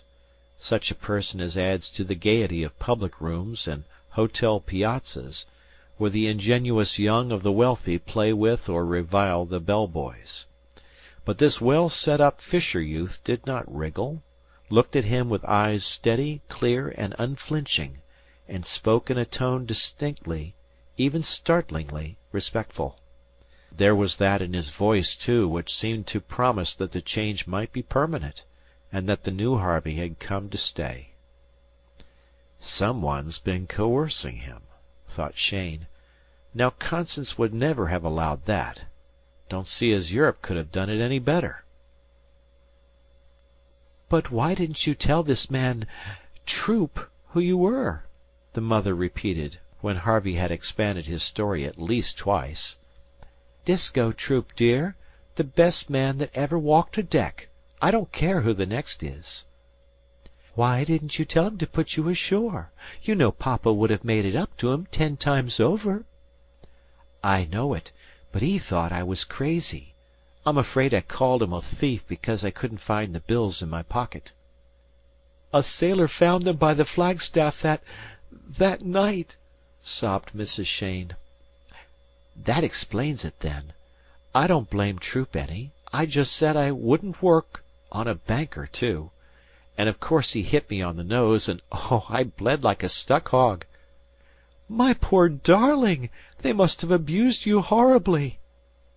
"Dunno quite. Well, after that I saw a light." Cheyne slapped his leg and chuckled. This was going to be a boy after his own hungry heart. He had never seen precisely that twinkle in Harvey's eye before. "And the old man gave me 10.5 a month. He's paid me half now, and I took hold with Dan and pitched right in. I can't do a man's work yet, but I can handle a dory most as well as Dan, and I don't get rattled in a fog much, and I can take my trick in light winds that's steering, dear, and I can most bait up a trawl, and I know my ropes, of course, and I can pitch fish till the cows come home, and I'm great on old Josephus, and I'll show you how I can clear coffee with a piece of fish skin, and I think I'll have another cup, please. Say, you've no notion what a heap of work there is in 10.5 a month." "I began with 8.5, my son," said Cheyne. "That's so. You never told me, sir."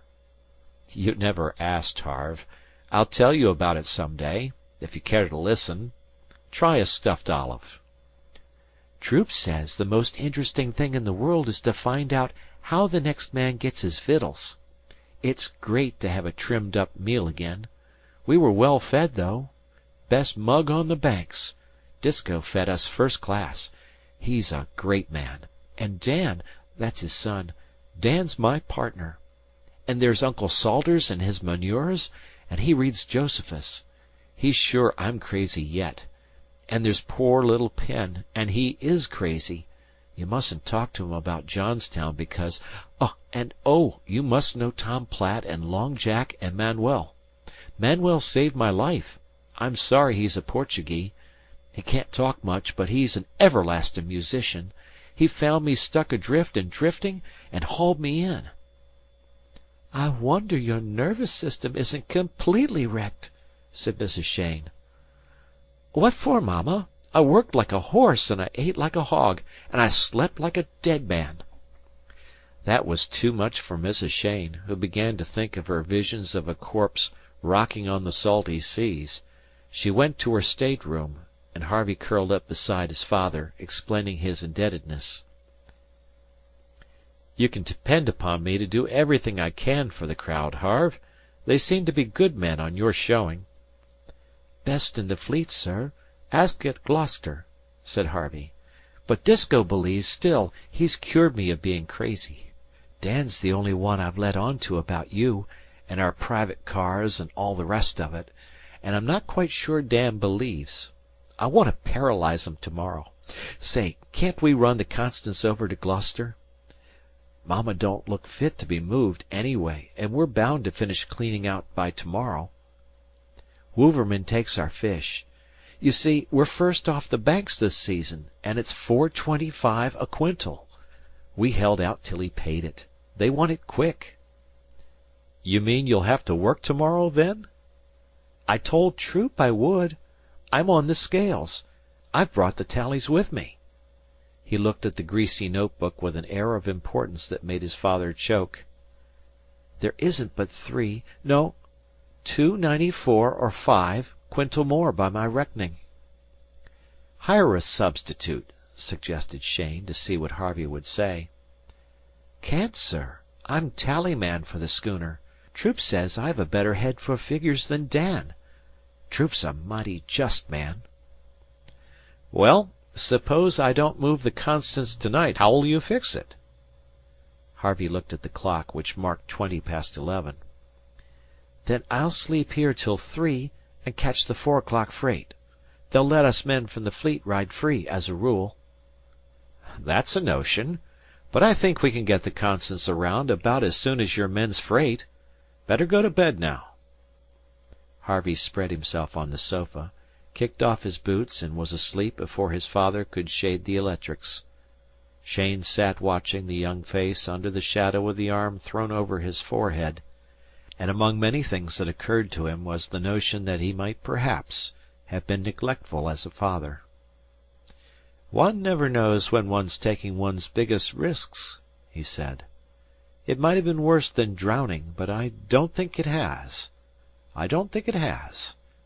If it hasn't, I haven't enough to pay Troop, that's all. And I don't think it has." Morning brought a fresh sea breeze through the windows. The Constance was sidetracked among freight cars at Gloucester, and Harvey had gone to his business. "Then he'll fall overboard again and be drowned," the mother said bitterly. "We'll go and look, ready to throw him a rope in case. You've never seen him working for his bread," said the father. "What nonsense! As if any one expected—" "Well, the man that hired him did. He's about right, too." They went down between the stores full of fishermen's oilskins to Wouverman's wharf, where the We're Here rode high, her bank flag still flying, all hands busy as beavers in the glorious morning light. Disko stood by the main hatch, superintending Manuel, Penn, and Uncle Salters at the tackle.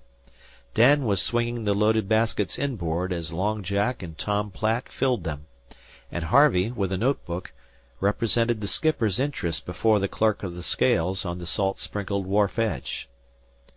"Ready!" cried the voices below. "Haul!" cried Disko. "Hi!" said Manuel. "Here!" said Dan, swinging the basket. Then they heard Harvey's voice, clear and fresh, checking the weights.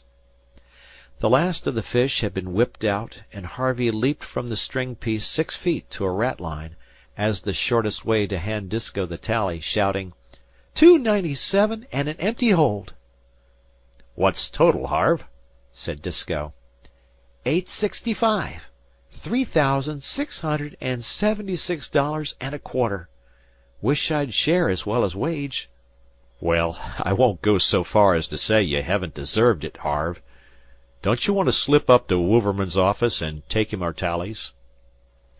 "Who's that boy?" said Cheyne to Dan, well used to all manner of questions from those idle imbeciles called summer boarders. "Well, he's a kind of supercargo," was the answer. "We picked him up stuck adrift on the banks. Fell overboard from a liner, he says. He was a passenger. He's by way of being a fisherman now." "Is he worth his keep?" "Yep. Dad, this man wants to know if Harv's worth his keep. Say, would you like to go aboard? We'll fix a ladder for her." "I should very much, indeed. 'Twon't hurt you, Mama, and you'll be able to see for yourself." The woman who could not lift her head a week ago scrambled down the ladder and stood aghast amid the mess and tangle aft. "Be you anyways interested in Harve?" said Disko. "Well, yes." "He's a good boy, and catches right hold just as he's bid. You've heard how we found him. He was sufferin' from nervous prostration, I guess, or else his head had hit somethin' when we hauled him aboard. He's all over that now. Yes, this is the cabin. 'Tain't anyways in order, but you're quite welcome to look around. Those are his figures on the stovepipe where we keep the reckoning mostly." "Did he sleep here?" said Mrs. Cheyne, sitting on a yellow locker and surveying the disorderly bunks. "No.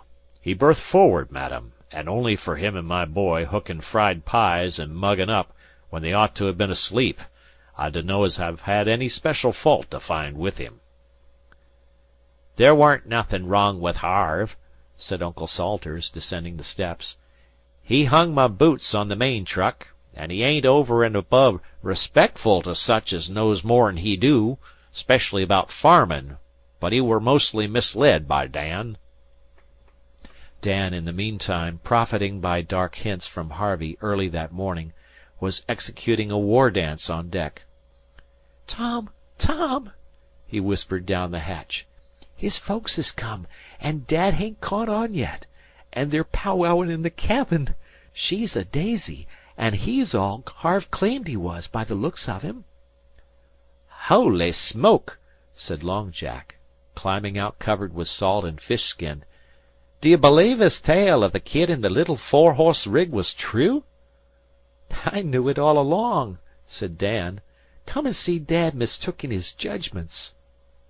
They came delightedly, just in time to hear Cheyne say, "I'm glad he has a good character, because he's my son." Disko's jaw fell. Long Jack always vowed that he heard the click of it, and he stared alternately at the man and the woman. "I got his telegram in San Diego 4 days ago, and we came over." "In a private car?" said Dan. "He said you might." "In a private car, of course." Dan looked at his father with a hurricane of irreverent winks. "There was a tale he told us of driving 4 little ponies in a rig of his own," said Long Jack. "Was that true, now?" "Very likely," said Cheyne. "Was it, Mama?" "He had a little drag when we were in Toledo, I think," said the mother. Long Jack whistled. "Oh, Disko!" said he, and that was all. I am mistook in my judgments. Worse'n the men of Marblehead," said Disko, as though the words were being windlassed out of him. "I don't mind ownin' to you, Mr. Cheyne, as I mistrusted the boy to be crazy. He talked kinder odd about money." "So he told me." "Did he tell you anything else? 'Cause I pounded him once." This with a somewhat anxious glance at Mrs. Cheyne. "Oh, yes," Cheyne replied. "I should say it probably did him more good than anything else in the world." "I judged 'twas necessary, or I wouldn't ha' done it. I don't want you to think we abuse our boys any on this packet." "I don't think you do, Mr. Troop."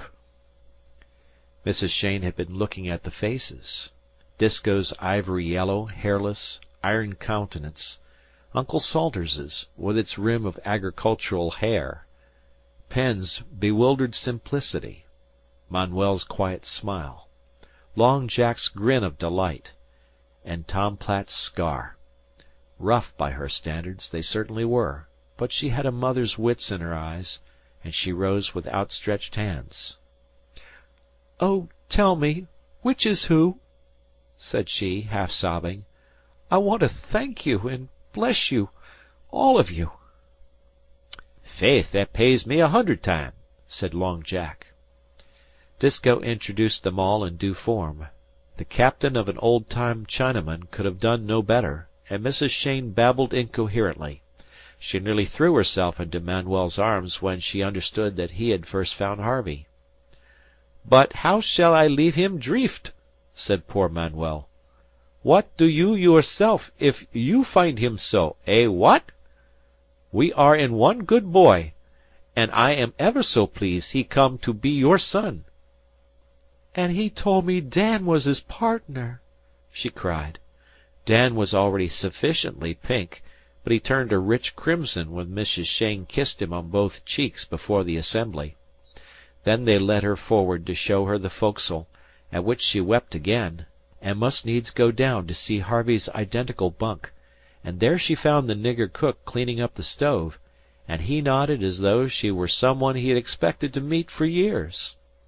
They tried, two at a time, to explain the boat's daily life to her, and she sat by the pawl-post, her gloved hands on the greasy table, laughing with trembling lips and crying with dancing eyes. "And who's ever to use the We're Here after this?" said Long Jack to Tom Platt. "I feel it as if she'd made a cathedral of it all." "Cathedral!" sneered Tom Platt. "Oh, if it had ever been the Fish Commission boat instead of this ballyhoo of blazes! If we only had some decency and order and side boys when she goes over! She'll have to climb that ladder like a hen, and we ought to be manning the yards." "Then Harvey was not mad," said Penn slowly to Cheyne. "No, indeed, thank God," the big millionaire replied, stooping down tenderly. "It must be terrible to be mad. Except to lose your child, I do not know anything more terrible. But your child has come back? Let us thank God for that." "Hello," said Harvey, looking down upon them benignly from the wharf. "I was mistook, Harve. I was mistook," said Disko swiftly, holding up a hand. "I was mistook in my judgments. You needn't rub it in any more." "Guess I'll take care of that," said Dan under his breath. "You'll be going off now, won't you?"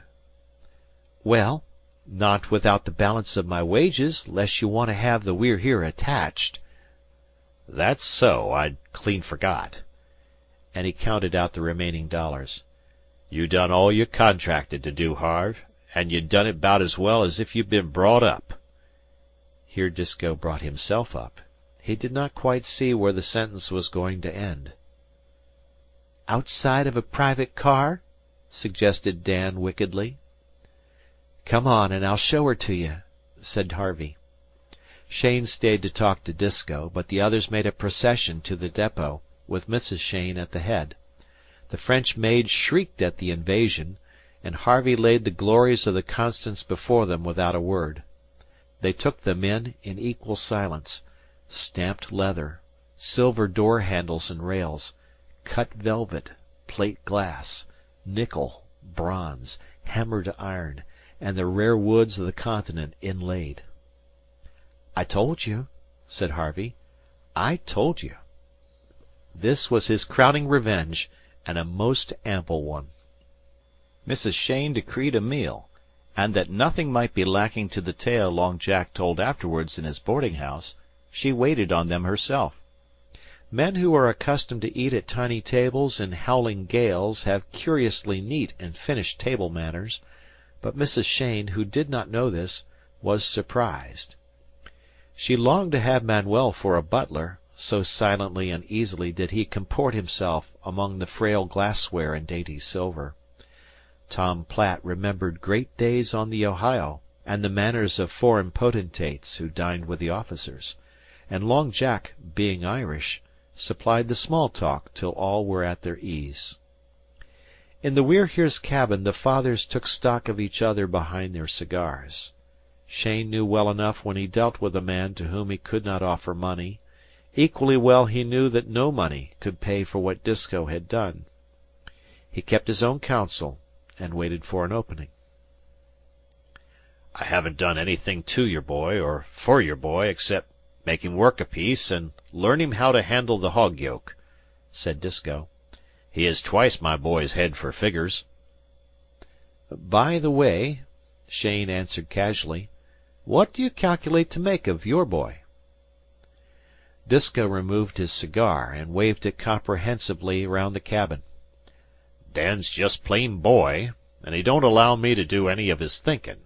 He'll have this able little packet when I'm laid by. He ain't nowise anxious to quit the business. I know that." Ever been west, Mr. Troop?" "Been as far as New York once in a boat. I've no use for railroads. No more has Dan. Salt water's good enough for the troops. I've been most everywhere, in the natural way, of course." "I can give him all the salt water he's likely to need. till he's a skipper. How's that? I thought you was a kinder railroad king. Harve told me so when I was mistook in my judgments. We're all apt to be mistaken. I fancied perhaps you might know I own a line of tea-clippers, San Francisco to Yokohama, 6 of 'em, iron-built, about 1,780 tons apiece. Blame that boy! He never told. I'd 'a' listened to that, instead of his truck about railroads and pony carriages. He didn't know. Little thing like that slipped his mind, I guess. No, I only took hold of the Blue M freighters, Morgan and McQuade's old line, this summer. Disco collapsed where he sat, beside the stove. Great Caesar Almighty! I mistrust I've been fooled from one end to the other. Why, Phil Earhart, he went from this very town 6 year back. No, 7. And he's mate on the San Jose now. 26 days was her time out. His sister, she's livin' here yet, and she reads his letters to my woman. And you own the Blue M freighters? Cheyne nodded. If I'd 'a' known that, I'd 'a' jerked the We're Here back to port all standin' on the word. Perhaps that wouldn't have been so good for Harvey. If I'd only known. If he'd only said about the cussed line, I'd have understood. I'd never stand on my own judgments again. Never. They're well-found packets. Phil Earhart, he says so. I'm glad to have a recommend from that quarter. Earhart's skipper of the San Jose now. What I was getting at is to know whether you'd lend me Dan for a year or two, and we'll see if we can't make a mate of him. Would you trust him to Earhart? It's a risk taking a raw boy. I know a man who did more for me. That's different. Look at here now. I ain't recommendin' Dan special because he's my own flesh and blood. I know bank ways ain't clipper ways, but he ain't much to learn. Steer he can, no boy better, if I say it, and the rest is in our blood and get. But I wish he weren't so cussed weak on navigation. Earhart will attend to that. He'll ship as a boy for a voyage or two, and then we can put him in the way of doing better. Suppose you take him in hand this winter, and I'll send for him early in the spring. I know the Pacific's a long ways off. Pshaw! We troops, livin' and dead, are all around the earth and the seas thereof. But I want you to understand, and I mean this. Any time you think you'd like to see him, tell me, and I'll attend to the transportation. 'Twon't cost you a cent. If you'll walk a piece with me, we'll go to my house and talk this to my woman. I've been so crazy mistook in all my judgments, it don't seem to me this was like to be real.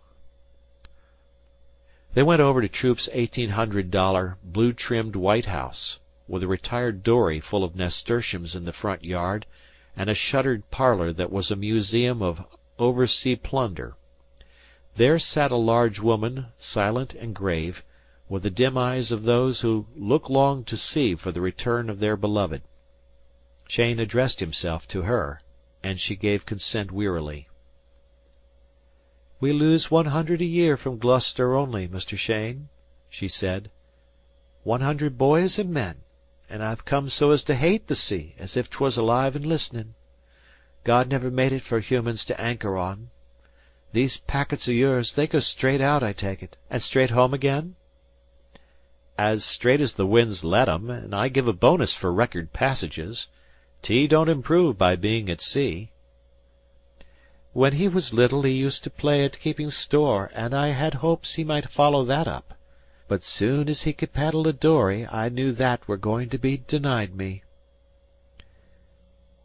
"They're square riggers, mother, iron built and well found. Remember what Phil's sister reads you when she gets his letters?" "I've never known as Phil told lies, but he's too venturesome, like most of 'em that use the sea.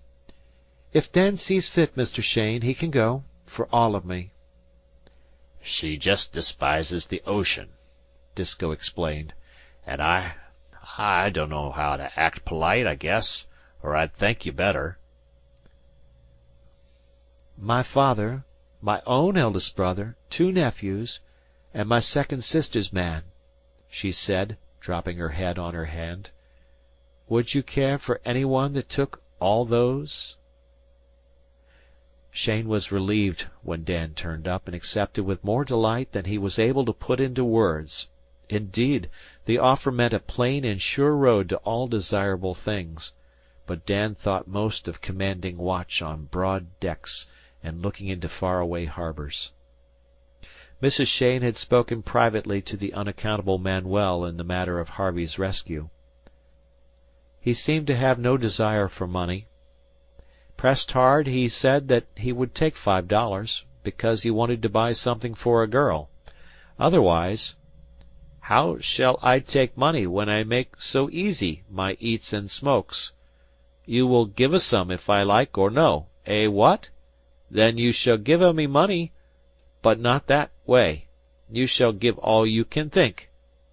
He introduced her to a snuffy Portuguese priest with a list of semi-destitute widows as long as his cassock.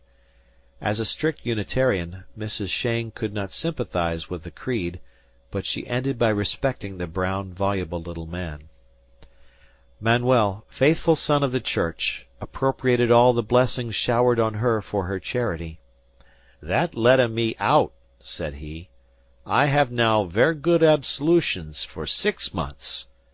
And he strolled forth to get a handkerchief for the girl of the hour and to break the hearts of all the others. Salters went west for a season with Penn, and left no address behind.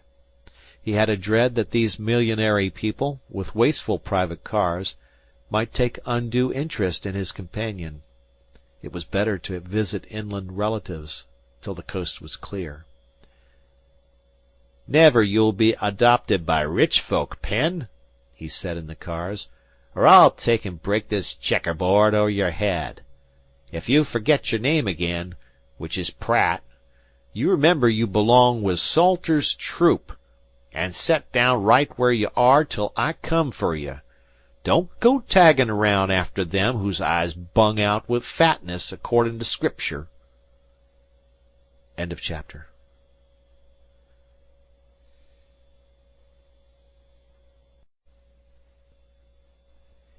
Captains Courageous by Rudyard Kipling, Chapter 10. But it was otherwise with the We're Here's silent cook, for he came up, his kit in a handkerchief, and boarded the Constance. Pay was no particular object, and he did not in the least care where he slept. His business, as revealed to him in dreams, was to follow Harvey for the rest of his days. They tried argument and, at last, persuasion, but there is a difference between one Cape Breton and 2 Alabama negroes, and the matter was referred to Cheyne by the cook and porter. The millionaire only laughed. He presumed Harvey might need a body servant some day or other, and was sure that one volunteer was worth 5 hirelings. Let the man stay, therefore, even though he called himself MacDonald and swore in Gaelic. The car could go back to Boston, where, if he were still of the same mind, they would take him west. With the Constance, which in his heart of hearts he loathed, departed the last remnant of Cheyne's millionairedom, and he gave himself up to an energetic idleness. This Gloucester was a new town in a new land, and he purposed to take it in, as of old he had taken in all the cities from Snohomish to San Diego of that world whence he hailed. They made money along the crooked street which was half wharf and half ship's store. As a leading professional he wished to learn how the noble game was played. Men said that 4 out of every 5 fish balls served at New England's Sunday breakfast came from Gloucester, and overwhelmed him with figures in proof: statistics of boats, gear, wharf frontage, capital invested, salting, packing, factories, insurance, wages, repairs, and profits. He talked with the owners of the large fleets, whose skippers were little more than hired men, and whose crews were almost all Swedes or Portuguese. Then he conferred with Disko, one of the few who owned their craft, and compared notes in his vast head. He coiled himself away on chain cables in marine junk shops, asking questions with cheerful, unslaked Western curiosity, till all the water front wanted to know what in thunder that man was after, anyhow. He prowled into the mutual insurance rooms, and demanded explanations of the mysterious remarks chalked up on the blackboard day by day, and that brought down upon him secretaries of every fisherman's widow and orphan aid society within the city limits. They begged shamelessly, each man anxious to beat the other institution's record, and Cheyne tugged at his beard and handed them all over to Mrs. Cheyne.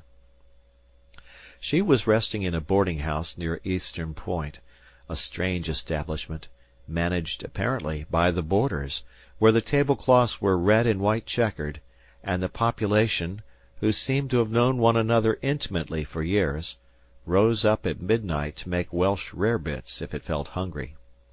On the second morning of her stay, Mrs. Cheyne put away her diamond solitaires before she came down to breakfast. "They're most delightful people," she confided to her husband. "So friendly and simple, too, though they are all Boston, nearly." "That isn't simpleness, Mama," he said, looking across the boulders behind the apple trees where the hammocks were slung. "It's the other thing that I haven't got." "It can't be," said Mrs. Cheyne quietly. "There isn't a woman here owns a dress that cost $100. Why, I know it, dear. We have. Of course we have. I guess it's only the style they wear East. Are you having a good time?" "I don't see very much of Harvey. He's always with you. But I ain't near as nervous as I was." "I haven't had such a good time since Willie died. I never rightly understood that I had a son before this. Harv's got to be a great boy. Anything I can fetch you, dear? Cushion under your head? Well, we'll go down to the wharf again and look around." Harvey was his father's shadow in those days, and the two strolled along side by side, Cheyne using the grades as an excuse for laying his hand on the boy's square shoulder.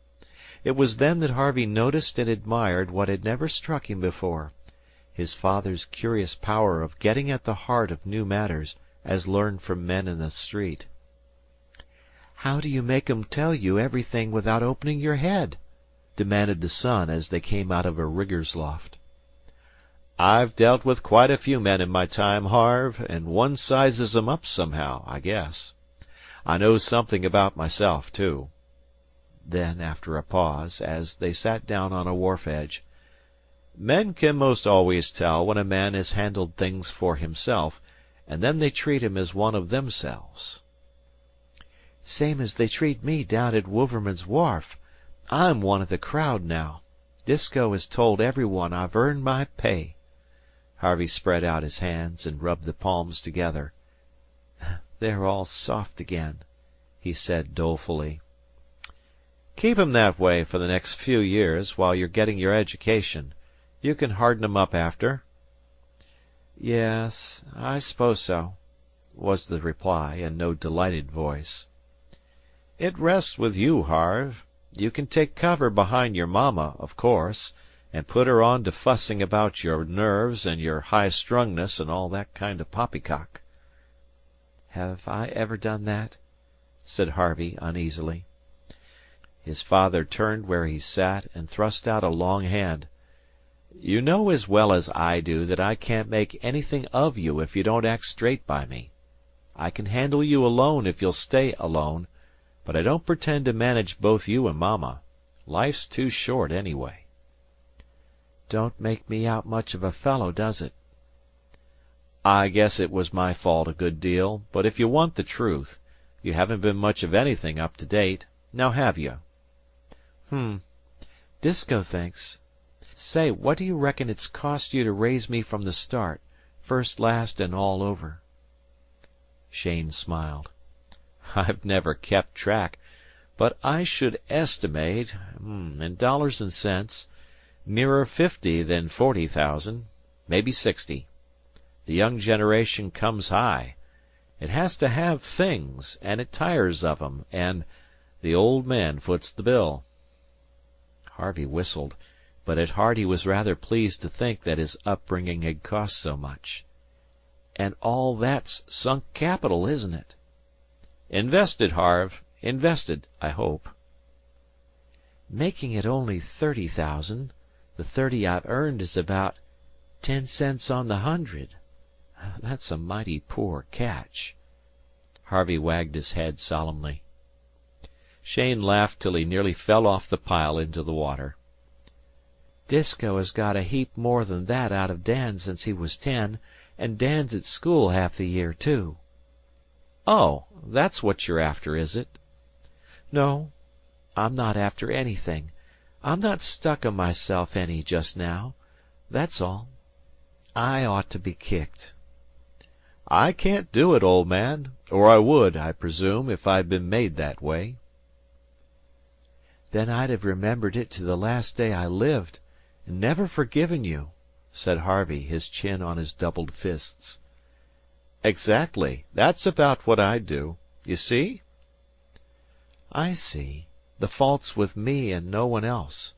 All the same, something's got to be done about it." Cheyne drew a cigar from his vest pocket, bit off the end, and fell to smoking.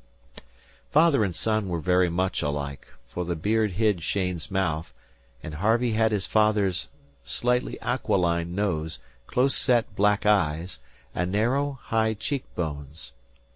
With a touch of brown paint he would have made up very picturesquely as a Red Indian of the story books.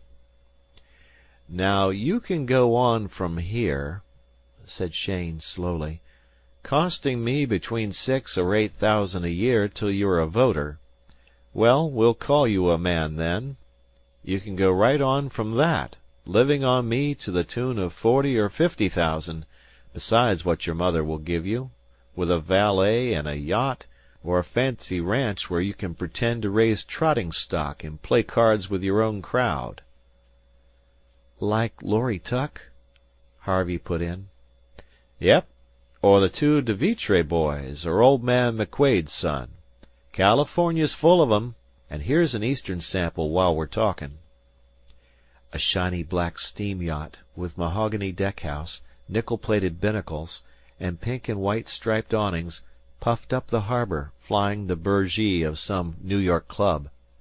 Two young men in what they conceived to be sea costumes were playing cards by the saloon skylight, and a couple of women with red and blue parasols looked on and laughed noisily.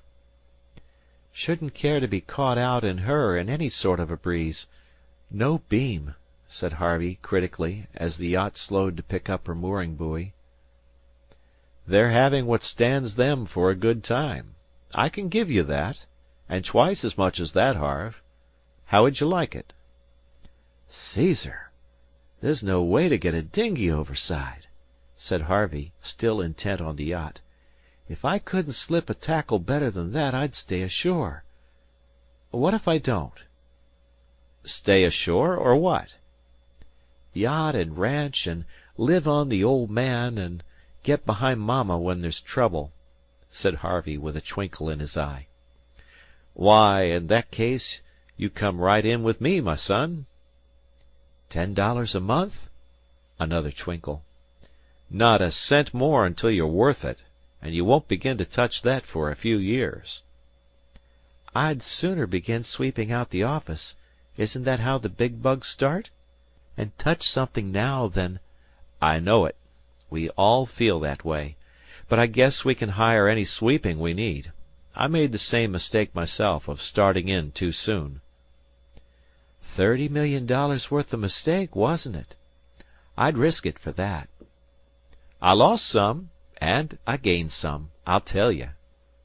Cheyne pulled his beard and smiled as he looked over the still water, and spoke away from Harvey, who presently began to be aware that his father was telling the story of his life. He talked in a low, even voice, without gesture and without expression, and it was a history for which a dozen leading journals would cheerfully have paid many dollars, the story of 40 years that was at the same time the story of the New West, whose story is yet to be written. It began with a kinless boy turned loose in Texas, and went on fantastically through 100 changes and chops of life, the scenes shifting from state after western state, from cities that sprang up in a month and in a season utterly withered away, to wild ventures in wilder camps that are now laborious paved municipalities. It covered the building of 3 railroads and the deliberate wreck of a 4th. It told of steamers, townships, forests, and mines, and the men of every nation under heaven, manning, creating, hewing, and digging these. It touched on chances of gigantic wealth flung before eyes that could not see, or missed by the merest accident of time and travel, and through the mad shift of things, sometimes on horseback, more often afoot, now rich, now poor, in and out, and back and forth, deckhand, train hand, contractor, boarding-house keeper, journalist, engineer, drummer, real estate agent, politician, dead-beat, rumseller, mine-owner, speculator, cattleman or tramp, moved Harvey Cheyne, alert and quiet, seeking his own ends, and so he said, the glory and advancement of his country. He told of the faith that never deserted him even when he hung on the ragged edge of despair, the faith that comes of knowing men and things. He enlarged, as though he were talking to himself, on his very great courage and resource at all times. The thing was so evident in the man's mind that he never even changed his tone. He described how he had bested his enemies, or forgiven them, exactly as they had bested or forgiven him in those careless days, how he had entreated, cajoled, and bullied towns, companies, and syndicates, all for their enduring good; crawled round, through, or over mountains and ravines, dragging a string and hoop-iron railroad after him, and in the end how he had sat still while promiscuous communities tore the last fragments of his character to shreds. The tale held Harvey almost breathless, his head a little cocked to one side, his eyes fixed on his father's face, as the twilight deepened and the red cigar end lit up the furrowed cheeks and heavy eyebrows. It seemed to him like watching a locomotive storming across country in the dark, a mile between each glare of the opened fire door. But this locomotive could talk, and the words shook and stirred the boy to the core of his soul. At last Cheyne pitched away the cigar butt, and the two sat in the dark over the lapping water. "I've never told that to any one before," said the father. Harvey gasped. "It's just the greatest thing that ever was," said he. "That's what I got. Now I'm comin' to what I didn't get. It won't sound much of anything to you, but I don't wish you to be as old as I am before you find out. I can handle men, of course, and I'm no fool along my own lines, but I can't compete with the man who has been taught. I've picked up as I went along, and I guess it sticks out all over me." "I've never seen it," said the son indignantly. "You will, though, Harve. You will, just as soon as you're through college. Don't I know it? Don't I know the look on men's faces when they think me a mucker, as they call it out here? I can break them to little pieces, yes, but I can't get back at 'em to hurt 'em where they live. I don't say they're way, way up, but I feel I'm way, way, way off, somehow. Now you've got your chance. You've got to soak up all the learning that's around, and you'll live with a crowd that are doing the same thing. They'll be doing it for a few $1,000s a year at most, but remember, you'll be doing it for millions.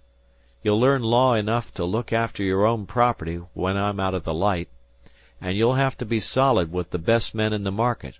They are useful later. And above all, you'll have to stow away the plain, common, sit down with your chin on your elbows, book learning. Nothing pays like that, Harve, and it's bound to pay more and more each year in our country, in business and in politics. You'll see." "There's no sugar my end of the deal," said Harvey. 4 years at college. Wish I'd chosen the valet and the yacht." "Never mind, my son," Cheyne insisted. You're investing your capital where it'll bring in the best returns, and I guess you won't find our property shrunk any when you're ready to take hold. Think it over, and let me know in the morning. Hurry, we'll be late for supper." As this was a business talk, there was no need for Harvey to tell his mother about it, and Cheyne naturally took the same point of view. But Mrs. Cheyne saw and feared, and was a little jealous. Her boy, who rode roughshod over her, was gone, and in his stead reigned a keen-faced youth, abnormally silent, who addressed most of his conversation to his father. She understood it was business, and therefore a matter beyond her premises. If she had any doubts, they were resolved when Cheyne went to Boston and brought back a new diamond marquise ring. "What have you two men been doing now?" she said with a weak little smile, as she turned it in the light. "Talking. Just talking, Mama. There's nothing mean about Harvey." There was not. The boy had made a treaty on his own account.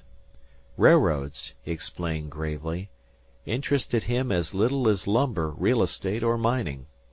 What his soul yearned after was control of his father's newly purchased sailing ships. If that could be promised him within what he conceived to be a reasonable time, he, for his part, guaranteed diligence and sobriety at college for 4 or 5 years.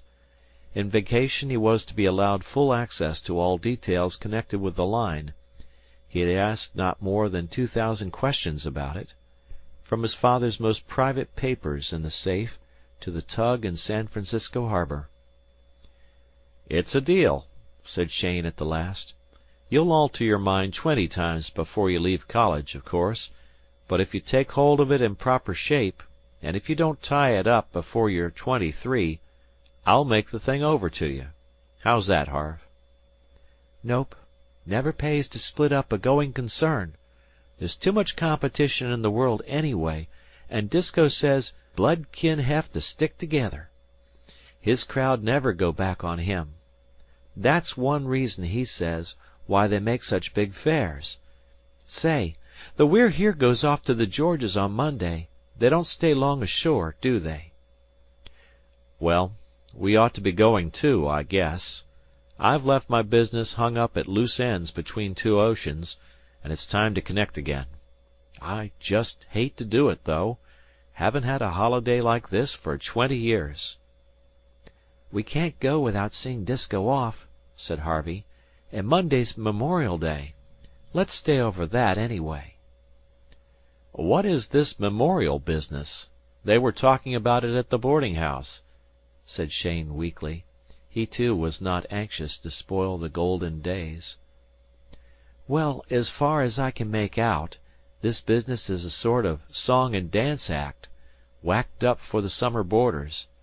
Disko don't think much of it, he says, because they take up a collection for the widows and orphans. Disko's independent. Haven't you noticed that?" "Well, yes, a little. In spots. Is it a town show, then?" "The summer convention is. They read out the names of the fellows drowned or gone astray since last time, and they make speeches and recite and all. Then, Disko says, the secretaries of the aid societies go into the back yard and fight over the catch. The real show, he says, is in the spring. The ministers all take a hand then, and there aren't any summer boarders around." "I see," said Cheyne, with the brilliant and perfect comprehension of one born into and bred up to city pride. "We'll stay over for Memorial Day, and get off in the afternoon." "Guess I'll go down to Disko's and make him bring his crowd up before they sail. I'll have to stand with them, of course." "Oh, that's it, is it?" said Cheyne. "I'm only a poor summer boarder, and you're—" "A banker, full-blooded banker," Harvey called back as he boarded a trolley, and Cheyne went on with his blissful dreams for the future. Disko had no use for public functions where appeals were made for charity, but Harvey pleaded that the glory of the day would be lost, so far as he was concerned, if the We're Heres absented themselves. Then Disko made conditions. He had heard. It was astonishing how all the world knew all the world's business along the water front.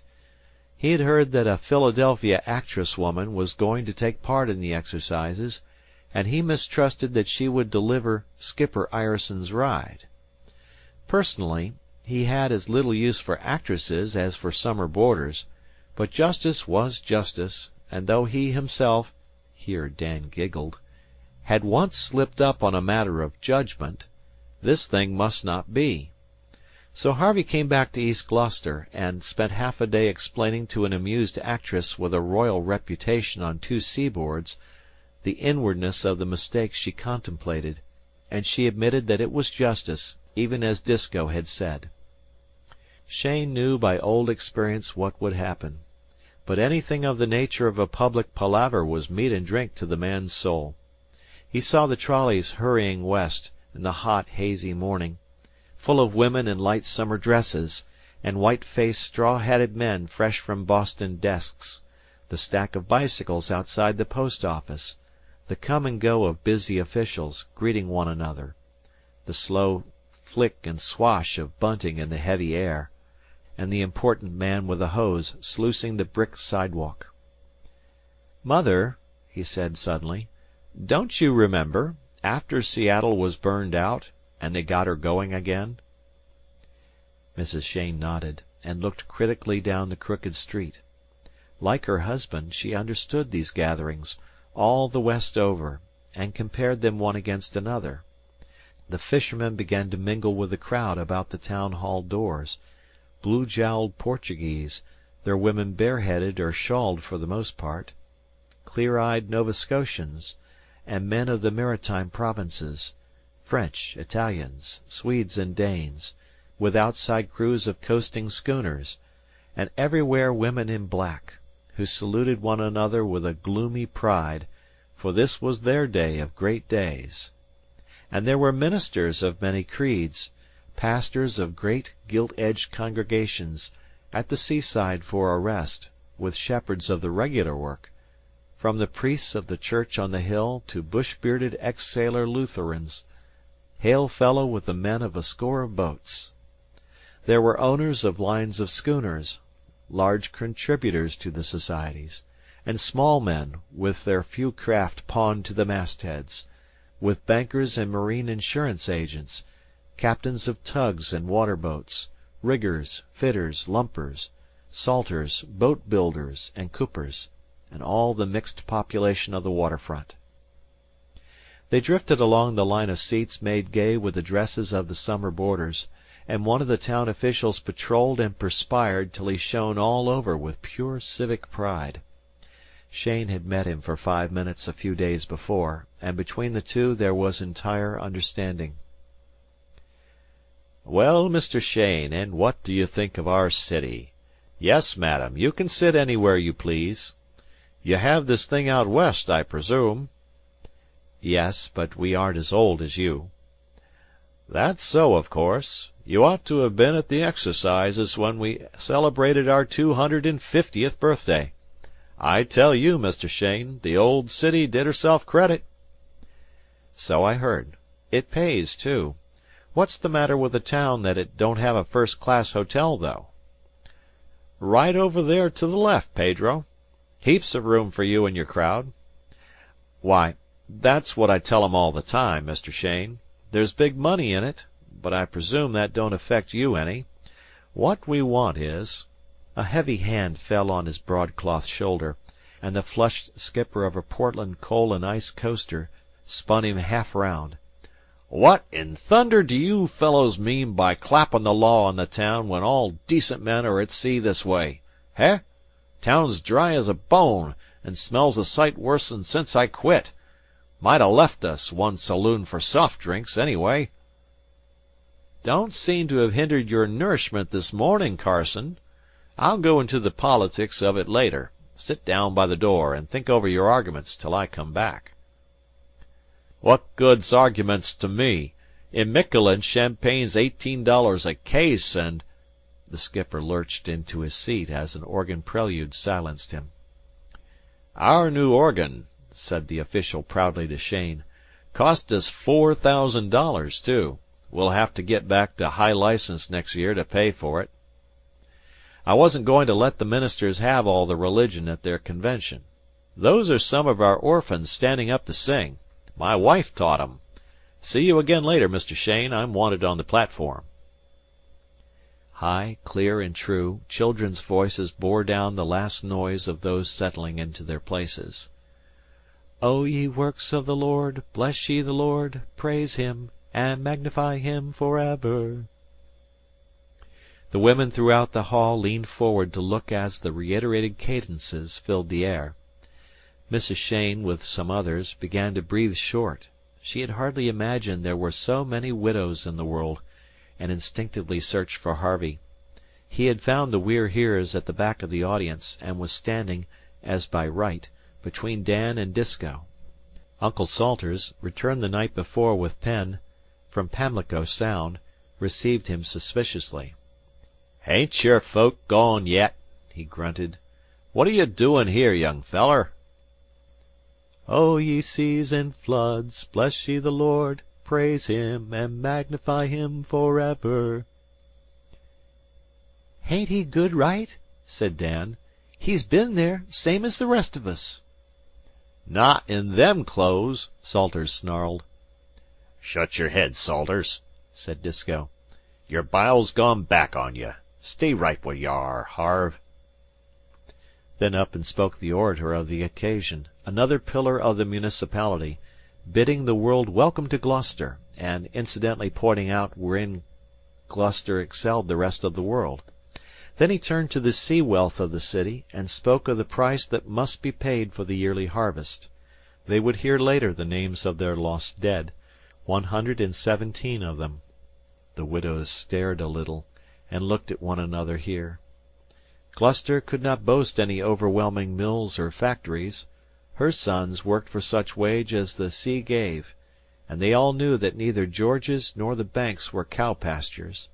The utmost that folk ashore could accomplish was to help the widows and the orphans, and after a few general remarks, he took this opportunity of thanking, in the name of the city, those who had so public-spiritedly consented to participate in the exercises of the occasion. "I jest despise the beggin' pieces in it," growled Disko. "It don't give folk a fair notion of us." "If folk won't be forehanded and put by when they've the chance," returned Salters, "it stands in the nature of things they hev to be shamed. You take warnin' by that, young feller. Riches endureth but for a season, if you scatter them around on luxuries." "But to lose everything, everything," said Penn, "what can you do then? Once I—" The watery blue eyes stared up and down, as looking for something to steady them. "Once I read, in a book, I think, of a boat where every one was run down, except some one, and he said to me—" "Shucks!" said Salter, cutting in. "You read a little less an' take more interest in your vittles, and you'll come nearer earnin' your keep, Penn." Harvey, jammed among the fishermen, felt a creepy, crawly, tingling thrill that began in the back of his neck and ended at his boots. He was cold, too, though it was a stifling day. "That the actress from Philadelphia?" said Disko Troop, scowling at the platform. "You've fixed it about old man Ireson, hain't you, Harve? You know why now." It was not Ireson's Ride that the woman delivered, but some sort of poem about a fishing port called Brixham, and a fleet of trawlers beating in against storm by night, while the women made a guiding fire at the head of the quay with everything they could lay hands on. "They took the grandam's blanket, who shivered and bade them go. They took the baby's cradle, who could not say them no." "Whew!" said Dan, peering over Long Jack's shoulder. "That's great. Must have been expensive, though." "Groundhog case," said the Galway man. "Badly lighted port, Danny." "And knew not all the while if they were lighting a bonfire or only a funeral pile." The wonderful voice took hold of people by their heart-strings, and when she told how the drenched crews were flung ashore, living and dead, and they carried the bodies to the glare of the fires, asking, "Child, is this your father?" or "Wife, is this your man?" You could hear hard breathing all over the benches. And when the boats of Brixham go out to face the gales, think of the love that travels like light upon their sails. There was very little applause when she finished. The women were looking for their handkerchiefs, and many of the men stared at the ceiling with shiny eyes. Said Salters. "That'd cost ye $1 to hear at any theatre, maybe $2. Some folk, I presume, can afford it. Seems downright waste to me. Now, how in Jerusalem did Cap Bart Edwards strike adrift here?" "No keepin' him under," said an Eastport man behind. "He's a poet, and he's bound to say his piece. Comes from down our way, too." He did not say that Captain B. Edwards had striven for 5 consecutive years to be allowed to recite a piece of his own composition on Gloucester Memorial Day. An amused and exhausted committee had at last given him his desire. The simplicity and utter happiness of the old man, as he stood up in his very best Sunday clothes, won the audience ere he opened his mouth. They sat unmurmuring through 37 hatchet-made verses, describing at fullest length the loss of the schooner Joan Haskin off the Georges in the gale of 1867, and when he came to an end, they shouted with one kindly throat. A far-sighted Boston reporter slid away for a full copy of the epic and an interview with the author, so that earth had nothing more to offer Captain Bart Edwards, ex-whaler, shipwright, master fisherman, and poet, in the 73rd year of his age. "Now I call that sensible," said an Eastport man. "I've been over that ground with his writing, just as he read it, in my 2 hands, and I can testify that he's got it all in." "If Dan here couldn't do better than that with one hand before breakfast, he ought to be switched," said Salters, upholding the honor of Massachusetts on general principles. "Not but what I'm free to own he's considerable littery for Maine. Still—" "Guess Uncle Salters's going to die this trip. First compliment he's ever paid me," Dan sniggered. "What's wrong with you, Harve? You act all quiet, and you look greenish. Feelin' sick?" "Don't know what's the matter with me," Harvey replied. "Seems as if my insides were too big for my outsides. I'm all crowded up and shivery." "Dyspepsy? Pshaw! Too bad. We'll wait for the readin', and then we'll quit and catch the tide." The widows, they were nearly all of that season's making, braced themselves rigidly like people going to be shot in cold blood, for they knew what was coming. The summer boarder girls in pink and blue shirt-waists stopped tittering over Captain Edwards' wonderful poem, and looked back to see why all was silent. The fishermen pressed forward as that town official who had talked with Cheyne bobbed up on the platform and began to read the year's list of losses, dividing them into months. Last September's casualties were mostly single men and strangers, but his voice rang very loud in the stillness of the hall. "September 9th. Schooner Florrie Anderson lost, with all aboard, off the Georges. Reuben Pittman, master, 50, single, Main Street, City. Emil Olson, 19, single, 329 Hammond Street, City, Denmark.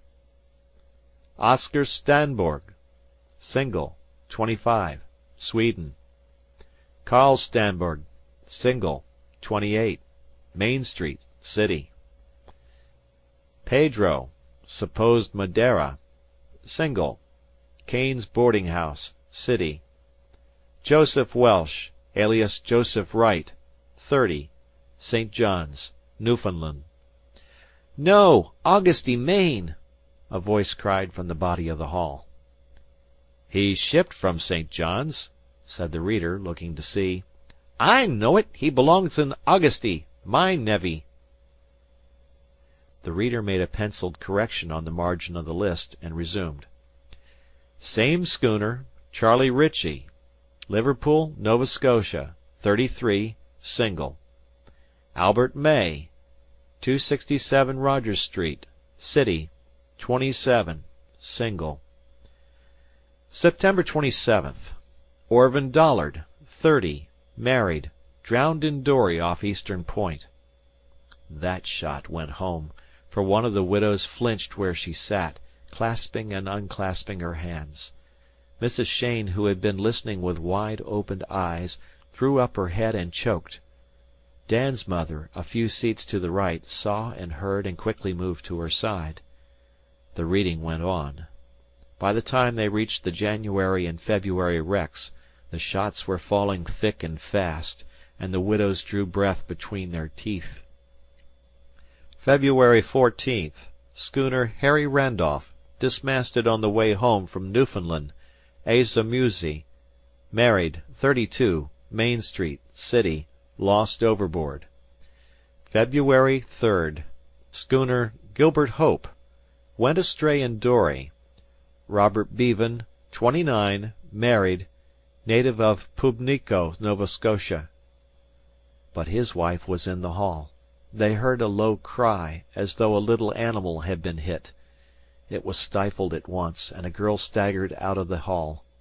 She had been hoping against hope for months, because some who have gone adrift in dories have been miraculously picked up by deep-sea sailing ships. Now she had her certainty, and Harvey could see the policeman on the sidewalk hailing a hack for her. "It's 50 cents to the depot," the driver began, but the policeman held up his hand. "But I'm going there anyway. Jump right in. Look at here, Alf. You don't pull me next time my lamps ain't lit, see?" The side door closed on the patch of bright sunshine, and Harvey's eyes turned again to the reader and his endless list. April 19th. Schooner Mamie Douglas, lost on the Banks with all hands. Edward Canton, 43, master, married, City. D. Hawkins, alias Williams, 34, married, Shelburne, Nova Scotia. G. W. Clay, colored, 28, married, City. And so on, and so on. Great lumps were rising in Harvey's throat, and his stomach reminded him of the day when he fell from the liner. May 10th. Schooner We're Here. The blood tingled all over him. Otto Svensson, 20, single, City, lost overboard. Once more a low, tearing cry from somewhere at the back of the hall. "She shouldn't ha' come. She shouldn't ha' come," said Long Jack, with a cluck of pity. "Don't scrouge, Harve," grunted Dan. Harvey heard that much, but the rest was all darkness spotted with fiery wheels. Disko leaned forward and spoke to his wife, where she sat with one arm round Mrs. Cheyne, and the other holding down the snatching, catching, ringed hands. "Lean your head down, right down," she whispered. "It'll go off in a minute." "I can't. Don't. Oh, let me." Mrs. Cheyne did not at all know what she said. "You must," Mrs. Troop repeated. "Your boy's just fainted dead away. They do that some when they're getting their growth. Wish to tend to him? We can get out this side. Quite quiet. You come right along with me. Pshaw, my dear, we're both women, I guess. We must tend to our menfolk. Come." The We're Heres promptly went through the crowd as a bodyguard, and it was a very white and shaken Harvey that they propped up on a bench in an anteroom. "Favors his ma," was Mrs. Troop's only comment, as the mother bent over her boy. "How do you suppose he could ever stand it?" she cried indignantly to Cheyne, who had said nothing at all.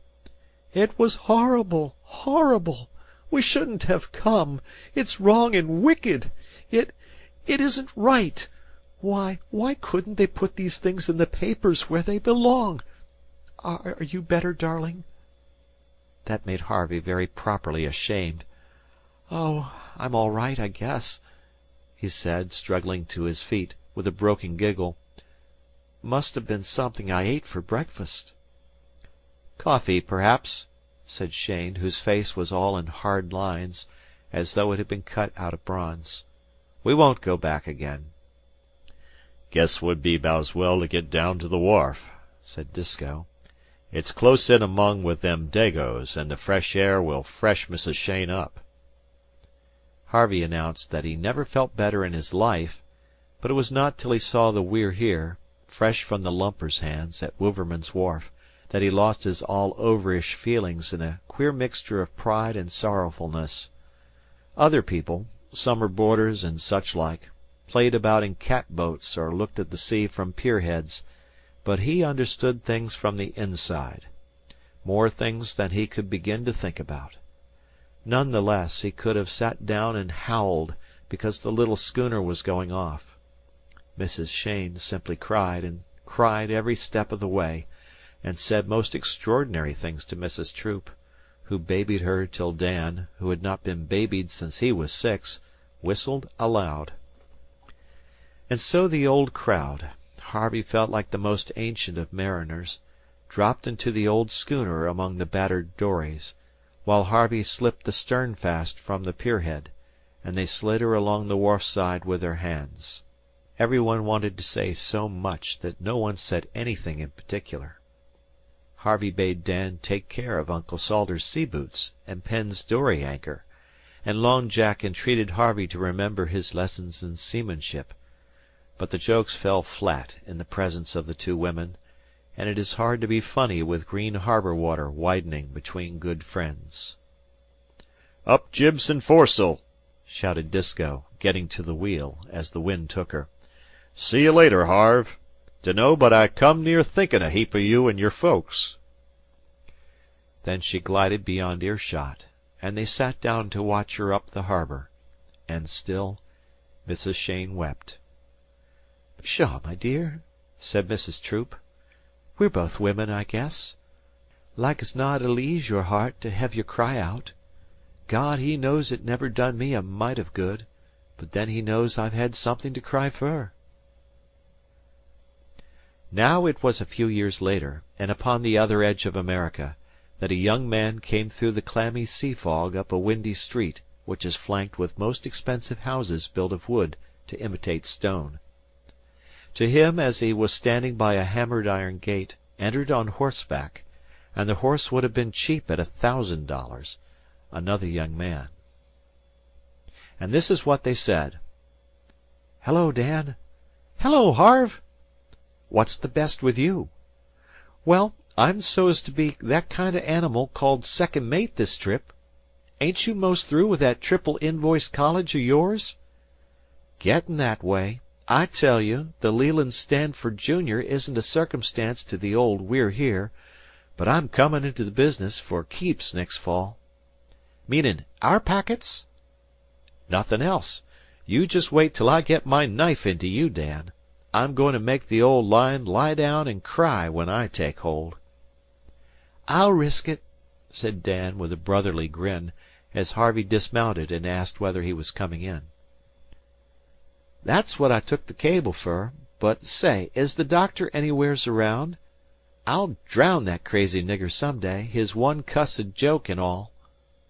There was a low, triumphant chuckle as the ex-cook of the We're Here came out of the fog to take the horse's bridle.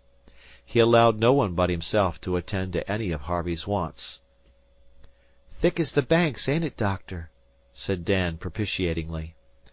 But the coal-black Celt with the second sight did not see fit to reply till he had tapped Dan on the shoulder, and for the 20th time croaked the old prophecy in his ear. "Master, man, master," said he. "You remember, Dan Troop, what I said on the We're Here?"